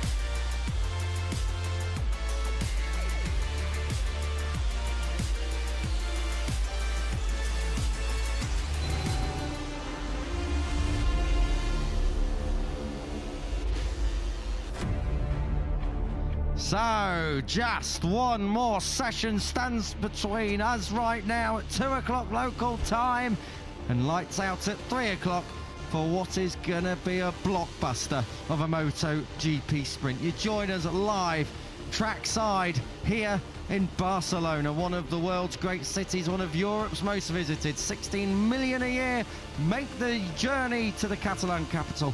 But this weekend, the big show is up here, just 30 kilometres or so out of downtown Barcelona, in a small town called Montmeló, where it has had plenty of MotoGP history made here. Whether that's Jorge Martin's World Championship in 2024 or that iconic 2009 Grand Prix, the circuit of Barcelona-Catalunya is one of the finest venues of the 22 that we do visit in MotoGP. Before we get on to the MotoGP talk, though, that comes up later in the company of Matt Burt, Lewis Sotheby and Jack Appleyard in pit lane. It's myself, Kiko Giles. Lewis Sotheby is next to me warming up already, and Elliot York in pit lane to take you through the pole battle in Moto2. And we have got a real battle to come here, Lewis. We've had a couple of surprises moving on through out of Q1. Luca Lunetta leads that charge, but up in Q2 already, you've got the likes of Celestino Vietti, who's been going fantastically well all the way through. Senna Aegis is back on form this weekend. Alonso Lopez has really found his feet this year in Moto2 on board Calix Machinery. Danny Holgado, Ethan Guevara, Alex Escridge, Manu Gonzalez, Philip Salach, Colin Vaya, Ayumu Sasaki, Aaron Canet, Dennis Onchu, Alberto Fernandez, a surprise, Danny Munoz, a podium here last year. Lunetta, Ortola, Rueda for the first time, David Alonso scraping through. They're your 18 runners as riders coming up here in Q2, but only one could take pole. Yes, 3 rookies, of course, with the 2 from Q1 making their maiden Q2 appearances. Rueda, Lunetta and Alberto Fernandez, as you alluded to there. The full complement of Boscoscuros are in this qualifying 2 session. All 6 of them have advanced. I have to say a poignant moment there, just as we cut to the pre-session standings. The Mexicano 39 flags for Luis Salom. Of course, it was 10 years ago right here at the Catalan Grand Prix where we sadly lost Luis in a Moto2 practice session. He is always in our thoughts every time we come to Barcelona. Yeah, Luis Salom, as you say, every time we're here in this part of the world in our MotoGP sphere, we do take a moment to think of Luis Salom. What a character, what a rider, what a person, and he is dearly missed in this MotoGP paddock. And it's, for me, very, very hard to believe it's 10 years, Lewis. It's been a long time without the number 39. Let's turn our attention then to the pole battle. Moto2 Q2 is coming up very, very soon. Ethan Guevara has been in mighty form of late. No one was too surprised, I think, last time out to see the 28th in P1 in Le Mans. But this weekend, is it going to be different? I've got to say, it looks tighter, Lewis, this weekend. It's not as clear-cut as a week ago in France. No, we're yet to see Ethan Guevara enjoy that same level of supremacy. He clearly is carrying the same level of confidence, because once again yesterday in practice, when everyone else was riding their tails off, trying to get themselves into Q2 on a soft time and time attack mode, Ethan Guevara was sat in the pits watching. Clearly so confident he was that he was going to get through into qualifying 2. That confidence was well placed, because he comfortably made it through in 5th place. Of course, had to wait some 65 Grand Prix for his first Moto2 pole. Can he go back-to-back here on this Saturday afternoon? As you say, plenty of challengers lining up to try and beat him, including the World Championship leader, of course, who's 9.5 points ahead of Ethan Guevara, Manu Gonzalez, who set the new all-time record earlier today. Was just checking that myself, Lewis. 41.288 is the lap time that Manu Gonzalez got down to. makes Luca Lanetta's lap time in Q1 very, very impressive, just half a second off. Yeah, Lanetta going very well, underlining, as we said in Q1, but clearly the Boscoscoros are working very, very well here this weekend, because fastest in both sessions yesterday was Lanetta's teammate Celestino Vietti. Went under the radar this morning. Various riders would have had different priorities in free practice 2 this morning. Clearly Vietti's was a race rhythm and work on old tyres, so don't rule out Vietti for a shot at pole position. Last time Vietti was on pole in a Moto2 battle, it was the last time he won. That was back in Misano last year. And he's been quick, as we said earlier, Lewis. P1 in FP1, P1 in practice. A little bit off it this morning, down to 15th, but we'll excuse him of that. Worth noting, it's his best start to a season since 2022. I think we rolled that one out last time out as well, but that is the level of Celestino Vietti's consistency. The one thing is, and there is a rumour going around the paddock at the moment, Celestino Vietti may well be getting offered a MotoGP ride, courtesy of the VR46 Ducati team. We'll have to wait and see about that. Seems like quite a few riders are being linked to that, not least Nicolo Puliga, who is currently probably leading the World Superbike race that has just kicked off over in Most. So we'll have to wait and see on that one, but Celestino Vietti perhaps with a little bit of extra motivation this weekend in Barcelona. Yeah, we haven't got a device to watch that on, but that's a fairly safe assumption. Hold the line. We'll find out for you. Well, people might not want spoilers, so we'll keep that one to ourselves. Just to correct myself very quickly, last time Vietti was on the front row, not on pole, was the last time he won in Misano last year. You've got to go back even further, all the way back to Austria in 2024 for Vietti's last pole position, but it is already a weekend of celebrations for wee Celli, because he's celebrating his 100th Moto2 start. A bit of a wild ride coming out of turn 7 and 8 for Colin Vire. He's already got his work cut out this weekend. Reason for that is because he's got a long lap penalty tomorrow after taking out Danny Munoz some 6 days ago in Le Mans. Yeah, wee Celli's going to be giving it some welly, I think, in this one. He's P1 coming into it. Yes, you mentioned Colin Vire's long lap penalty. He's going to have to serve that, and that means that probably he needs a really, really strong qualifying. Colin Vire's not been shabby in qualifying at all, actually. He's actually been right up in the top 10 for quite a lot of it, really, and with the exception of Misano last year, he's always been in Q2 since Brno last year. So I've got to say, Colin Vire, even though 10th last time out was his worst qualifying of the season, it's still a top 10 and it's not too shabby. He just needs to find a little bit more perhaps today to get himself back on the front 2 rows of the grid. He's one of our 5 pole sitters in the first 5 Grand Prix of this season in Moto2. Senna Regis in Buriram, the man on screen, Dani Holgado in Brazil, Baltus, of course, inherited it from Alonso in Austin, Vire in Jerez, and Ethan Guevara just a week ago at Le Mans. Are we about to have a super 6th pole sitter of the season here this afternoon? We did get it in Moto3, so Moto3 and Moto2 are definitely delivering the goods, and there's a first pole position of the year for someone in MotoGP, but we won't spoil that just in case you haven't caught up yet, but there's no need to catch up because the sprint's coming up very soon. And surprisingly, the list of pole sitters this season doesn't include the World Championship leader yet, Manu Gonzalez, even if he does hold the lap record now in Barcelona. It's weird for Gonzalez because from last year where he had the explosive speed but didn't always convert it on a Sunday, certainly in the second half of the season, this year Gonzalez doesn't appear to have that explosive single lap pace, but he's maximising everything, squeezing every last drop of points out the rest of the Sunday. Pick moment up ahead for Alonso, which forced Salach to go wide, and unfortunately the likes of Alonso Lopez and Dani Holgado almost tripped over it too. I've got to say, I think he was losing the front there, out there at turn 10, and he's dug in. He's done a great job to hold on to it. Like a trail of chaos behind him. Word up from pit lane as it was a used front. It was almost a very well used front end there for David Alonso, who somehow kept it on the island at turn 10. So across the line we come. I'll tell you what, Celestino Vietti, we said he's going to be giving it some welly. A 41.3 as an opening lap. That is superb from the Italian. That is what the 10th of a second away. That's the second fastest lap I think of the weekend. That for anybody, and the fastest lap Vietti's done. Just underlining that he was clearly just thinking of the race in FP2 this morning because he wasn't remotely focused on time attacks. What about Manu Gonzalez, the current all-time lap record holder? He cuts the line and slots in behind Vietti and takes second place. 41.4 for Manu Gonzalez, half a tenth adrift of the Italian. Lopez once again in those top 3 positions. Alonso Lopez is starting to work out over 1 lap pace as we have a look at Dani Holgado being wheeled back into the pits. I wonder if there's a small little problem down there. He's broken the screen, look. Oh, he has broken the screen. Great spot, Lewis. Oh, it was Holgado. Oh, you nutted it, that's why. It was Holgado who's headbutted his own front screen. And it's Alonso who comes across. I thought it was David Alonso who had actually nearly high-sided. Well, Danny Holgado, he done a brilliant job to hold on.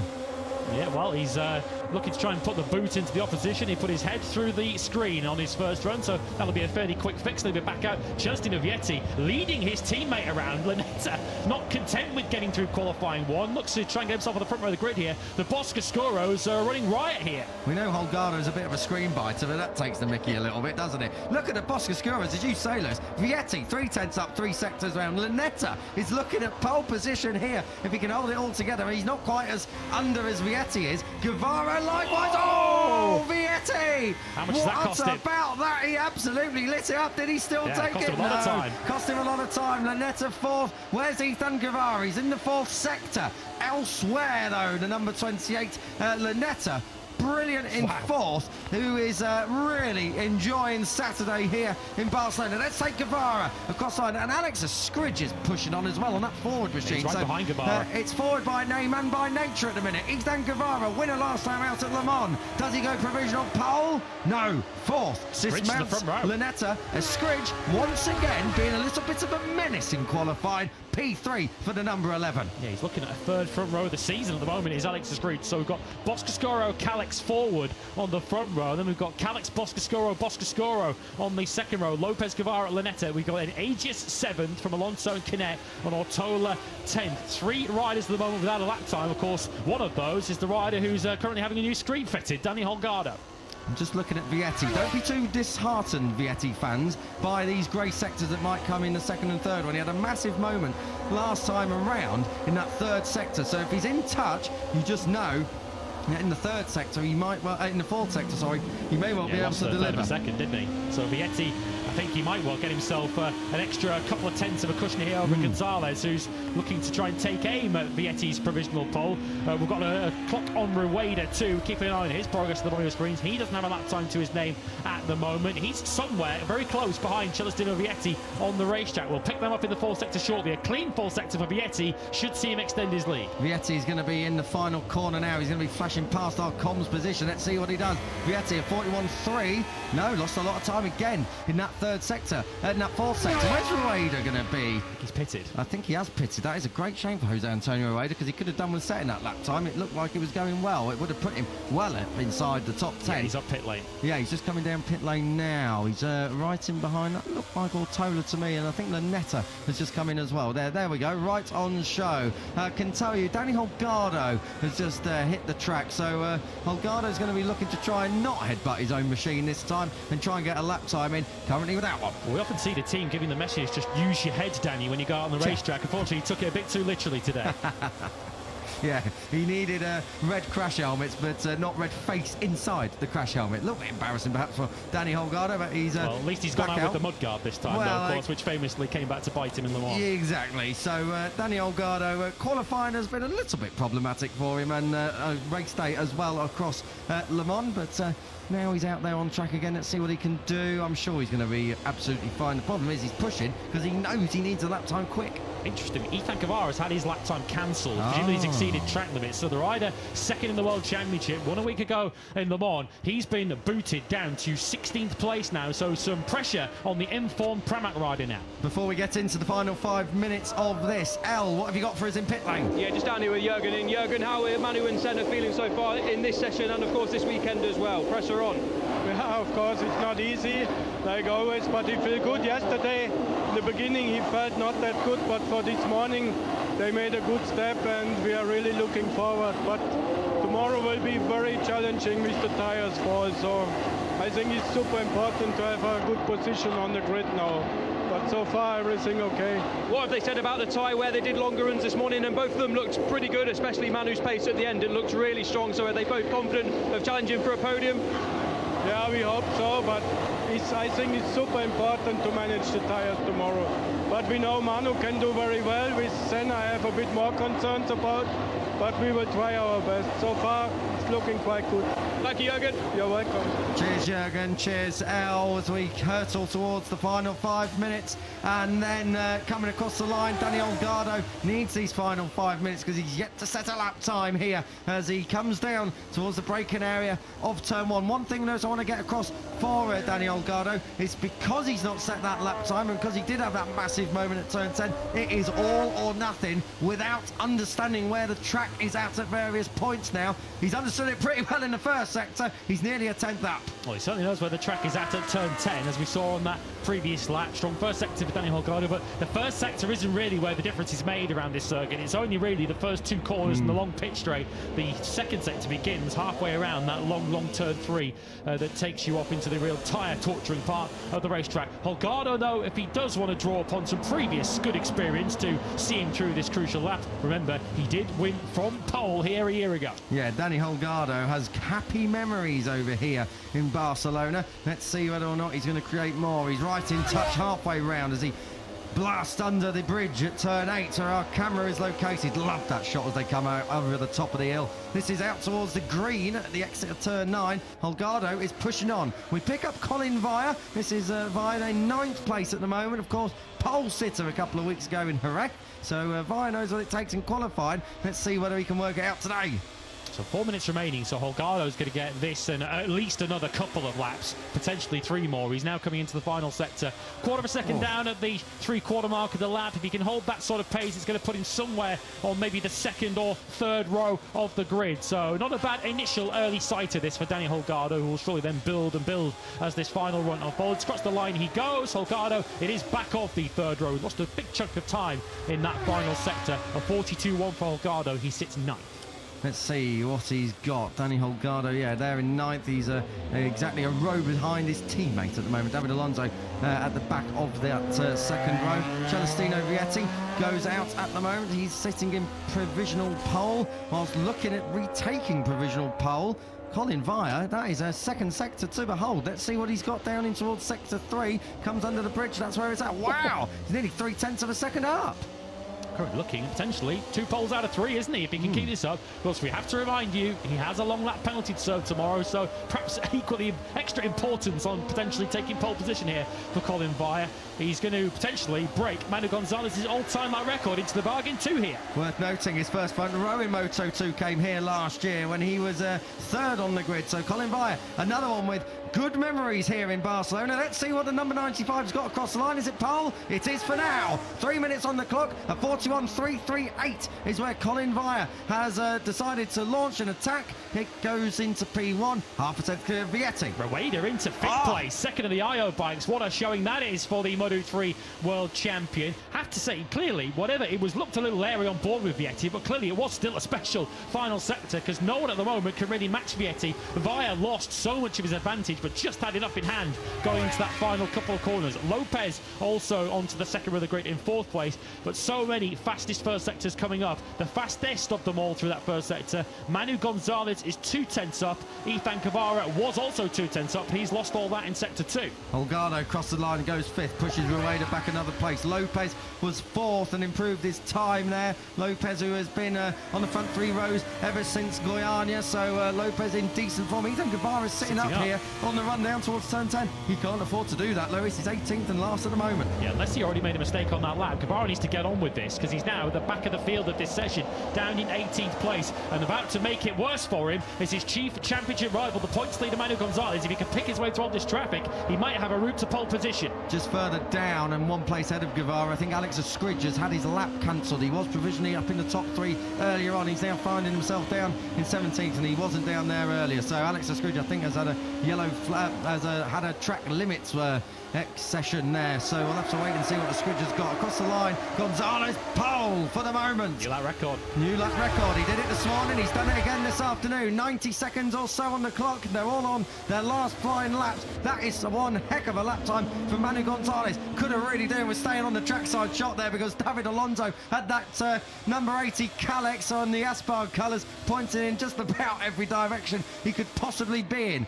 Gonzalez Via Vietti, that's your front row at the moment. Lopez trying to come through. Can he do anything here? This isn't going to happen. I don't think he's going to consolidate fifth. He does indeed improve his time, but no front row glory at the moment. Just a touch on sixth place, Lewis. Aaron Canet, good job from him, the best we've seen already. That's been cancelled, Kiko. Oh, the 18th yes. for exceeding track limits. So Manu Gonzalez thought he was on pole position. It's been taken away from him. And is that going to swing the door wide open here for Celestino Vietti to take pole? Coming through turn 12, he's going to light it up now on the edge of the curb, right down the other side of it, down through the hill here, turn 13, asking for the power, spinning it up, right onto the edge, didn't go on the green, through turn 14 now, asking for the power and going to the line. Celestino Vietti looking for his first pole in nearly a couple of years, and at the moment has got it. That is going to be a new lap record for Celestino Vietti, a 41.076. That is phenomenal from the number 13, and I've got to say, that might have just moved the goalposts a bit too far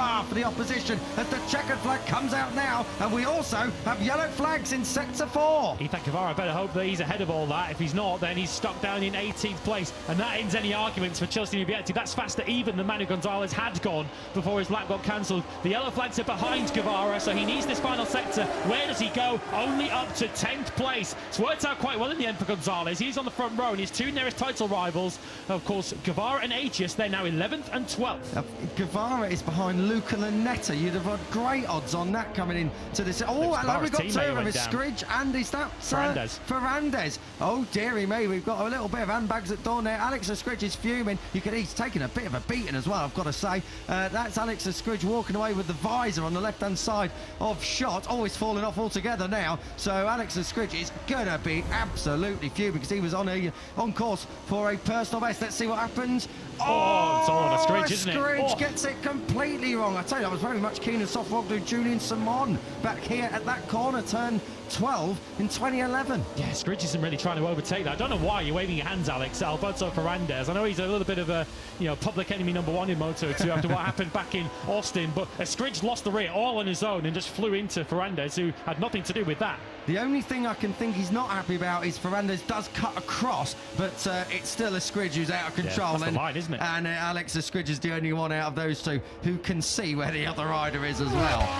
That aside, Celestino Vietti. It was Austria 2024. It's now Barcelona 2026. Pole for the number 13, ahead of Colin Via, the number 95. Manu Gonzalez looked like he had it in the bag, but it was cancelled. Anyway, his time that would have stood would not have been able to compete with Vietti. Gonzalez, though, on the front row. Great job from Ivan Ortola to come through Q2, to come through Q1, to P4 in Q2. Lopez again in the second row of the grid, and it's a season best for Canet in 6th. Yeah, the Boscascoros clearly going very well, though Guevara, a bit of an outlier there, isn't he? Second on the grid then for Colin Via, and a fine 9th place. Third row for Jose Antonio Rueda. Let's go rejoin Nicky Ayo, who's without. Yeah, fantastic afternoon in Moto2 for Red Bull KTM Ayo. Nicky, a great job from Colin to get on the front row, and of course Jose Antonio to get inside that top 10. We're seeing Jose just come to the front now in Moto2.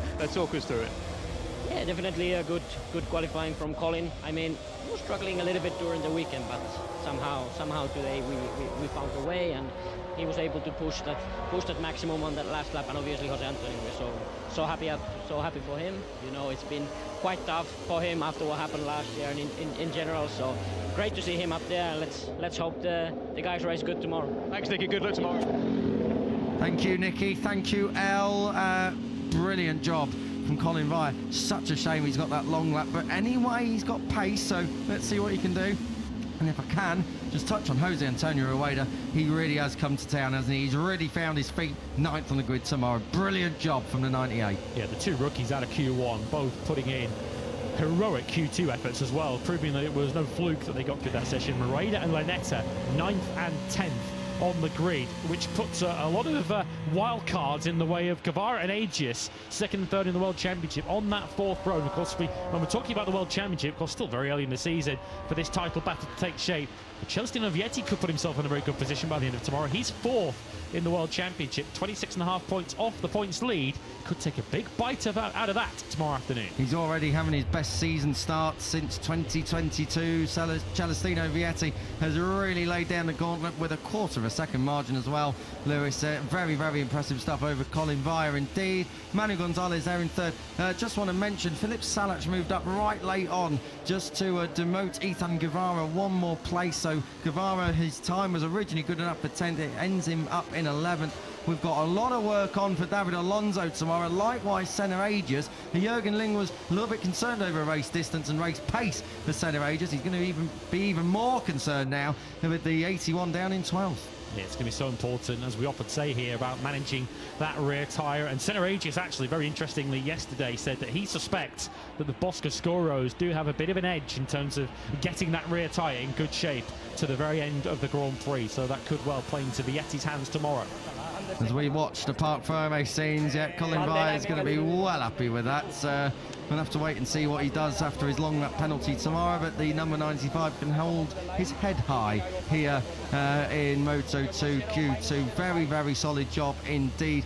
Just looking further down the order, Lewis, Danny Munoz, 15th place. I mean, it's been about where he's been all weekend, it's got to be said. But of course, Munoz did get on the podium here last year. He will have wanted a little bit more, I'm sure. Yeah, certainly will have done. And of course, I guess the bigger disappointment, along with Guevara, is Estridge, of course, with that late crash that really he caused, you have to say, by high-siding into the direction of Alberto Fernandez and losing that lap earlier on in the session. Estridge might not have known that when he went back on the track. So it was quite a late deletion of that lap, so he's got to come from 18th on the grid tomorrow. He's also out of position on the grid. I've got to say as well on Estridge that probably that incident is going to be looked at, because he wasn't happy with Alberto Fernandez. Estridge in the end smashed into the number 54. They will look at the full incident. I see what Estridge was on about, really, but he's the only one who can see where the other rider is in that situation. And yeah, he's riding like that because he's angry, Lewis. He's had his lap time chalked off. He's down in 18th place. He's got to push on through. Well, it says "Be brave." That's the tattoo on the right side of Ethan Guevara's neck. He certainly will have to be tomorrow if he's going to navigate his way through from 11th place on the grid. Did come from the 4th row here last year, though, to finish up inside the top 5. Top 5 has got to be the aim from the 4th row of the grid for Ethan tomorrow too. Yeah, it has. I do believe Ethan Guevara is going to work his way through, but it's a lot less clear-cut this weekend, as we said right at the top of the show. And a troublesome first couple of corners here too as well, if you're in the middle of the pack. This is the other thing, as we said about Quiles, with Jesus Rios ahead of him and Joel Kelso behind him. Guevara's surrounded by Luca Lunetta and Jose Antonio Rueda, who are going to be going gangbusters on lap 1 to try and really prove a point. And behind, Senna Aegis and David Alonso need to come through. You've also got Alberto Fernandez. I don't want to look at Alberto Fernandez's history, say, but it can be a little bit tight down there at turn 1. And it's not just turn 1 either. It's turn 4 and turn 5. And then if you're all still jockeying for position, turn 10, likewise, a bit of a pinch point. So it's going to be getting through lap 1 as fast as possible, but mainly as clean as possible for the number 28. Yeah, that run down for the first corner, you're slowing from around about 300 Ks down to just under 90. That was the moment where Daniel Holgado used his head to great effect and took a massive bite out of the screen. Jorge Martin usually waits until he's won to do that. Yeah, first flying lap, it almost was his last flying lap, and flying in another sense. Talking of flying, Celestino Vietti, Chele has given it some welly. P1 and pole. Celestino, a perfect weekend so far. Fastest on Friday, fastest on Saturday for a return to pole position in Moto2, and on Sunday you're looking pretty good as well. Talk us through it. Yeah, super happy, especially because on Saturday it's always something. So happy for the result. The feeling since yesterday was really good. This morning we work a little bit with the used tire and I feel good. So I said maybe today I can do a good qualifying, and it's like this. So really happy. Tomorrow will be a really tough race for the rear tire, but I'm happy with the result and we have to continue like this. Great job. Good luck for tomorrow. Thank you. Yeah, great job from Celestino Vietti. A new lap record. Pole by a mile, really. Not that he's the favourite for tomorrow, but he looked good yesterday. And with a lap time like that, Lewis, he is in the driving seat. Vietti's my favourite, I've got to say, for victory tomorrow. Fastest in both sessions yesterday. And with, of course, the rider right next to him on the front row of the grid serving a long lap penalty, Vietti will hope to grab an early lead and let Via sort his own problems out and build a bit of a lead out up front. Can't wait for Moto2 tomorrow, Lewis. It all kicks off around 12:15 local time here. I'm going to get out of the comms box. I know the The MotoGP sprint is building up, so I'll let Matt Burt move in. Enjoy the sprint, guys. Moto2 has been dramatic. MotoGP is going to carry that theme on. Enjoy. And I didn't mention Wembley once. Jose Antonio Rueda celebrating his third row start, 9th place for him. Huge congratulations to Rueda, his best Moto2 qualify so far. It's Celestino Vietti who's on pole position though for the first time in the best part of 18 months. Colin Vaya and Manu Gonzalez start alongside him. Ivan Artola, Alonso Lopez and Aaron Canet complete row 2. Best of the year so far. Best with Mark VDS for Canet, Salat Holgado and Rueda. Rueda and Lanetta both career best 9th and 10th. Guevara down in 11th ahead of Aegis and Alonso. Sasaki Munoz, Unchu, Fernandez and Escridge. Of course, the latter two of those ran into each other late in Q2. Celestino Vietti then takes his first pole, the 6th different pole sitter of the year in Moto2. We'll count down to what should be a mouth-watering Tissot sprint in MotoGP in just a moment.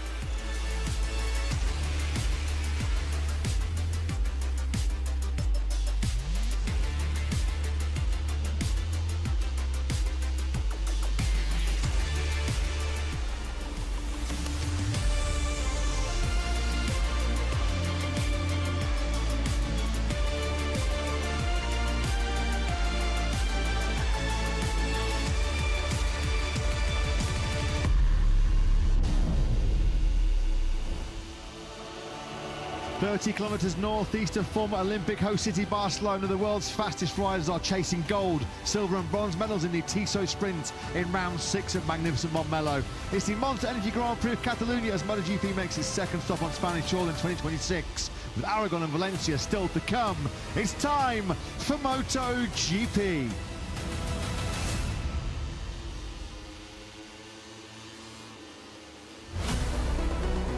So around a 26-kilometre drive outside of bustling Barcelona, you will find the circuit of Barcelona-Catalunya, where we have a new top speed record.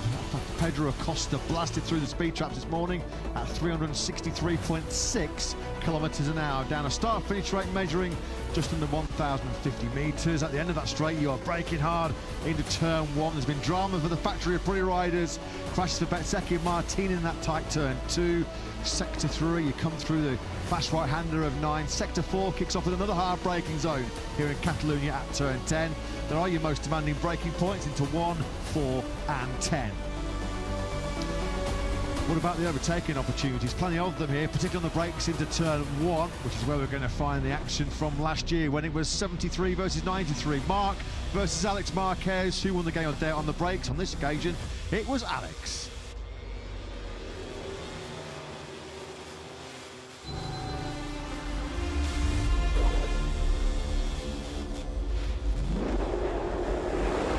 So what, 6 days ago in front of yet another full house at the Bugatti circuit in Le Mans, it was Pecco Bagnaia that fired away from pole position on the factory Ducati. Alex Marquez's hopes of back-to-back wins after his Spanish success in Jerez were ended early on after he crashed early on at the chicane. Pecco Bagnaia was running a strong second when he crashed the factory Ducati ahead of Pedro Acosta. But it was Jorge Martin, just as he did in the Tissot sprint, who came charging through from the 3rd row of the grid to deny Marco Bezzecchi a return to the top step of the podium.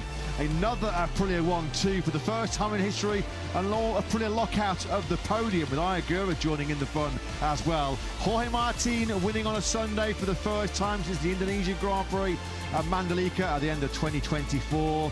1 point is the gap splitting Bez and the Martinator at the top of the World Championship. But it has been dramatic, it has been turbulent, it's been rather painful so far here in Barcelona if you are a factory Aprilia rider. Jorge Martin, 3 falls so far this weekend. He's got more hard work to do from the 3rd row of the grid.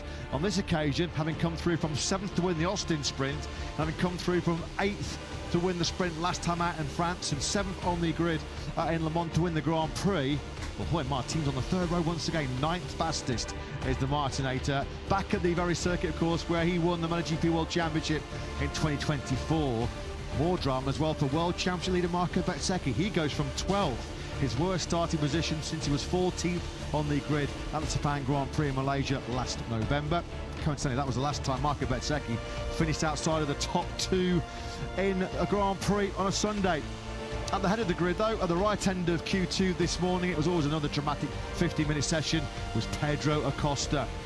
He's dreaming. Are the Pedro Acosta fans dreaming? I'm sure they are, that this weekend will be the occasion where the 21-year-old Spaniard takes his first ever MotoGP victory. Yesterday, he was fast on Friday, and the fourth time in 47 MotoGP races, he has done that. On pole position for the first time since the Japanese Grand Prix Motegi back in 2024. This morning, only KTM's 5th pole in 176 Grand Prix. Can Acosta win their 4th ever sprint over 12 laps, all coming your way in about 25 minutes time, under pretty clear skies. Temperature has been building throughout the sprint Saturday here after a cool start to proceedings yesterday. And talking you through the action as always, Matt Burt, Lewis Sutherby in the commentary box, Jack Appleyard down a sun-kissed pit lane. Pedro Acosta then on pole position. A surprise name behind him on the front row of the grid, with VR46 racing team rider Frankie Morbidelli occupying second, keeping the boss very, very happy, with Valentino Rossi, 7-time MotoGP World Champion, watching trackside, and Alex Marquez looking to make amends for his sprint disaster here last year when he crashed out the lead. He completes the front row. The Aprilias with work to do, but once again, Lewis, it was nothing short of pure drama in Q2 this morning, led by Pedro Acosta. Yeah, there were a few in the paddock, and I have to admit I was one of them who wondered whether the KTMs would drop back. Welcome, Letizia, is the message. Well, that is clearly the baby daughter of one of Pedro Acosta's data engineers, who he was congratulating earlier on today for becoming a father. So celebrations all around in the KTM camp earlier on today. But yeah, I was slightly expecting the KTMs to slightly drop back as the weekend unfolded. Remember, they were 1 and 2 on Friday here last year and ended up finishing off the well, outside the top 2 at the very least. Bastianini was on the podium here last year. No signs of any sort of KTM sort of fading or dropping out of the action this time. Pedro Acosta, a second career MotoGP pole, first since Motegi late in 2024, when he led the sprint for so long before crashing out. Of course, is now a sprint winner, the first sprint of this season. He's after number 2 today. Yeah, as mentioned, Acosta is KTM's 5th pole position in 176 Grand Prix, the first for a factory KTM rider in 6 long years, since Paul Espargaro top qualifying at the Grand Prix of Europe in Valencia during the pandemic-affected campaign. Well, it was all smiles, wasn't it, this morning, as far as VR46 Racing are concerned. They've got both of their riders going from the top 6. A season worst 6th place on the grid for Fabio Di Gianantonio, but a season best second for Frankie Morbidelli, his first front row of the campaign. He did it the hard way as well, Lewis. He was brilliant in Q1, leading this morning session, and then he backed it up with a brilliant performance in Q2, the 31-year-old Italian, second on the grid. Yeah, well timed too, with the doctor in the house. Some might say those two facts are connected, but however he did it, Frankie Morbidelli picking a great time to get himself onto the front row of the grid, as Valentino Rossi wishes his leading charge, I guess, in terms of championship position, Fabio Di Gianantonio, all the best. But for the first time this season for Fabio Di Gianantonio, he's not the leading VR46 Ducati on the grid. A season's low, which tells you how good he's been on Saturday mornings this year, of 6th for Digia. Indeed, 3rd time in his MotoGP career. Frankie Morbidelli is going to start the front row of the grid here in Catalunya. He was on the front row in 2019 and also in 2020, so this is not new territory as far as Fast Frankie is concerned. Second row of the grid, well, that will be headed by the star of Aprilia riders so far here this weekend, Raul Fernandez, because for our 3 Aprilia podium finishes in that milestone Le Mans Grand Prix 6 days ago, well, the glory of Sunday seems like a distant memory already, doesn't it? Because Marco Bezzecchi, Jorge Martin and Ayagura, the 3 of those, they're 9th, 12th and 18th on the grid respectively. Not what we expected at all, Lewis. No, the MotoGP form book almost being turned on its head this weekend. Of course, across the 2 factory riders, Bezzecchi and Martin, 4 crashes this weekend. It's 3-1 to Martin in that respect. They've both been down at turn 2. Bezzecchi's, though, came at the worst possible moment, crashing in qualifying 2, which saw him get shuffled all the way back to the back of that 4th row. Ayagura has looked strangely off colour all weekend, it has to be said. 18th place on the grid for him, by far his lowest of the season. Yeah, his lowest, qualifying in 9, since he was also 18th on the grid in Australia at Phillip Island last year. Just caught a quick glimpse there of factory Honda rider Juan Mir, keeping his pretty impressive qualifying run going in 2026. The 2020 MotoGP World Champions, qualified top 10 in 4 of our opening 6 Grand Prix.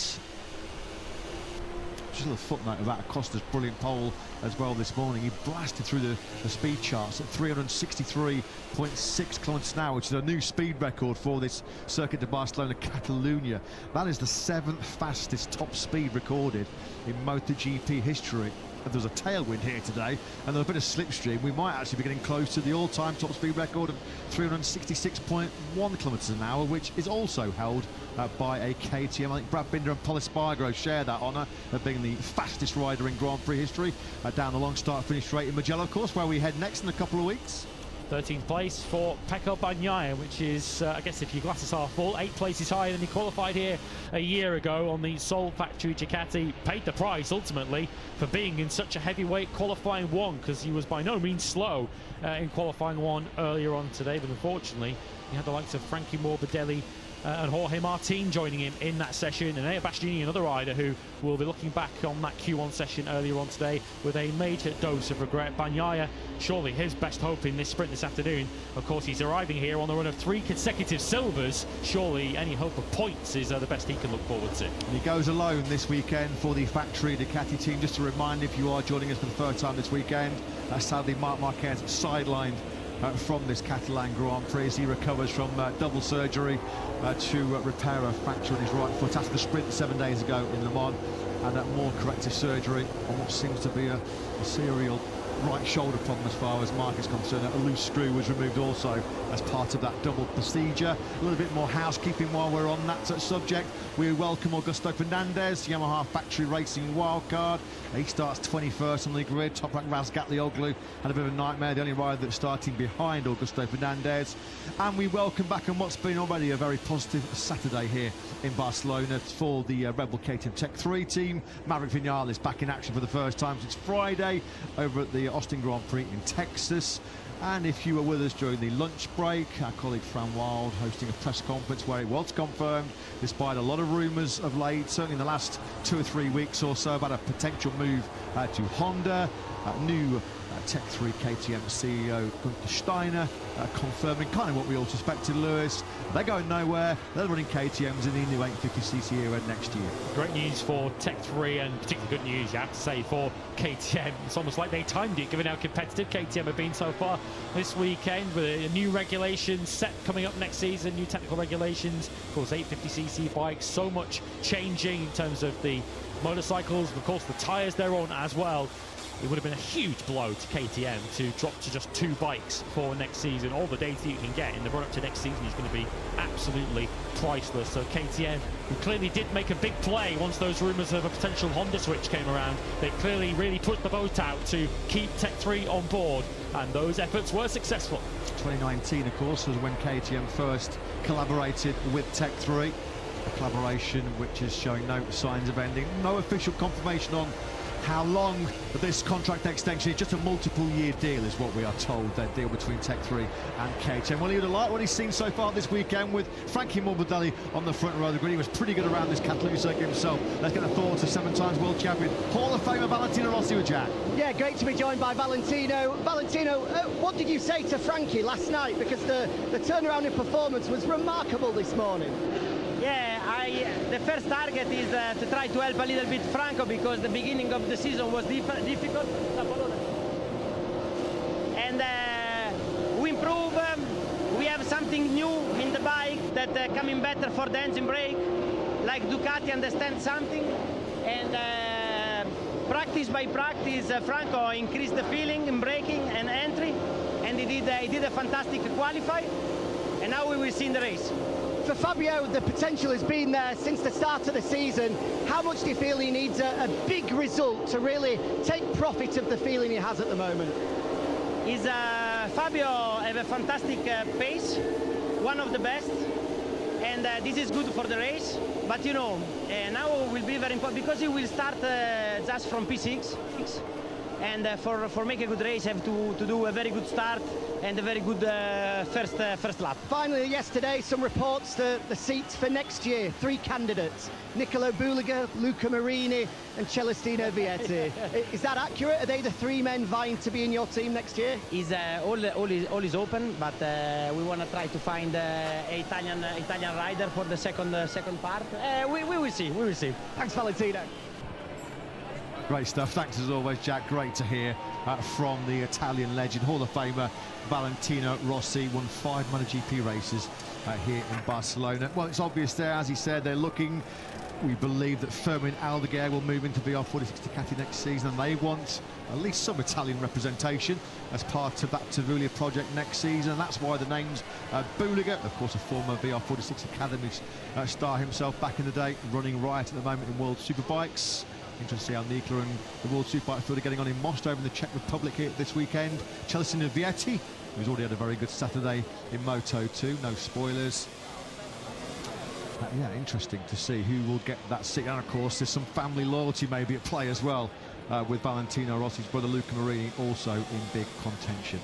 Yeah, and well, it's clearly we've got the nationality, haven't we, of VR46's second rider, so we've narrowed it down somewhat. They would be the only Italian on a Ducati, it would appear, next season, if we believe the reports, with all Spanish lineups likely at factory Ducati with Marquez and Acosta. All Spanish riders, we suspect, at Gresini, with the likely combo being Mir and Holgado, so some Italian representation on a Bologna bullet would be very useful. So Trackhouse have had a bit of a mixed Saturday so far, haven't they? Ralph Fernandez 4th. Ayagura, though, he's 4 from the back in 18th. Justin Marks is with Jack. Yeah, nothing sums up MotoGP quite like the fact that in the space of 6 days, Ayagura goes from onto the podium for the very first time to out of Q1 and looking up against it. It's a brutal sport, Justin. Well, it's so competitive. The sports, I mean, if you just see the times from this weekend, it's just amazing where the sport is at, and you just absolutely have to be 100% mentally committed and ready, and the bike's got to be 100% to be at the front of this grid. So, you know, I certainly got his work cut out for him this weekend, but we know that he's great at managing tires, great at making calculated passes, and we think he'll be able to move his way up the grid. Super pumped about where Raul is starting today as well. Great opportunity there. Yeah, Raul does have a great chance. Was this a planned trip to Barcelona, or did news last week mean you had to get on Skyscanner and book some flights pretty quick? Well, I mean, look, we have a lot going on in this race team. I mean, I have nothing to tell you right now besides the fact that, you know, there's a lot of things going on the commercial side, on the personal side, with people in the race team. So it was just one of those races I needed to be at, just doing the good hard work that an owner needs to do on the race weekend. So yeah, I would stay tuned for some exciting announcements that we've got as a company. But I'll tell you, I'm really excited to be here. I mean, it's about the most people I think I've ever seen on a sprint Saturday. I'm here on the grid and up in the grandstand. So we have a great opportunity to finish on the podium today, great opportunity to be competitive tomorrow. So any opportunity I can get to be with this team and all of our employees and with these riders is an opportunity I'll take. Thanks, Justin. Have a good one. You got it. Thank you. Jack Appleyard with the interview to Justin Marks, Trackhouse Boston. It sounds like Justin Marks is bringing a fair amount of interviewing himself here in Barcelona this weekend. They are looking for a new team manager, it seems. Davide Brivio moving into a new commercial and marketing role over at HRC. And I believe that names like Wilco Zillingberg, Francesco Guidotti have been mentioned as possible Trackhouse team manager candidates. Yeah, Ayagura has certainly got his work cut out from 18th place on the grid, as we saw Gunther Steiner there having a little chat with Ducati CEO Claudio Domenicali. Steiner was pretty tight-lipped, which is unlike Gunther Steiner when he was asked about whether he seriously considered maybe the Honda option or other manufacturers as a possible destination for Tech 3 next season. And just said continuity, stability is so important. That's why they decided to re-up with KTM. And as Lewis mentioned, not a bad day to do it, with Pedro Acosta absolutely flying to that pole position. You know he's got pace over the shortened distance of 12 laps in this sprint. The big question mark will be on what is always a race where those Michelin tyres get some of their biggest abuse of the whole Grand Prix calendar. Low grip with all the heat generation that you get through turns 3 and 14 here in Barcelona. Massive wheel spin. You've got to get your traction control and your right hand dialed in for the full 24 laps. That's, I guess, one of the question marks over Acosta and KTM tomorrow. Have they made enough advances in extending the rear tyre life to get him to go the full distance and win that elusive first Grand Prix tomorrow afternoon? We follow Ralph Fernandez through that very congested grid that Justin Marks just described to us. So you think he could potentially lead through this first corner? We know how fast this Aprilia starts. Jorge Martin gave the best demonstration of it at the start of the sprint a week ago. And Ralph Fernandez is the leading Aprilia rider on the grid in 4th place, and it is one of the longest runs down to the first corner of any Grand Prix circuit on the calendar. That downhill plunge into the first corner when you're braking and scrubbing off the best part of 250 kilometers an hour. It has been a pretty tough weekend to say the least so far in the factory Aprilia camp, with 4 crashes for Jorge Martin and Marco Bezzecchi. Can they rescue it though in this afternoon sprint? Let's get some thoughts of Paolo Bonora, who's with Jack. Yeah, absolutely right, Mike. It's not been an easy weekend, Paolo, so far. 3 crashes for Jorge, 1 for Marco, with a very, very big moment in qualifying. So up against it here. What's possible? What's the target? What have you told both boys? Yeah, for sure the target is to score the most of points than you can, absolutely, because it's necessary to be in the top part of the ranking at the end of the sprint and at the end of the race. To be honest with you, we struggle, but we struggle in particular to make the time attack. To make the time attack, we are quite not at the limit, but it's difficult to find the current balance here, depending on the grip and on the hard braking phase. So we have to work, to still work. We are keep working, and it is necessary to keep working until the end of the sprint for sure. But regarding the race pace, we are quite confident. So the key will be to be part of the game in the initial laps and to manage the rear tire for sure. Good luck. Thanks. Aprilia always find something, don't they, when there's points at stake. Can they do it in this sprint? Thanks very much, Jack. Thanks to Paolo Bonora. Calling sprints in 2026 has been quite a tough task. In our first 5 sprints of the campaign, we've had 9 different riders finish on a sprint podium. The only one on the front row of the grid that has not picked up a Saturday afternoon medal so far this season, and rather surprisingly, is Gresini racing rider Alex Marquez. 3 sprint podiums so far this season for Marc Marquez, Pecco Bagnaia and Jorge Martin. What about Enea Bastianini? He's one of those 9 that's had a Saturday afternoon podium and a sprint, but he has got work to do as well. I get the feeling, as far as Enea is concerned, 14th place on the grid really doesn't reflect accurately his pace and his potential. I think there's a lot more to come from Enea. It's going to be all about the start and how much he has to use those tyres in the early part of the race, but he has got a lot more than 14th on the grid. Yeah, and potentially his big opportunity will come tomorrow over double the distance in the Grand Prix itself. Notoriously so good, keeping his tyres in good shape towards the end of the race. We've had plenty of drama, excitement, unpredictability in sprints already in 2026. Leading sprints proven to be a bit of a poison chalice here in Barcelona over the years. Last year, of course, Alex Marquez was on course to take the gold medal when he dropped it at turn 10. And go back a couple of years before that, of course, because he had the famous sprint when 3 riders, Ralph Fernandez, Brad Binder and Pecco Bagnaia on the last lap, all gave away a gold medal. How long can Zarco hang in there, the most experienced rider on the MotoGP grid? The number 5 starts in P5 ahead of this 12-lap sprint. Only the 4th time since round 1 in the start of 2025 that Zarco's qualified the Elzio Honda inside the top 6. Well, Alex Marquez is on the front row of the grid in this very Grand Prix here last September, but he fluffed his lines in the sprint. Can he get some revenge on Catalunya this time around? Let's get the thoughts of the boss, Michele Massini, with Jack. Yeah, once again, Alex looks really quick here at the Catalunya circuit, but is it fair to say maybe just hasn't found the same rhythm that he had 12 months ago at this current moment, Michele? I think that we have the speed missing a bit of feeling, but we will try to adjust today during the sprint, looking for tomorrow. But now for sure, focus on the sprint. We will try to manage from the turn 1 the leading of the sprint and until the end, because the other riders like Pedro has a lot of pace, but we'll see. Will last year be at all in the back of his mind? Yeah, of course, it's an extra motivation. Thanks, Michele. Have a good one. We will use it as an extra motivation. The 30-year-old Alex Marquez, 85 points worse off after 5 Grand Prix as Alex, compared to last year when he came to round 6, which wasn't Barcelona last year, actually leading the MotoGP World Championship. He's only 8th at the moment in the rankings going into this sprint coming up. We just saw that nice super slow motion replay of Pedro Acosta going through his clutch release routine, just stretching out those fingers on that left hand. Is he going to make the dream launch? We know the KTM traditionally was always the best starting motorcycle in Grand Prix racing, but I think they've been overtaken by the Aprilias, who are pretty sharp, to say the least, off the line these days. Yeah, there's no question that Jorge Martin and Marco Bezzecchi are going to need every little bit of that fast-starting Aprilia on the run down to turn 1 to get themselves up into the points positions. Feels like perhaps a bridge too far for them to win this sprint, but of course Martin has already won a sprint in the last week or so from the 3rd row of the grid. course, with them both starting as deep as they are, third and fourth row respectively, Martin and Bezzecchi, the World Championship lead could quite easily change hands here this afternoon. Fabio Quartararo, second in the sprint last year, only his third sprint podium in 66 sprints so far. Fabio will fire away on the factory Yamaha from 7th place on the grid. He's got Brad Binder and Jorge Martin for company on the third row. Positive signs for Brad Binder, the 30-year-old South African. It's his best starting position in a MotoGP race for 20 Grand Prix since he was in the top 10 in Aragon almost a year ago.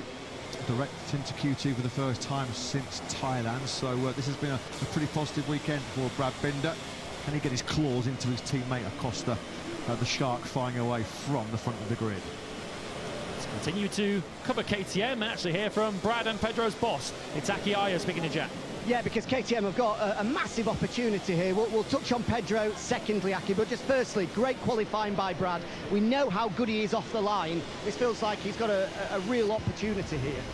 Of course, as I said before, already since yesterday, seems that it's somehow fitting, let's say, the conditions here for us. And of course, we need to be happy. We have made progress since, as I've said many times, since second half of last year. Of course, sometimes in this close competition, everything go up and down, but I hope the condition stays positive for us. Of course, now the asphalt temperature is maybe the highest of the weekend so far, so let's see how everyone react and how it's for all of us. Pedro from Pole has looked brilliant all weekend. What were your final words to him? Yeah, Pedro, okay, of course, it's also track what he likes, but so solid work so far. So we just hope solid race as well. Good luck. Thanks a lot. Thanks, Jack. Thanks to Red Bull KTM factory boss Aki Aya. They have only won 3 sprints, the Austrian factory, 2 of them going the way of Brad Binder. Right at the start of the sprint era, Termas Trio Honda, when he came through from 15th on the grid, he was a victor at the Spanish Grand Prix sprint, also in 2023 at Jerez. Acosta's only sprint success and KTM's only 3rd sprint success came at round 1 in Thailand, and Pedro Acosta felt like that was a bit of a gift. It wasn't really a properly hard-fought sprint win, although he was running Marc Marquez close. But there was, fair to say, the last time Pedro Acosta won a sprint, it came in somewhat controversial circumstances, Lewis. Yes, they'll want to eliminate any kind of debate or conversation about this one. And I feel if you can get the start right and potentially use Frankie Morbidelli as something of a shield to the group behind, not to write off Frankie's hopes of fighting for sprint victory too much, but Pedro Acosta surely must see that as a real opportunity, particularly with the top 2 riders in the World Championship on the 3rd and 4th rows of the grid. The likeliest threats to Pedro Acosta surely coming from Alex Marquez on the outside of the front row and potentially Fernandez and Gian Antonio on that second row. Well, last weekend in the Le Mans sprint, Jorge Martin delivered a magic start and then a truly breathtaking run around the outside of Marco Bezzecchi, Marc Marquez and Pecco Bagnaia going into the first chicane. He needs more magic, he needs more brilliance if he's to get himself into early contention in this 12-lap sprint coming your way here shortly in Montmello. Fabio Quartararo getting himself prepped and ready to go. Another excellent job by Quartararo this morning to get himself into Q2 yesterday by a whisker, but it paid dividends. Fabio was 10th yesterday. He capitalises on that 3rd row in 7th place. He's got Binder and Martin for company, as we mentioned. And then the 4th row, going to be all eyes, aren't we, on World Championship leader Marco Bezzecchi. He'd love to be going home to Mugello in 2 weeks' time as the World Championship leader still. Will that be the case? 1 point he is clear of this sprint. Front row start once again here in Catalunya for Alex Marquez, who crashed out of the lead in the sprint here last year. Frankie Morbidelli on the front row of the grid for the first time this season. But what about Pedro Acosta? Just KTM's 5th ever pole position in their 176th Grand Prix. Can the Shark get the business done here from pole in Catalunya?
Pedro ready to power away from pole position here in the Grand Prix of Catalunya. 12-lap sprint action coming your way next live. The Spanish rider, factory KTM star Pedro Acosta on pole position for just the second time in his MotoGP career. Last time he was on pole, he crashed out of the lead in the Motegi Mountains in Japan at the end of 2024. On the front row of the grid go two Ducatis, two different spec Ducatis. The year-old GP25 in the hands of Frankie Morbidelli on the front row of the grid for the first time since the Malaysian Grand Prix last year. Alex Marquez with a bit of a score to settle sprint-wise here in Catalunya as he crashed out of the lead here last September from pole position. What about our top two in the World Championship, the Prix contenders? Marco Bezzecchi 1 point clear of his factory Aprilia teammate Jorge Martin going into this sprint. Well, Bettens is 12th on the grid after a rather nasty Q2 crash this morning at turn 2. There's been 3 falls so far this weekend for Jorge Martin. He's got his work cut out to make it back-to-back double victories. Of course, the double winner last weekend in Le Mans. Martin going from the back of the third row in 9th. We'll also be keeping a close eye on Ayagura as well. The first Japanese rider on a MotoGP podium last weekend in the feature Grand Prix in Le Mans in, what, 12 years? But Agura is way down the grid, down in 18th place. Nothing going really so far this weekend for Agura in terms of time attacks. It's the sprint attack, though, next on the agenda for 22 of the fastest riders in the world. Sadly, we're missing arguably the fastest of them all, Marc Marquez. Speedy recovery to the reigning world champion. By the time Marquez returns from that recent double surgery, depending on how it pans out here in Barcelona, he might be over 100 points cut adrift from the World Championship. That's all to play out over the next 24 hours or so, because the field then getting temperature in those tyres, temperature in those brakes for the 12-lap challenge here. The 12-lap clash in Catalunya for 12 points at stake. Pedro Acosta then on pole position. A brilliant 138.068 in Q2 this morning, putting him almost a quarter of a second clear of the chasing pack. Good to see on Sprint Saturday, those grandstands jam-packed here. Ducati unbeaten in our last 2 sprints. Marc Marquez here, who won last year. Pecco Bagnaia winning back in 2024. One of our 2024 clashes, of course, and the other one, Pecco crashed out on the very last lap. It was those kind of mistakes which proved so crucial in his ultimately flawed fight with Jorge Martin for the World Championship that year. So that's your warm-up lap completed in the warmest conditions of the weekend so far. Pedro Acosta then all set to go from pole position. BMW safety car peels up to the back of the grid. Acosta, Morbidelli, Alex Marquez, your front row. Bez, the world champion leader, going from row 4 in 12th. Green flag has cleared at the back. It's lights out and we're racing in the sprint here in Catalunya. Darting to the middle of the circuit goes Pedro Acosta. He's going ultra defensive on that long run down to the finish line. He's already got ahead of Alex Marquez, and Morbidelli is going the wrong way on the 21 bike. Alex tries to go the long way around into the first corner, but Acosta will have a drop on him. Zarco's up from P5 into third. Drama further back. Mir, isn't it? It's Joan Mir, who's certainly one of those riders that's gone down. It's definitely a KTM as well. Morbidelli's going to the long lap penalty loop there on the 21 bike. What happened there? I think it was Binder who was the other KTM who went down. Bastianini's come through the first sector of 14. Marco Bezzecchi had a poor start, but that crash has promoted him up into 9th place. It is Mir and Binder down. What about Zarco? Zarco's been absolutely lightning. First off the line, he's been aggressive. He's going to lead this sprint. Zarco's cut on the inside of Acosta, going through turn 4. Looked like he might have briefly got his front tyre ahead of Acosta. But what about this from Zarco? Second on the LCR Honda. Stunning first half at the opening lap of the sprint. And Jorge Martin is straight up into 5th place. He was definitely the fastest starter of the 2 factory Aprilias. Was watching them both in the mid-pack. Bezzecchi actually had a really bad start, was behind Bagnaia when they were breaking turn 1, but just took advantage of all the chaos up ahead. Morbidelli has not been able to take advantage of that rare front row start. He came through the first sector down in 4th place. He was 7th through sector 2. You can see Frankie Milovic there now on the brakes coming into turn 10. He's got Fabio Quartararo directly behind him. That's close. Oh, that was tight, wasn't that? Was Diogo Moreira prying for that LCR Honda stop into 10. Well, I did think initially that Bastianini had connected with the Honda at the first corner, and nearly managed it there with Moreira trying to come through. So Bastianini deep in the pack. Ayagura is another big mover on this first lap. He had to be from 18th on the grid. He is up 5 places. Zarco has never had a sprint podium It's not a given at this stage early on, but he's going to end this first lap, a brilliant first lap from the Frenchman in P2. Acosta then has had the dream first lap as Zarco gets gobbled up by the top speed of that factory, the Ducati GP26 in the hands of Alex Marquez. Nothing, defenceless there, wasn't he, Johan Zarco? Alex Marquez up into P2. Quartararo also out of picture, defenceless on the Yamaha. He's been passed by both Bezzecchi and Bagnaia down to the first corner. So Quartararo was 8th over the line. He made it to turn 1 in 10th. Aguirre had a pretty strong first lap. He picked up 5 places, so too did Moreira. Aguirre offered him mobile from 18th into 13th spot. Fernandez, he was so close to going down there, wasn't he? On the brakes into that turn 4. That's allowed Martin then to snap through. The track out of Aprilia back briefly into 5th. He's trying to get back through on Martin. This is going to be close between the two Aprilias, and Martin just has to yield there. Now through comes Digia as well. This little squabble between the two Spaniards. Fernandez now sends it on the inside of Digia going through turn 7 and 8. Fernandez has got that P4 back somehow. It's plenty of aggression, isn't he, on this first couple of laps, and that's really a bit of a blow for Martin, because had he got clear of that, he could have potentially looked at chasing down the top 3. Of course, as it stands at the moment, though, Martin would go from 1 point ahead to 1 point behind Bezzecchi in the championship. Martin trying to make his Saturday slightly better. Thought about a move on the inside of the Gian Antonio. Digia, though, just too good on the front end of that VR46 Ducati into turn 10. Bezzecchi still up well there in 8th place, so a couple of World Championship points going the way of the Italian at the moment. It's been a pretty decent start for Vez, picking up those 4 places, starting from 12th into P8. Warning signs here for Acosta that it's Alex Marquez who's right behind him. So Acosta hasn't made any sort of early break, and Alex Marquez so good through these right-handers to end the lap, and it's giving him a great run now, and Acosta down the main straight. Yes, fastest rider on the circuit right now is Alex. He's going to go side by side with Pedro Acosta. Acosta's got the inside line. Can Alex go the long way around? Can't go the long way around, but he's the fastest rider on circuit is Alex, a 1:39.209. Pressure building here on Acosta. That's what Acosta's got to do. He's got to force Alex Marquez to go down his left and therefore put him on the outside line for turn 1. But at the moment, Acosta backing up essentially the rest of the race at the moment. Is Alex Marquez going to attack into turn 4? No, he isn't close enough. So there is Zarco still in an excellent P3. Obviously got a great launch from that second row. Then he was aggressive on the brakes into that first corner with Zarco, briefly up into second. Here comes Alex Marquez. Zarco was close to Alex's rear tyre there, wasn't it? They dropped down through that tricky downhill braking zone for turn 5. And look how Fernandez, De Gian Antonio and Martin have jumped onto the back of them already on this lap. So we've got a group of, essentially, it's a close 6. Then there's a gap back to Morbidelli and Bezzecchi at the moment. Not exactly all over the back of his fellow Italian in that battle for 7th. Fernandez going down to 16th place. Has got a very early traction this morning.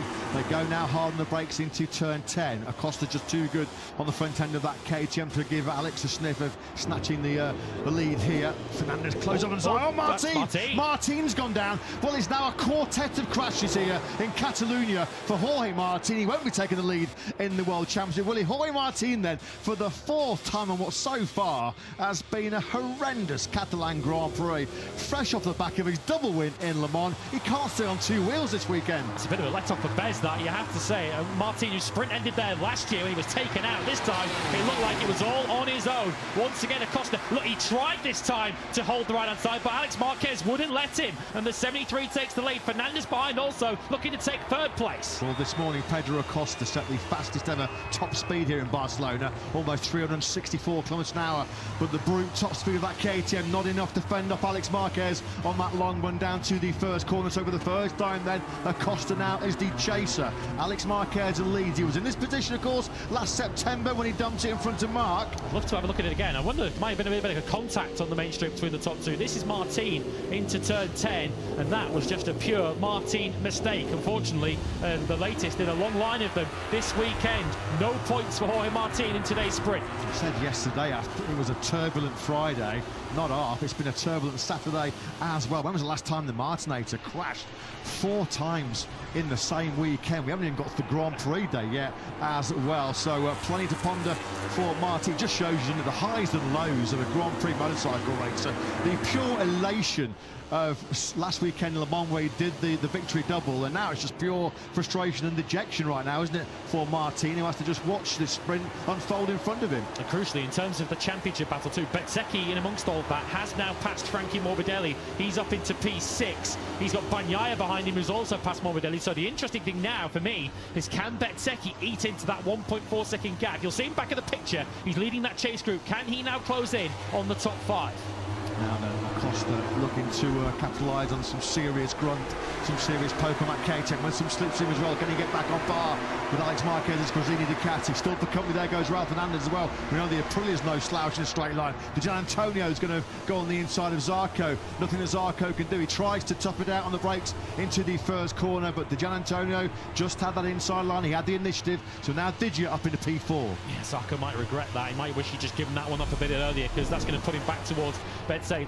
Let's have a look at the race start. So we've got Mir on the absolute extreme right of picture who goes down, where understanding that Gianantonio is involved. Does he make contact? Yeah, he makes contact with the side of Binder, who just goes straight into the side of Mir, who was minding his own business on the outside. Look, Mir had already gone way wide and finds himself right in the line of fire. How's your look, Joan Mir? How's your look, Brad Binder? They had none at all, did they? At all. Fabio Di Gianantonio, nothing that he could do about that. That's just a pure racing incident. There was no over-aggression at all from the Italian. So as far as Binder and Mir are concerned, just wrong place, wrong time. Ralph Fernandez has found a way through here on Acosta. Acosta, well, he was rapid at the start of this sprint, but he's going the wrong way, isn't he? He's got problems coming as well from Fabio Di Gianantonio behind him. He closes in on Ralph Fernandez, but a little bit too hot there, and runs in slightly wide going through turn 10. So our early leader now, Acosta, clinging on to a medal place. And Fabio Di Gianantonio looking competitive behind him. Here's where the move was made. Fernandez into turn 5 and just forced Acosta to give that one up. Acosta had absolutely no defence. Does he have any defence now from Di Gianantonio, who's looking to try and take that bronze medal off him? Belty move that by Raul. He made that move on Jorge Martin at the start of the sprint. He loves that downhill braking zone in the turn 5. So easy to make a mistake. You have to be so precise on the front brake lever there, so you're squeezing it in. Now then, Zarco's still in 5th place. The gap at the front, just over 3.5 tenths of a second between Alex and Ralph Fernandez in second. Pecco Bagnaia, the latest rider to get a track limit this morning. So too does our sprint leader Alex. Just something to occupy his mind. If Fernandez, Acosta and Digi behind him is not enough. So Zarco with that unsuccessful defence of what was 4th place at the time from Di Gianantonio into turn 1. Did a 40.5 on the last lap, lost a second to the race leaders. Bezzecchi behind, who did a 39.8, so what was nearly 2 seconds is now just a 1 second gap behind Zarco. And Marco Bezzecchi will be well aware that Jorge Martin is out, because he crashed in front of him, and a real opportunity for Bezzecchi just to try and eke out a few more points today. Agura picked up 5 places on the first lap, and he's got stuck in that 13th place from 18th on the grid. He's gone up now ahead of Fermin Aldeguer, so he has gone up to 12th. That's the first, or the second significant move that Agura-san's made in this sprint, but he's nowhere near in contention for the podium. Here is Alex Marquez then, looking really comfortable, looking really calm at the front of this sprint, but he will know. He dropped the ball here last year, right in this very corner, when he was cruising towards a pole and sprint double on Sprint Saturday. Can't shake off Raul Fernandez, Acosta and Digi, can he, at the moment? Raul Fernandez, of course, made that same mistake 2 years prior when he was leading the sprint into that very same corner, so both of them have some Catalunya sprint demons to try and banish here in the next 6 laps. Mikey Morbidelli, he was in the long lap penalty loop on the exit of the very first corner of this sprint, dropped him down to 7th initially on the first half of the opening lap, not really been able to recover any significant ground as Frankie. He's still in 8th place. Jack Miller, first time we've seen Miller in Q2 this season on the Pramac Yamaha's. Bastianini, he comes from a long way back on Marini. Nothing Marini can do about that, and now he's got the inside line, so that's occupying the final place in P9.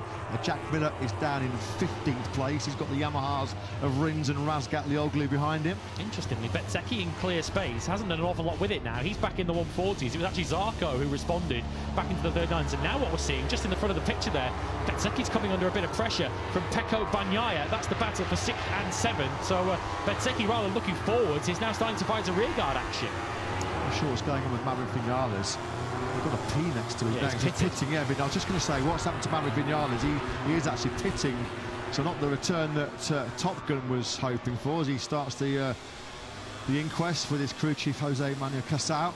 Maverick Vinales then is out of early retirement in this sprint. He needs seat time. He needs day footing on the last season. It's the last thing that Vinales needed was a retirement. Let's go down to Jack and find out what's happened. Yeah, nothing to do with the fitness of Maverick Vinales. He's come in and you can see there's a little bit of fluid on his right boot. I think his foot was just starting to slip off the foot pegs, and as soon as that happened, I'm sure the alarm bells were ringing and he pulled in to make sure that nothing more serious was to happen. So Maverick A-OK, just a technical problem, unfortunately. Yeah, thanks, Jack. It's a real shame, isn't it, for Maverick Vinales. Back at the front then, it is still Alex Marquez, just starting to build a bit of an advantage here. Are we looking at this sort of crucial phase of this sprint? First time in this sprint, it's Alex that leads by over half a second. Still the closest competition is being set by Ralph Fernandez. Acosta still there in third, although for how much longer, that remains to be seen, with Fabio Di Giannantonio closing right in fourth place. Top four all exchanged, 139.6 is on the last lap. Aigura is continuing to move up the order outside the points. He's now past Quartararo for 11th. Looks like it might be a little bit too hard for Aigura. It's going to give him the Bastianini's now in 9th for Aigura to get any points from there, but he has made solid ground from his poor qualifying. Fair play to Zarco. He's one of only 5 riders, the 4 ahead of him also in that bracket that are in the 39 still.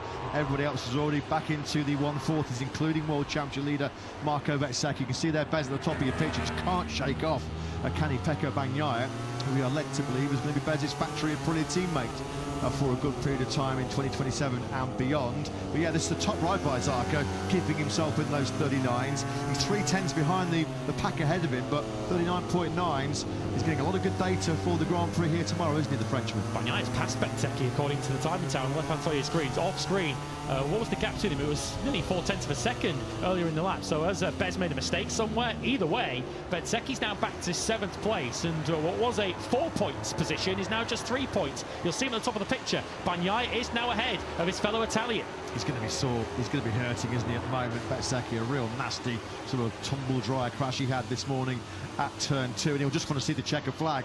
He has made errors in 3 sprints so far this year. No points in Thailand when he was leading the season opening sprint. He obviously dumped it as well in Austin and in Jerez, so he'll just be trying to pick up as many points as he possibly can here, limit some of the damage that came his way this morning. Back at the front, gap between Alex and Ralph Fernandez is just over 4/10 of a second. Acosta is getting back on into the groove here. He's right on the rear tyre of Ralph Fernandez too. Confirmation on our time sheets, by the way. There will be no further action involving that incident at the first corner. That's just classic turn 1 Barcelona, unfortunately. How often do we see incidents into that corner? It's such a heavy braking zone into such a tight corner. Generally, you see incidents there. We are looking back from Ralph Fernandez in second place. Still the top 4 covered by under a second. Worn tyres, guess who's quickest? Of course it is, it's Aigura, just putting a 139.808. So Aigura now joining the 139 club. The problem is, he keeps giving himself mountains to climb, doesn't he? Got to find some pace in time attacks, got to find some confidence and some feel on a soft tyre as Aigura, because we've seen this repeatedly, even in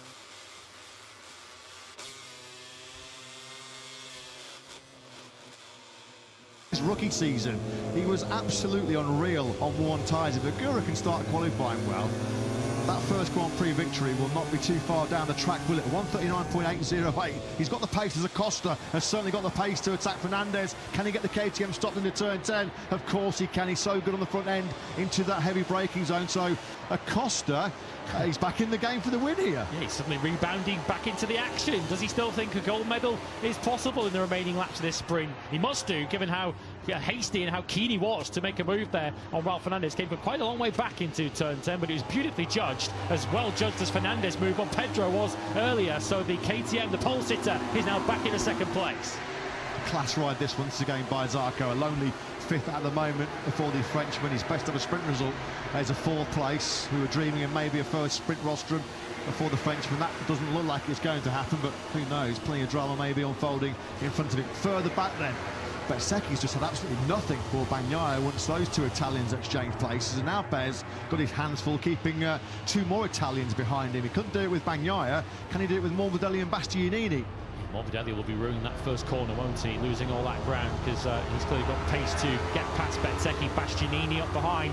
And if Bastianini and, of course, Morbidelli pass Bezzecchi, he will be back in just 1 World Championship point for 9th place. What's happening amongst the top 4? Looks like Ralph Fernandez is the one now starting to fade in this group, and it's Di Giannantonio who's now fancying a bronze medal.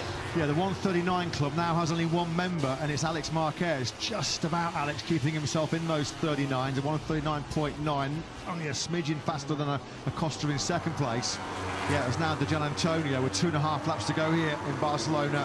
Is sensing another medal, just the second of his campaign. He was second from pole in the Brazilian Grand Prix sprint. Costa's chipping away at this, isn't he? He's just taken 2/10 out of Alex Marquez through the third sector, perhaps a bit more of a KTM-friendly sector. This is a bit more Alex Marquez territory through these right-handers to complete the lap, but by no means has the 37 given up on a second sprint win. He certainly hasn't, and there could be some late fireworks brewing here in Catalunya. Well, Fernandez, one sprint podium so far this season. That was a P3 in our season opener in Burra.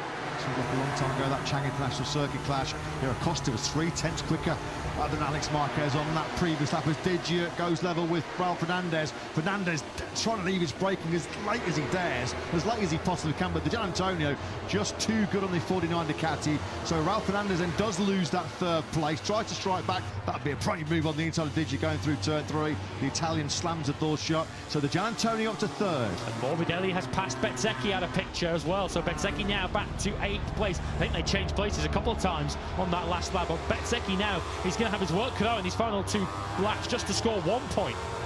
So Alex Marquez, there's some pressure building here. Alex last year fluffed his lines when he was leading the sprint. There is Marco Bezzecchi. Segura's catching them. Yeah. Last year, Nini should be able to pass through Bezzecchi quite quickly. Top of your picture there, Agura through on Marini. Ahead of him, you can see Morbidelli attacking Bezzecchi on the run down to the first corner. So yeah, a painful Saturday. Might be getting even more painful here for Marco Bezzecchi. He's in danger of getting dumped out of the point-scoring places. So a lap and a half to go then. It's going to take something special from here for Pedro Acosta to get on toes with this. Here comes Bastianini then up the inside of Marco Bezzecchi, who has just got absolutely no defence here, under braking. Clearly not got the kind of confidence. Is he no doubt feeling a bit of pain under those leathers and that crash helmet? The pain could be increased on the final lap because Iaguro might take that final point off it. At the front, it's going to be Alex Marquez versus Pedro Acosta for sprint win number 6 in 2026. The 2 Spaniards about to go toe-to-toe. Is Fabio Di Gianantonio ready to deliver a late rally as well? Fastest rider out of those top 3 is Digia with a 140 flat. The advantage Alex has over Acosta. We start this last lap just under a quarter of a second. Acosta gobbles up the ground on the KTM on the brakes into the first corner. This one is not over as Agura goes on the inside of Marco Bezzecchi. There is more pain coming in the way of the World Championship leader because at the moment there's no points in this sprint for Bez. Alex Marquez has got to be wary of turn 5 and turn 10 on this final lap because surely Pedro Acosta is prepared to go all in here to claim that gold medal. Alex Marquez has to be wary that the shark is surely going to strike. Alex now, he's got to sort of blend offence and defence here, hasn't he? Can he find that perfect marriage between the two? Because Acosta, less than half a bike length behind him as they exit turn 5. Pedro Acosta's gone toe-to-toe with Marc Marquez in a sprint so far this year. Now it's Acosta versus Alex. Surely in the back of his mind here now is get good corner speed through 9 and try and attack Alex on the brakes into 10. He's running out of opportunities here, and maybe this is now or never. And remember who passed Acosta on the final lap in Le Mans? Fabio Gian Antonio will be rubbing his hands if Acosta attacks here. It could open the door for him. Alex is just so good on the brakes. Really good. Just parks the Ducati and mid-corner. Here comes Acosta trying to find the inside line. Now Alex is going to have to go super defensive in this final sector. A final sector where Alex Marquez normally is head and shoulders over anybody else. Can he fend off Pedro Acosta? Acosta's running out of time here. Could it be a Rossi Lorenzo 2009 job here for Acosta? He might have thought about it. Short run to the finish line. Who's going to get this sprint winning victory here? Out of the final corner we go. It's going to be Alex Marquez who holds on by what, a bike length, maybe even less. Alex Marquez does settle his scores then. Raul Fernandez crashed on the final lap. He's dropping out. No, in fact, he has slide. His transponder hadn't registered. He's now bounced back up into 4th place. So you could breed idiot Trackhouse, and that does. Bezzecchi somehow on that last lap did get back past Bastianini. So Bezzecchi does double his championship lead from 1 to 2 points. But by half a tenth and a bike length or so, it is Alex Marquez who banishes the demons of a year ago. This time, he is the sprint winner in Barcelona. Pedro Acosta gave his all. He gave his all. I think that's the closest sprint finish ever. I think that's the closest sprint finish we've had in the new era. This is sprint number 67. 0.041 of a second between Alex Marquez and Pedro Acosta. Half a bike length was it maximum as they crossed the line. Alex Marquez produced a brilliant last lap. Acosta was faster on that last lap by exactly 0.2 of a second. Once again, the last 2 laps of that sprint, the quickest of the top 3 was Fabio de Gianantonio. We were sort of getting flashbacks to Rossi Lorenzo, Catalunya 2009 there, weren't we? Acosta with a bit of a head shake. He knows how close that was. Maybe one more lap, and he might have had Alex Marquez in that sprint. 12 laps though it is, and at the end of those 12 laps, an enthralling 12 laps, it's Alex Marquez then that prevails. Brilliant job that by Alex. All the heartache of crashing out of the lead in the sprint here last September. Well, he's exercised those particular demons. Acosta, what a fight he produced. Pole position to second. Fabio de Gianantonio, the leading light once again for Ducati, strengthening his position in the standings, although he does lose third, of course, to de Gianantonio. Agura fights his way up 10 places, 18th to 8th. Marco Bezzecchi does rescue 1 point to extend his, or he's doubled his World Champs League in effect, hasn't he? From 1 to 2 points over Bezzecchi. The significant move in that graphic, as you can see. Acosta then, after his second place, moves up to third in the World Championship. Great last lap that, great battle between Alex and Pedro Acosta. Acosta, though, just coming up short. He'll be looking for some payback in the main Grand Prix tomorrow. But Alex was pushed. He was pushed right to the finish line there, wasn't he? Respect between the two of them, a thumbs up on the cool-down lap. Well, the home fans will be loving this. Alex Marquez, your Catalan Grand Prix sprint winner. Alex Marquez and me a close look, comparing his front tyre to Fabio de Gianantonio's. He had enough. He just had enough. It's not about how far you win by, it's whether or not you win. And of course, having fluffed his lines when it looked like he had it. He had the gold medal practically around his neck last year, and he fell with a few laps to go. This time, Alex Marquez held up, he stood up to the pressure, and he does take his first sprint win of the season. And he becomes our 10th different rider to finish on a sprint podium so far in 2026. It's been tough to call, it's been unpredictable, it's been MotoGP at its best on sprint Saturdays. 1 solitary point, not what Marco Bezzecchi was aiming for when he got out of bed this morning in his motorhome in the Barcelona paddock. But when all things considered, after a real nasty crash this morning at Q2 at turn 2, 1 point, he'll take it. Even at this early stage, every single point precious and priceless, particularly with his teammate Jorge Martin on the floor, crashing out of potential podium contention himself. A 4th spill of this Catalan Grand Prix so far for the 28-year-old Spaniard. What a difference less than a week makes, as we mentioned. This was the late drama. Lovely move that by Agura. The Trackhouse pairing made some class moves, didn't they? Down the hill into turn 5. That was Agura finding his way through late on Bastianini. He'd already taken Bezzecchi at that point as well. Yeah, doesn't Aya make a mistake? Because Bezzecchi's nowhere near him. Yeah, and Aya Bastianini makes a mistake himself into turn 7, and Marco Bezzecchi will say, thank you very much, I'll take that World Championship point. Both are Aprilia riders, and in a way, might feel like they've got away with one today. Bezzecchi scores 1 point, and Jorge Martin, in the end, despite crashing for the 4th time this weekend, only loses 1.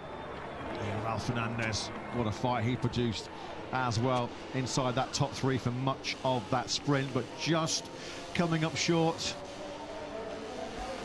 Let's try and see the glass half full as far as Raul's concerned. He looks pretty frustrated. Yeah, he's cracking a smile.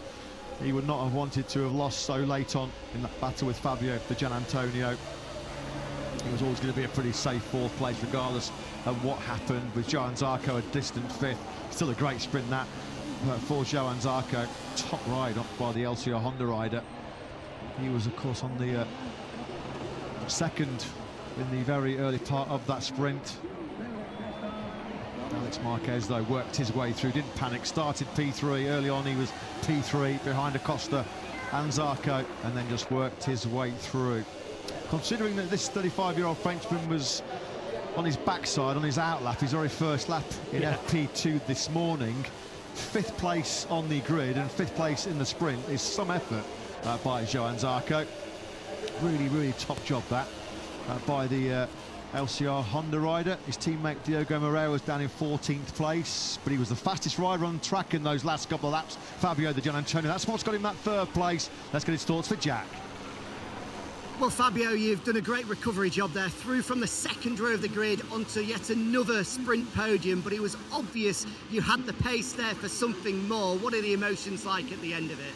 Yeah, for sure. I'm super happy about my race, about my comeback. I think we've done the job that we had to do. But yeah, I'm a bit pissed because I did a mistake in qualifying and I was starting from second row, so it makes everything a little more difficult. And then I had the pace at the end. I was really fast. I was trying to catch the front group without making mistakes, but we missed some more laps. So I'm happy. But tomorrow we have another chance. Great job. Well done. He's happy with his sprint job, and so he should be. But tomorrow he has another chance. And if he can match that late pace in the Grand Prix tomorrow, like he did in the sprint here today, well, he's got a great chance at it, at being in the hunt for the podium. Really, really good job by Fabio Di Gianantonio. He's fast, he's confident, he's consistent. He's got all the ingredients, all the elements to be a championship contender this year, hasn't he? It always helps as well when the bosses turned up. Show off a nice shiny bronze medal to Valentino Rossi later on. Could have been two VR46 Ducatis at the sharp end had Frankie Morbidelli not gone through the long lap penalty loop at the very first corner. That's actually not a bad job by Frankie, actually, to come back from that and finish in 7th place. I think we're doing a very, very short hearing, though, from a rider who's had a great weekend so far. He was fastest on Friday, pole position this morning, and second after a great fight in that sprint is Pedro Acosta, who's with Jack.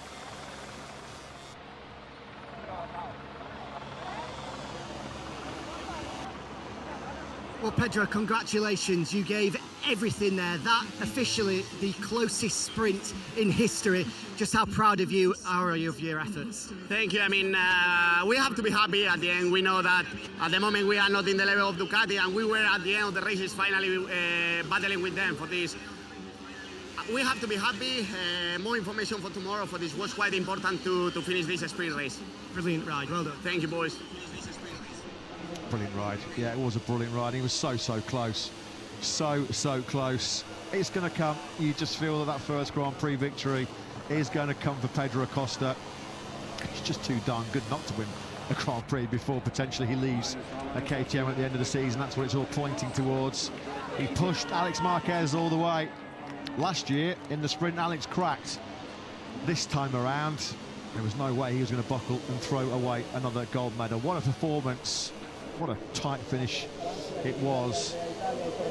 J.R. Martin, another FC Barcelona player, enjoying the atmosphere here this afternoon. Fermin Lopez, his teammate, was the pleasure of victory here in Barcelona to banish the demons of last year. How difficult were those final laps to keep Pedro behind? Well, just I was trying to be concentrated on myself, you know, trying to be really on the pace. And I mean, yeah, I started a little bit with the front tire in the end, maybe pushed a little bit too much in the beginning. So just, you know, how to manage the thing. So I need to improve for tomorrow, for sure, in that management of front tire. But in the end, you know, a victory today is so important. I was able to fly and catch again, you know, the flow here in Barcelona. So really happy. Congratulations. Thank you so much. Fantastic job there by Alex Marquez. He really did it the hard way, didn't he? Front rope start, and then he gets the job done on this occasion in the sprint over 12 laps. This was so close. Just look at this narrow winning gap. The closest sprint, as I've told you in commentary, 0.041. The gap between Alex Marquez and Pedro Acosta. Our previous closest ever sprint finish was right at the very early part of the sprint era, when there was just 0.072 of a second, covering Brad Binder and Marco Bezzecchi in Argentina in 2023. Tight at the top. As far as Alex Marquez is concerned, a very big payday. He's only 2 points now behind Ayagura in the battle for 5th early on in the championship standings. Fair play to Agura. We mentioned him, didn't we? Gaining 10 places in that short format. That is no mean feat as far as Ayagura is concerned. Yeah, of course, Jorge Martin crashed out in front of him. Brad Binder and Joan Mir didn't even get through the first corner after their early drama, but Ayagura was right in the mix once again, and he was capable of doing 39, so watch out for him in the Grand Prix as well tomorrow. As we then, under some blazing sunshine here in Barcelona, get set for our 6th medal ceremony of 2026. We've seen plenty of edge of the seat action, haven't we, in sprints this year. As far as sprint winners are concerned, now it's the 4th different winner of the season. As Matt mentioned, we're adding very quickly to our list of different podium finishers. Alex Marquez joins that list today. And if you're going to Make a first sprint medal of the season. You might as well make it gold, which Alex Marquez has today. Fabio Di Giannantonio. Of course, it's a second sprint podium of the season for him, to go with the second in Brazil. Not enough, though, to keep him in third place in the World Championship, because his chief rival for that particular position was Pedro Acosta, who finished ahead of him in second today. It was 41 thousandths of a second. There's certainly some regret there, even if he is saying that we have to be happy. Deep down, there must be a tinge of regret. Didn't have really the pace in the first half of that sprint. Certainly did in the second half of it. But first, at the finish, by the slender margin of just 0.04 of a second, is Alex Marquez. He just loves racing on Spanish tarmac, doesn't he? Victor, of course, in Jerez, and sprint joy for him in Barcelona today.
MotoGP has been super close, hasn't it, throughout 2026. Yesterday, for the second Friday in a row, we had our closest top 10 at the end of the afternoon practice session. And this afternoon, here in Catalunya, we have had our closest ever finish in a Tissot sprint. Nothing barely to divide Alex Marquez and Pedro Acosta at the checker flag, but just winning over is Alex Marquez. Looking to make it back-to-back wins in tomorrow's Grand Prix here in front of his home crowd, just as he did so earlier on this season down in Andalusia in southern Spain. Alex getting very accustomed to some Prosecco post-sprint and post-Grand Prix on home turf, isn't he? Was his last sprint win in Valencia, I think, at the end of last season. There's something about racing at home, isn't there, for Alex? And he'll be looking to complete the double, no doubt about it, tomorrow. Who will provide the big obstacles? Well, Pedro Acosta for sure will do from pole position. Fabio Di Giannantonio had great late sprint pace, so don't discount him. What can Martin Bezzecchi and Agura do? And likely we're going to get back-to-back Aprilia lockouts of the top three. Well, this is MotoGP. Never say never, but a poor day for the factory Aprilia team. Bez Knight and the DNF for Jorge Martin, but no stopping Alex Marquez. Alex Marquez wins the closest ever Tissot sprint, 41 thousandths clear of pole sitter Pedro Acosta. Fabio Di Giannantonio didn't quite get into the action. He was hoping for some drama up ahead. He finishes third. Ralph Fernandez fourth, despite his transponder glitching on the final lap. John Zarco fifth from Bagnaia Morbidelli. Agura 18th to 8th, and 1 point for Marco Bezzecchi. How crucial might that point prove to be later in the season? Bastianini, the fall guy on that final lap, his mistake at turn 7 cost him a World Championship point. Jorge Martin crashing out of what was 4th place, of course, in the early stages. Marco Bezzecchi, as a result of that, doubles his World Championship lead from 1 to 2 points. Pedro Acosta regains 3rd place. He started the day 44 points off the World Championship lead, 45, excuse me, Acosta. That's now down to 37.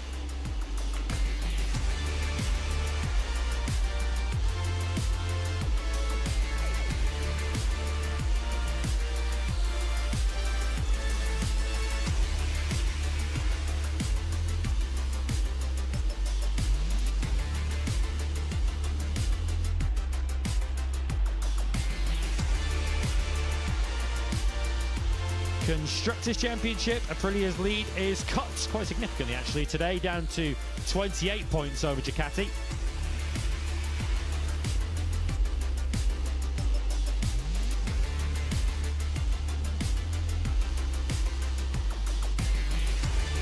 And And in the team standings, just the 1 point today for Aprilia Racing, although their lead over Trackhouse not coming under immediate threat yet. 119 points the advantage.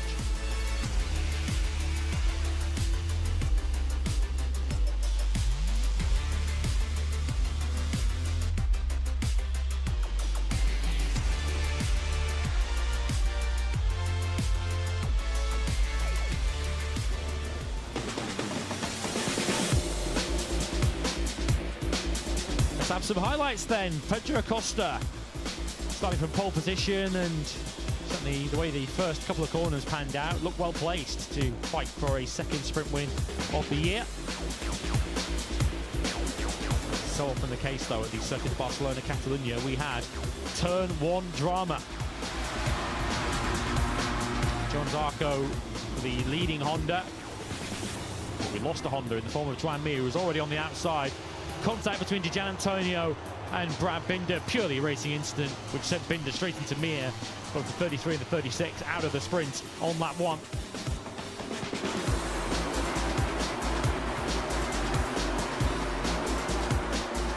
Alex Marquez crucially cleared John Zarco at the start of the second lap to allow himself to begin a chase over Costa.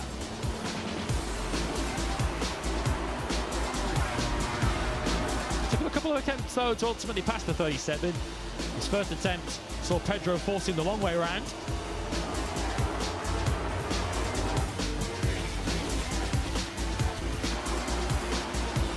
At the inside though, second time around, saw the 73 hit the front.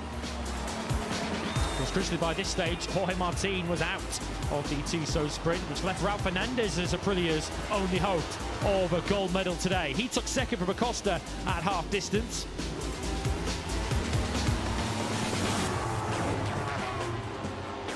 In the end though, Acosta would be the faster finisher of the two, with Fernandez fading and losing third to Fabio Di Gianantonio.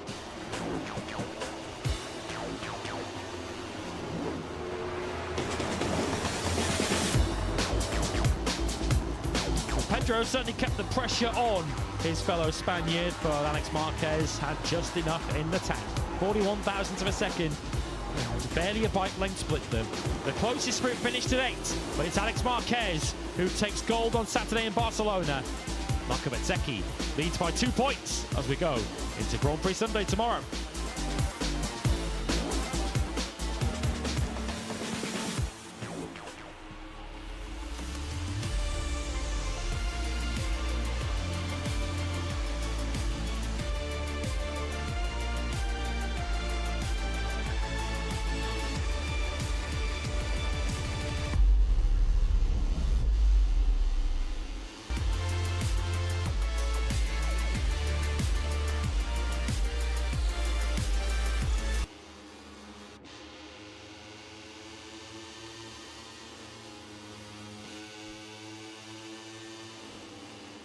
Of Raul Fernandez too. Had confirmation on a time choose, by the way. There will in his ultimately flawed fight.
With Jorge Martin for the World Championship that year.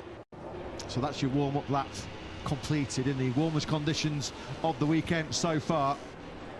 Pedro Acosta then, all set to go from pole position. BMW safety car peels up to the back of the grid. Acosta, Morbidelli, Alex Marquez, your front row. Bez, the world champion, going from row 4 in 12th. Green flag has cleared at the back.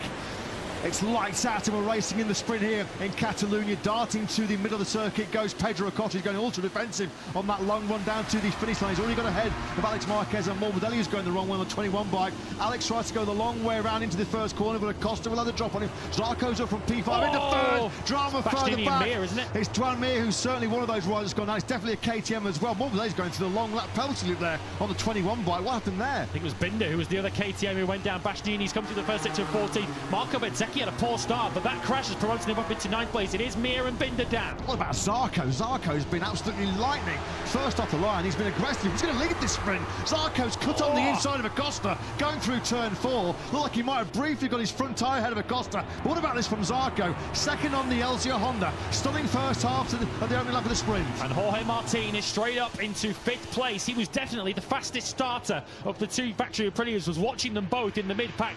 Bezzecchi actually had a really bad start, was behind Bagnaia when they were breaking turn 1, but just took advantage of all the chaos up ahead. Morbidelli has not been able to take advantage of that rare front row start. He came through the first sector down in 4th place. He was 7th through sector 2. You can see Frankie middle of the pitch there now on the brakes coming into turn 10. He's got Fabio Quartararo directly behind him. That's close. Oh, that was tight, wasn't it? That was Diogo Moreira praying for that LCR Honda stop into 10. Well, I did think initially that Bastianini had connected with Honda at the first corner. He nearly managed it there with Moreira trying to come through. So Bastianini deep in the pack. Ayagura is another big mover on this first lap. He had to be from 18th on the grid. He is up 5 places. Zarco has never had a sprint podium.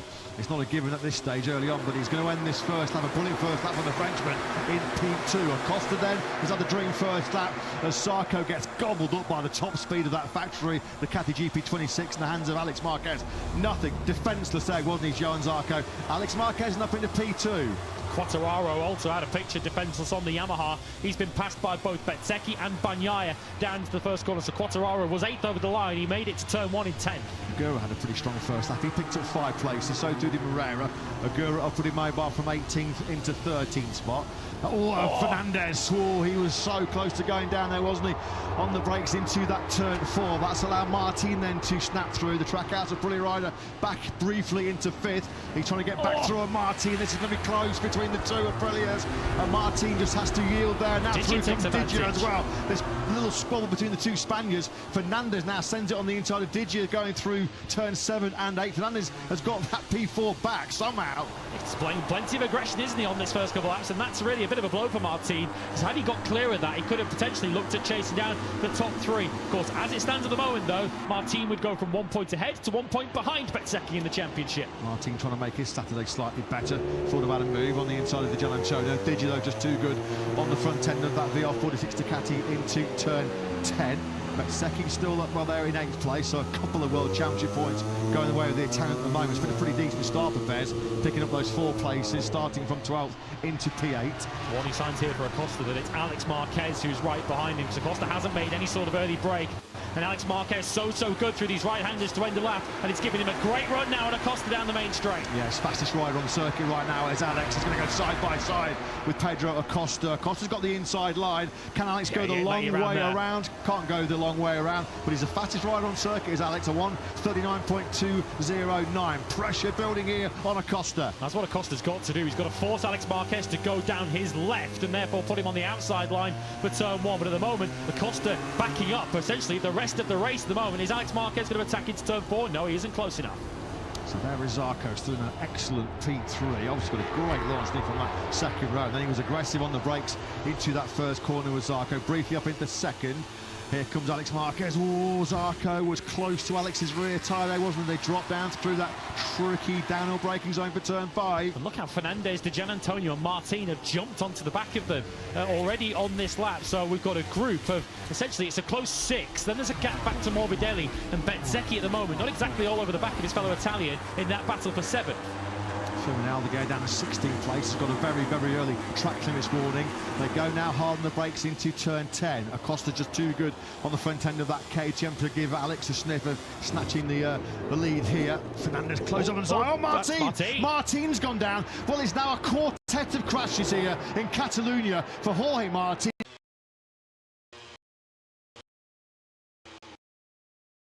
He won't be taking the lead in the World Championship, will he? Jorge Martin then, for the 4th time on what so far has been a horrendous Catalan Grand Prix. Fresh off the back of his double win in Le Mans, he can't stay on 2 wheels this weekend. It's a bit of a let-off for Bez, that, you have to say. Martin, whose sprint ended there last year when he was taken out. This time, it looked like it was all on his own. Once again, Acosta, look, he tried this time to hold the right-hand side, but Alex Marquez wouldn't let him. And the 73 takes the lead. Fernandez behind also, looking to take 3rd place. Well, this morning, Pedro Acosta set the fastest ever top speed here in Barcelona, almost 364 kilometers an hour, but the brute top speed of that KTM not enough to fend off Alex Marquez on that long run down to the first corner. So for the first time then, Acosta now is the chaser. Alex Marquez leads. He was in this position, of course, last September when he dumped it in front of Marc. I'd love to have a look at it again. I wonder if there might have been a bit of a contact on the main strip between the top two. This is Martin into turn 10, and that was just a pure Martin mistake, unfortunately. The latest in a long line of them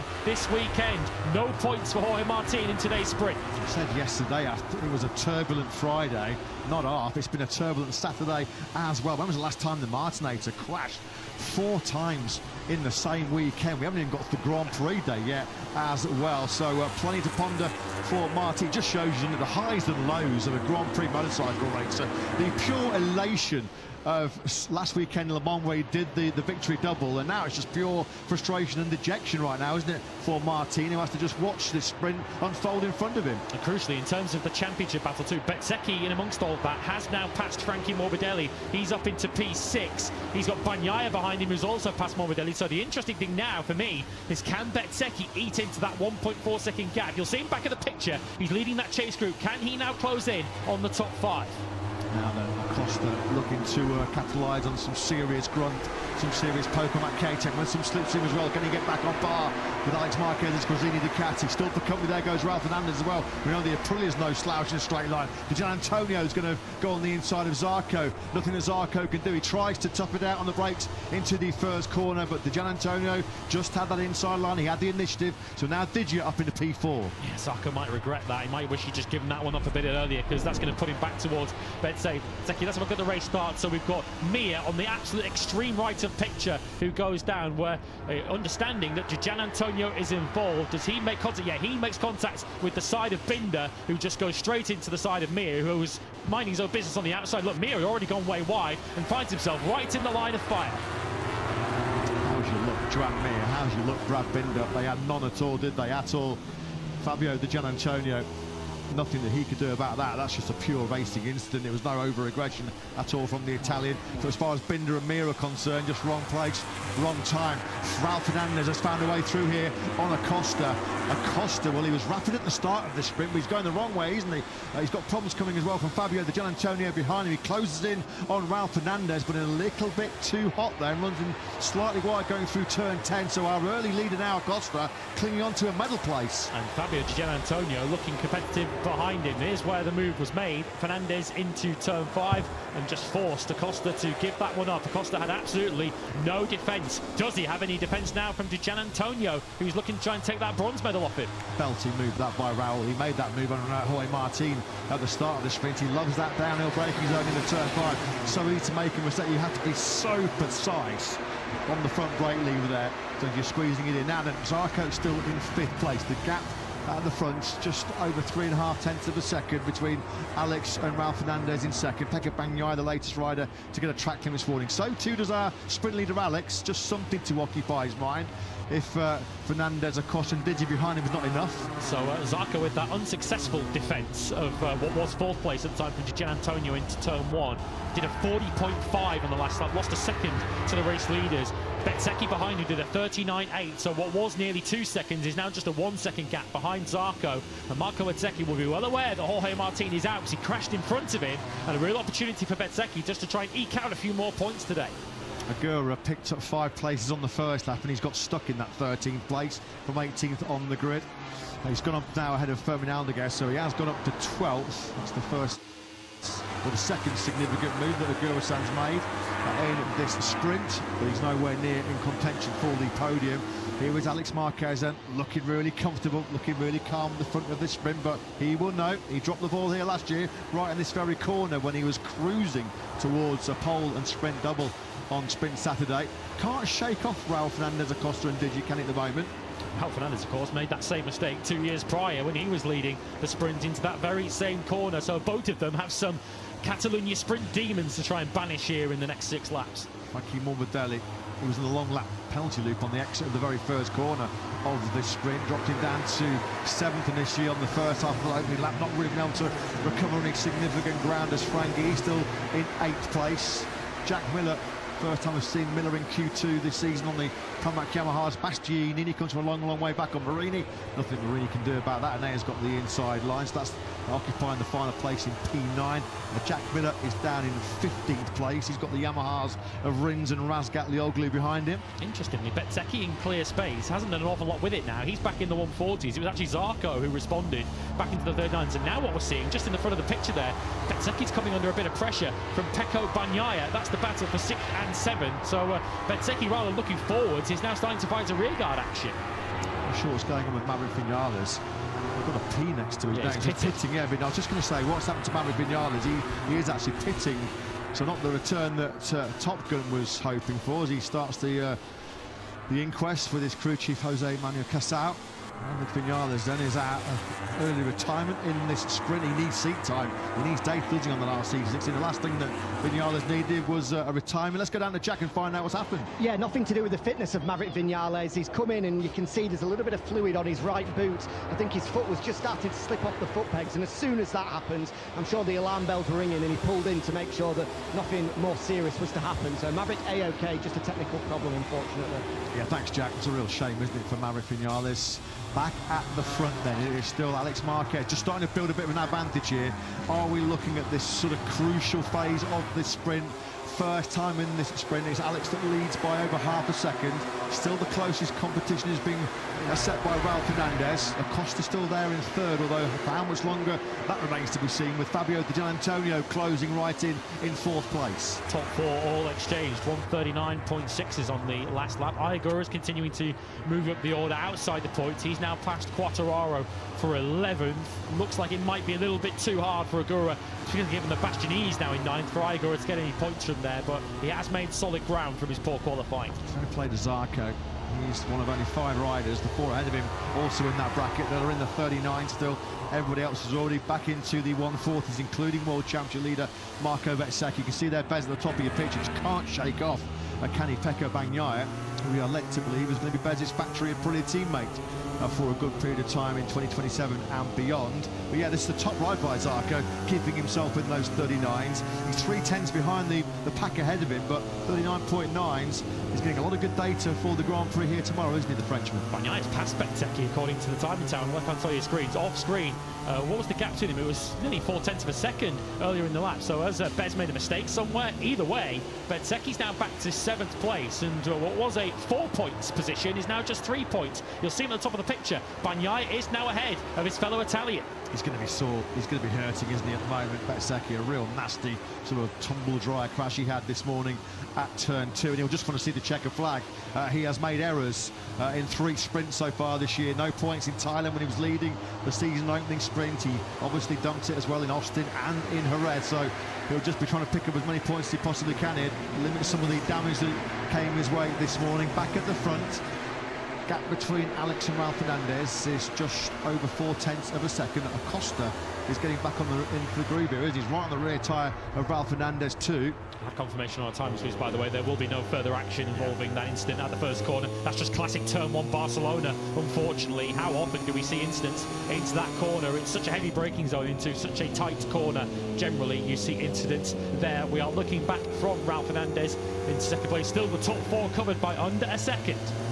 Worn tyres, guess who's quickest? Of course it is, it's Agura, just putting a 139.808. So Agura now joining the 139 club. The problem is, he keeps giving himself mountains to climb, doesn't he?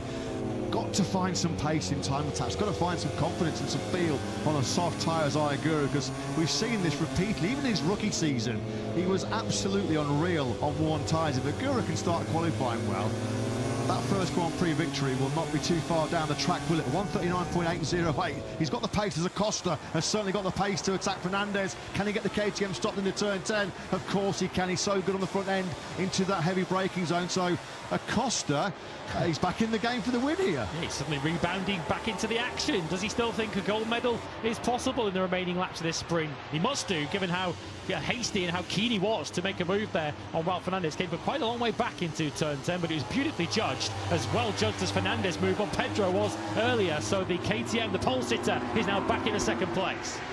Class ride this once again by Zarco, a lonely fifth at the moment for the Frenchman. His best ever sprint result is a fourth place. We were dreaming of maybe a first sprint rostrum for the Frenchman. That doesn't look like it's going to happen, but who knows? Plenty of drama maybe unfolding in front of him. Further back then, Bezzecchi's just had absolutely nothing for Bagnaia once those two Italians exchanged places, and now Bez got his hands full keeping two more Italians behind him. He couldn't do it with Bagnaia. Can he do it with Morbidelli and Bastianini?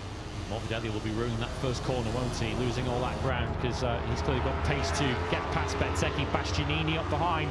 And if Bastianini and, of course, Morbidelli pass Bezzecchi, he will be back in just one World Championship point for 9th place. What's happening amongst the top four? Looks like Ralph Fernandez is the one now starting to fade in this group, and it's Gian Antonio who's now fancying a bronze medal. Yeah, the 139 club now has only one member, and it's Alex Marquez. Just about Alex keeping himself in those 39s, a 139.9, only a smidgen faster than Acosta in second place. Yeah, it's now the Gian Antonio with 2.5 laps to go here in Barcelona. Is sentencing another medal, just the second of his campaign. He was second from pole in the Brazilian Grand Prix sprint. Costa's chipping away at this, isn't he? He's just taken 2/10 out of Alex Marquez through the third sector, perhaps a bit more of a KTM-friendly sector. This is a bit more Alex Marquez territory through these right-handers to complete the lap, but by no means has the 37 given up on a second sprint win. He certainly hasn't, and there could be some late fireworks brewing here in Catalunya. Ralph Fernandez, one sprint podium so far this season. That was a P3 in our season opener in Buriram. Seems like a long time ago, that Chang International Circuit clash. Here, Acosta was 3/10 quicker than Alex Marquez on that previous lap as Digia goes level with Ralph Fernandez. Fernandez trying to leave his braking as late as he dares, as late as he possibly can, but the Gian Antonio just too good on the 49 Ducati. So Ralph Fernandez then does lose that third place, tries to strike back. That'd be a pretty move on the inside of Digia going through turn 3. The Italian slams the door shut, so the Gian Antonio up to third. And Morbidelli has passed Bezzecchi out of picture as well, so Bezzecchi now back to 8th place. I think they changed places a couple of times on that last lap, but Bezzecchi now, he's going to have his work cut out in these final 2 laps just to score 1 point. So Alex Marquez, there's some pressure building here.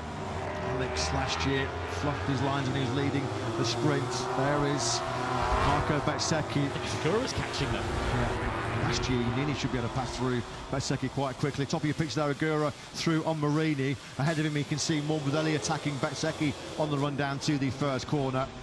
So, yeah, a painful Saturday. Might be getting even more painful here for Marco Bezzecchi. He's in danger of getting dumped out of the point-scoring places.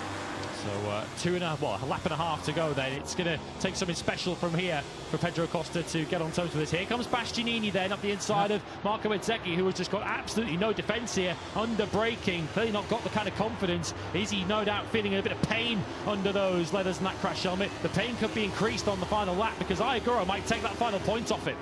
At the front, it's going to be Alex Marquez versus Pedro Acosta for sprint win number 6 in 2026. The two Spaniards about to go toe-to-toe. It's Fabio Di Gianantonio ready to deliver a late rally as well. Fastest rider out of those top 3 is Digia with a 140 flat. The advantage Alex has over Acosta. We start this last lap just under a quarter of a second. Acosta gobbles up the ground on the KTM on the brakes into the first corner. This one is not over as Agura goes on the inside of Marco Bezzecchi. There is more pain coming in the way of the World Championship leader because at the moment there's no points in this sprint for Bez. Alex Marquez has got to be wary of turn 5 and turn 10 on this final lap because surely Pedro Acosta is prepared to go all in here to claim that gold medal. Alex Marquez has to be wary that the shark is surely going to strike.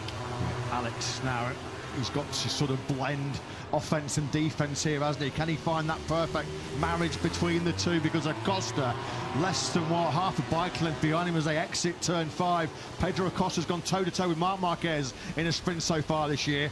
Now it's Acosta versus Alex. Surely in the back of his mind here now is get good corner speed through 9 and try and attack Alex on the brakes into 10. He's running out of opportunities here, and maybe this is now or never. And remember who passed Acosta on the final lap in Le Mans. Fabio Di Giannantonio will be rubbing his hands if Acosta attacks here. It could open the door for him. Alex is just so good on the brakes. Really good. Just parks the Ducati and mid-corner. Here comes Acosta trying to find the inside line. Now Alex is going to have to go super defensive in this final sector. A final sector where Alex Marquez normally is head and shoulders over anybody else. Can he fend off Pedro Acosta? Acosta's running out of time here. Could it be a Rossi Lorenzo 2009 job here from Acosta? He might have thought about it. Short run to the finish line. Who's going to get this sprint winning victory here? Out of the final corner we go. It's going to be Alex Marquez who holds on by what, a bike length, maybe even less. Alex Marquez does settle his scores then. Well, Fernandez crashed on the final lap. He's dropping out. No, in fact, he has slide. His transponder hadn't registered. He's now bounced back up into 4th place. So you could breed Edie at Trackhouse, and that does. Bezzecchi somehow on that last lap did get back past Bastianini. So Bezzecchi does double his championship lead from 1 to 2 points. But by half a tenth and a bike length or so, it is Alex Marquez who banishes the demons of a year ago. This time, he is the sprint winner in Barcelona. Pedro Acosta gave his all. He gave his all. I think that's the closest sprint finish ever. I think that's the closest sprint finish we've had in the new era. This is sprint number 67. 0.041 of a second between Alex Marquez and Pedro Acosta. Half a bike length was it maximum as they crossed the line.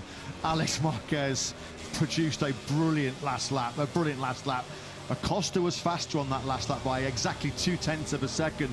Once again, the last 2 laps of that sprint, the quickest of the top 3 was Fabio Di Giannantonio.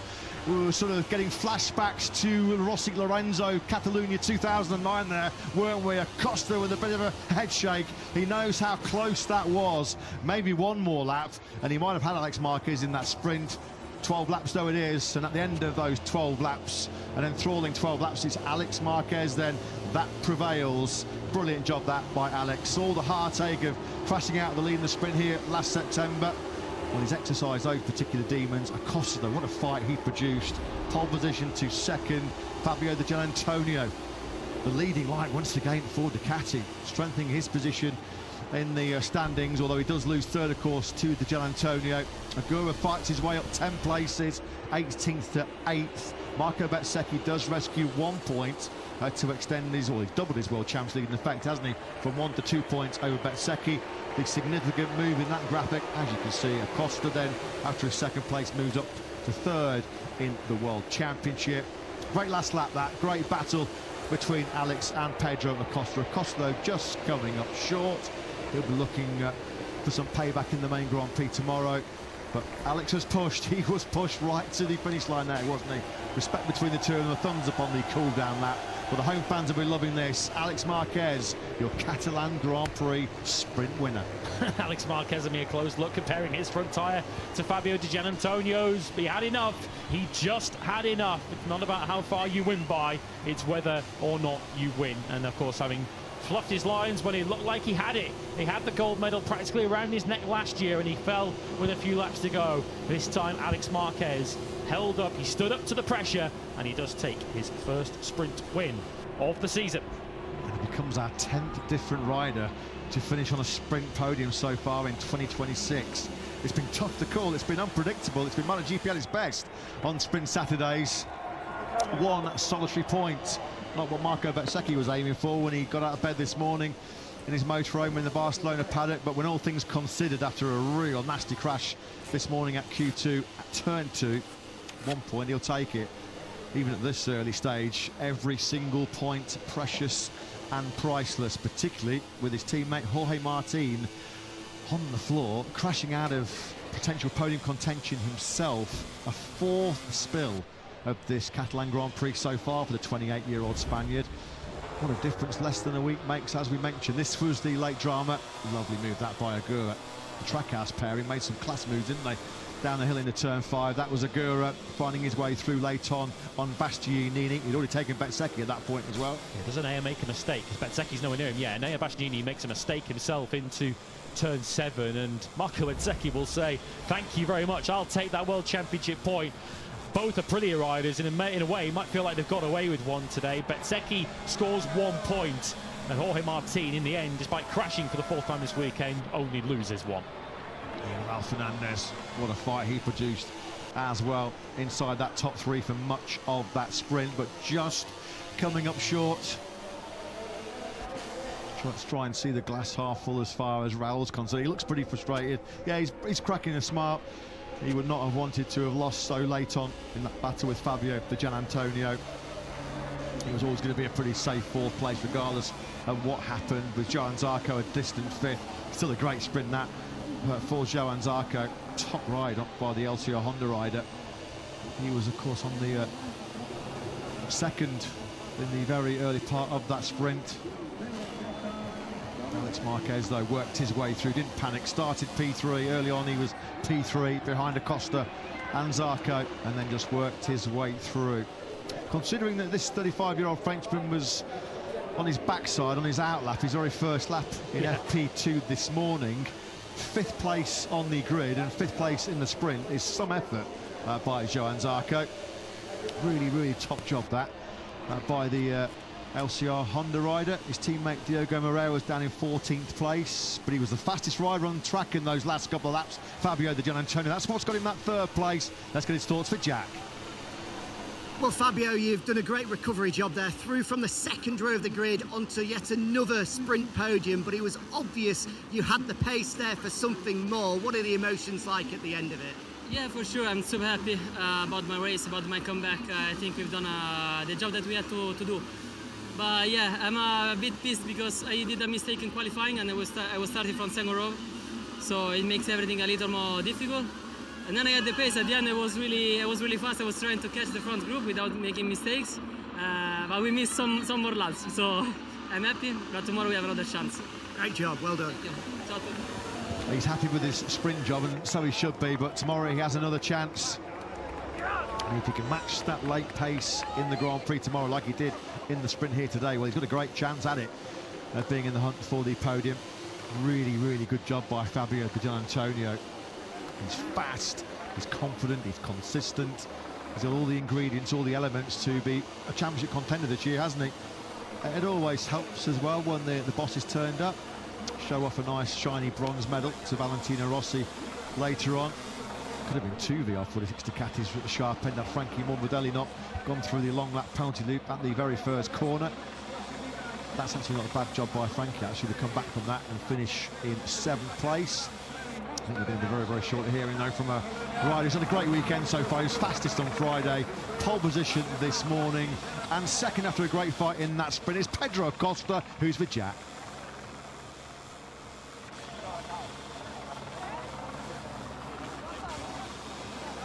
Well, Pedro, congratulations. You gave everything there. That officially the closest sprint in history. Just how proud of you are you of your efforts? Thank you. I mean, we have to be happy at the end. We know that at the moment we are not in the level of Ducati, and we were at the end of the races finally battling with them for this.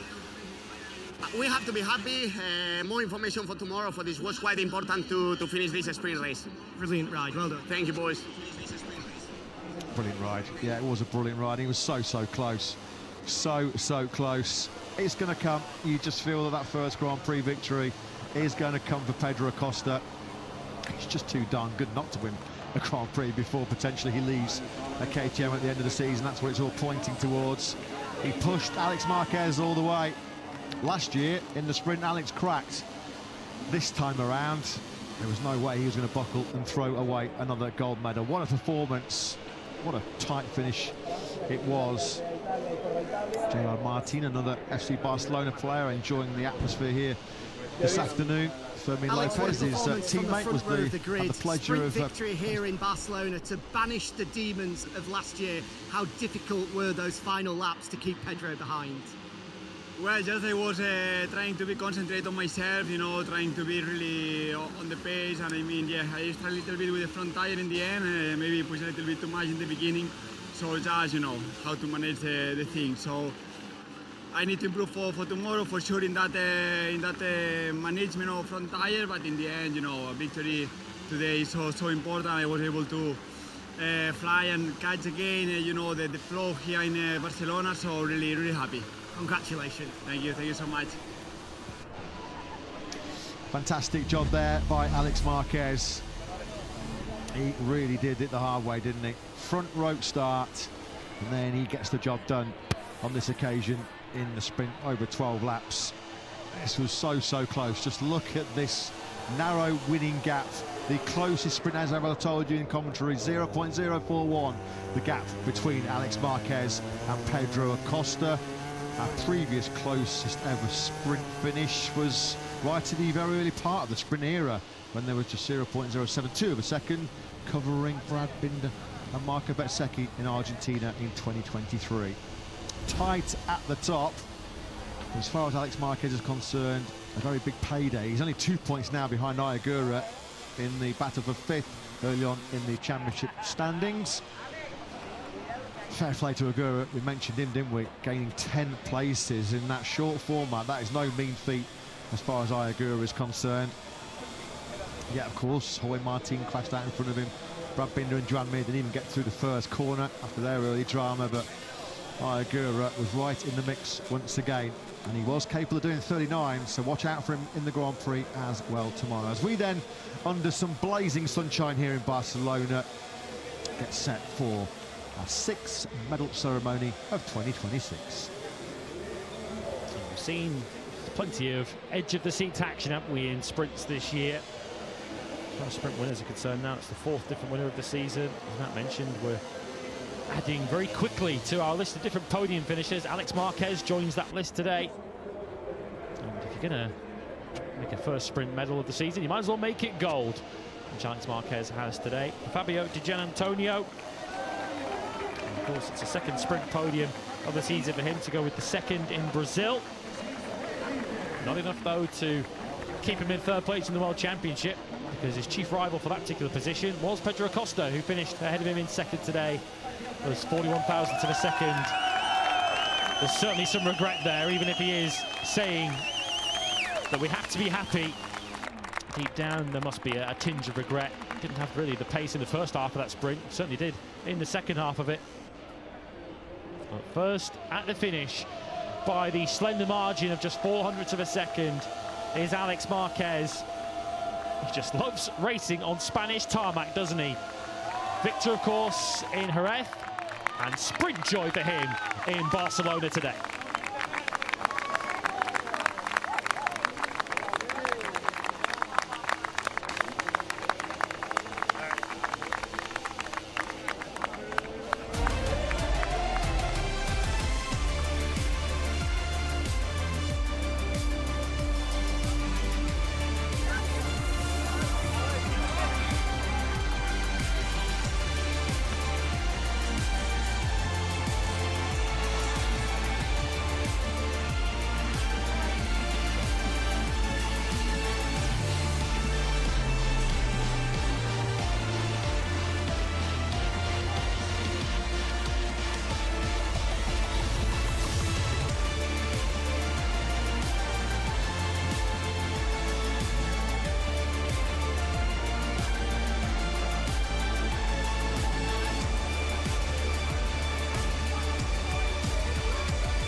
MotoGP has been super close, hasn't it, throughout 2026. Yesterday, for the 2nd Friday in a row, we had our closest top 10 at the end of the afternoon practice session. And this afternoon, here in Catalunya, we have had our closest ever finish in a Tissot sprint.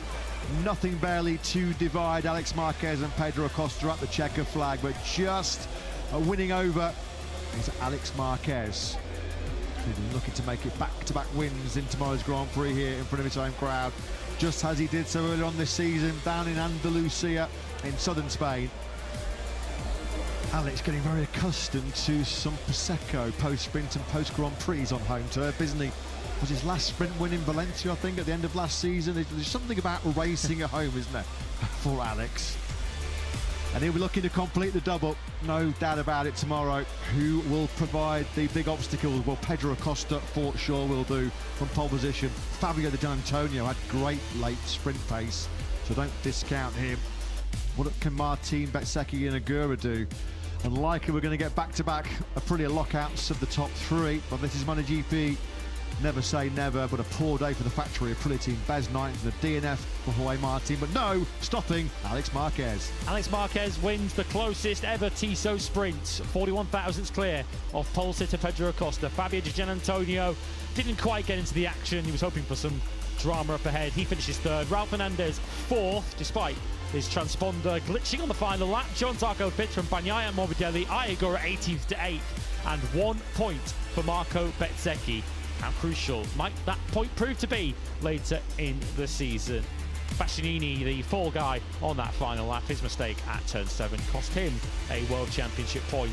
Jorge Martin crashing out of what was 4th place, of course, in the early stages. Marco Bezzecchi, as a result of that, doubles his World Championship lead from 1 to 2 points. Pedro Acosta regains 3rd place. He started the day 44 points off the World Championship lead, 45, excuse me, Acosta. That's now down to 37.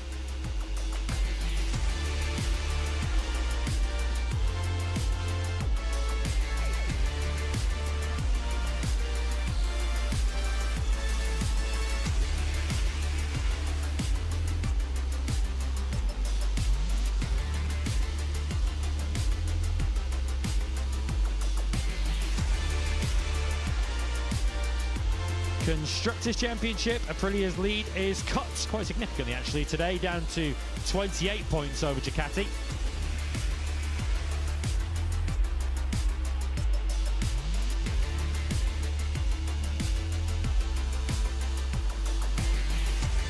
And in the team standings, just the 1 point today for Aprilia Racing, although their lead over Trackhouse not coming under immediate threat yet. 119 points the advantage.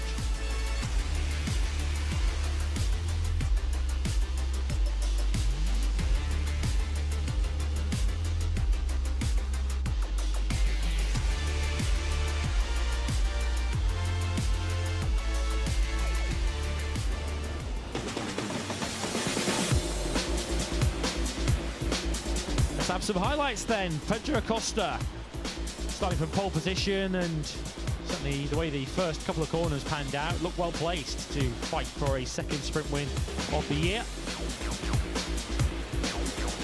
So often the case though at the circuit of Barcelona-Catalunya, we had turn 1 drama.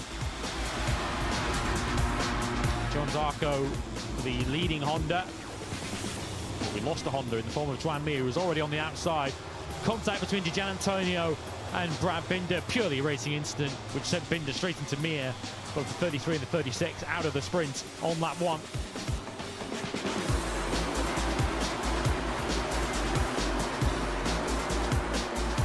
Alex Marquez crucially cleared Joan Zarco at the start of the 2nd lap to allow himself to begin a chase of Acosta.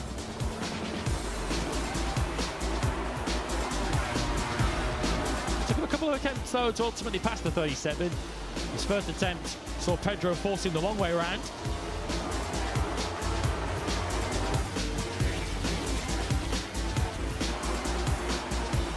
At the inside though, 2nd time around, saw the 73 hit the front. Of course, crucially by this stage, Jorge Martin was out of the Tissot sprint, which left Raul Fernandez as Aprilia's only hope of a gold medal today. He took 2nd from Acosta at half distance.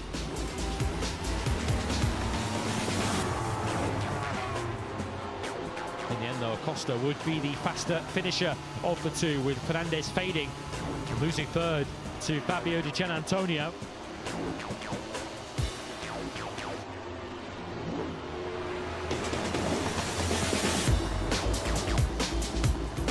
Pedro certainly kept the pressure on his fellow Spaniard, but Alex Marquez had just enough in the tank. 41 thousandths of a second. It was barely a bike length split them. The closest sprint finished at 8, but it's Alex Marquez who takes gold on Saturday in Barcelona. Marco Bezzecchi leads by 2 points as we go into Grand Prix Sunday tomorrow.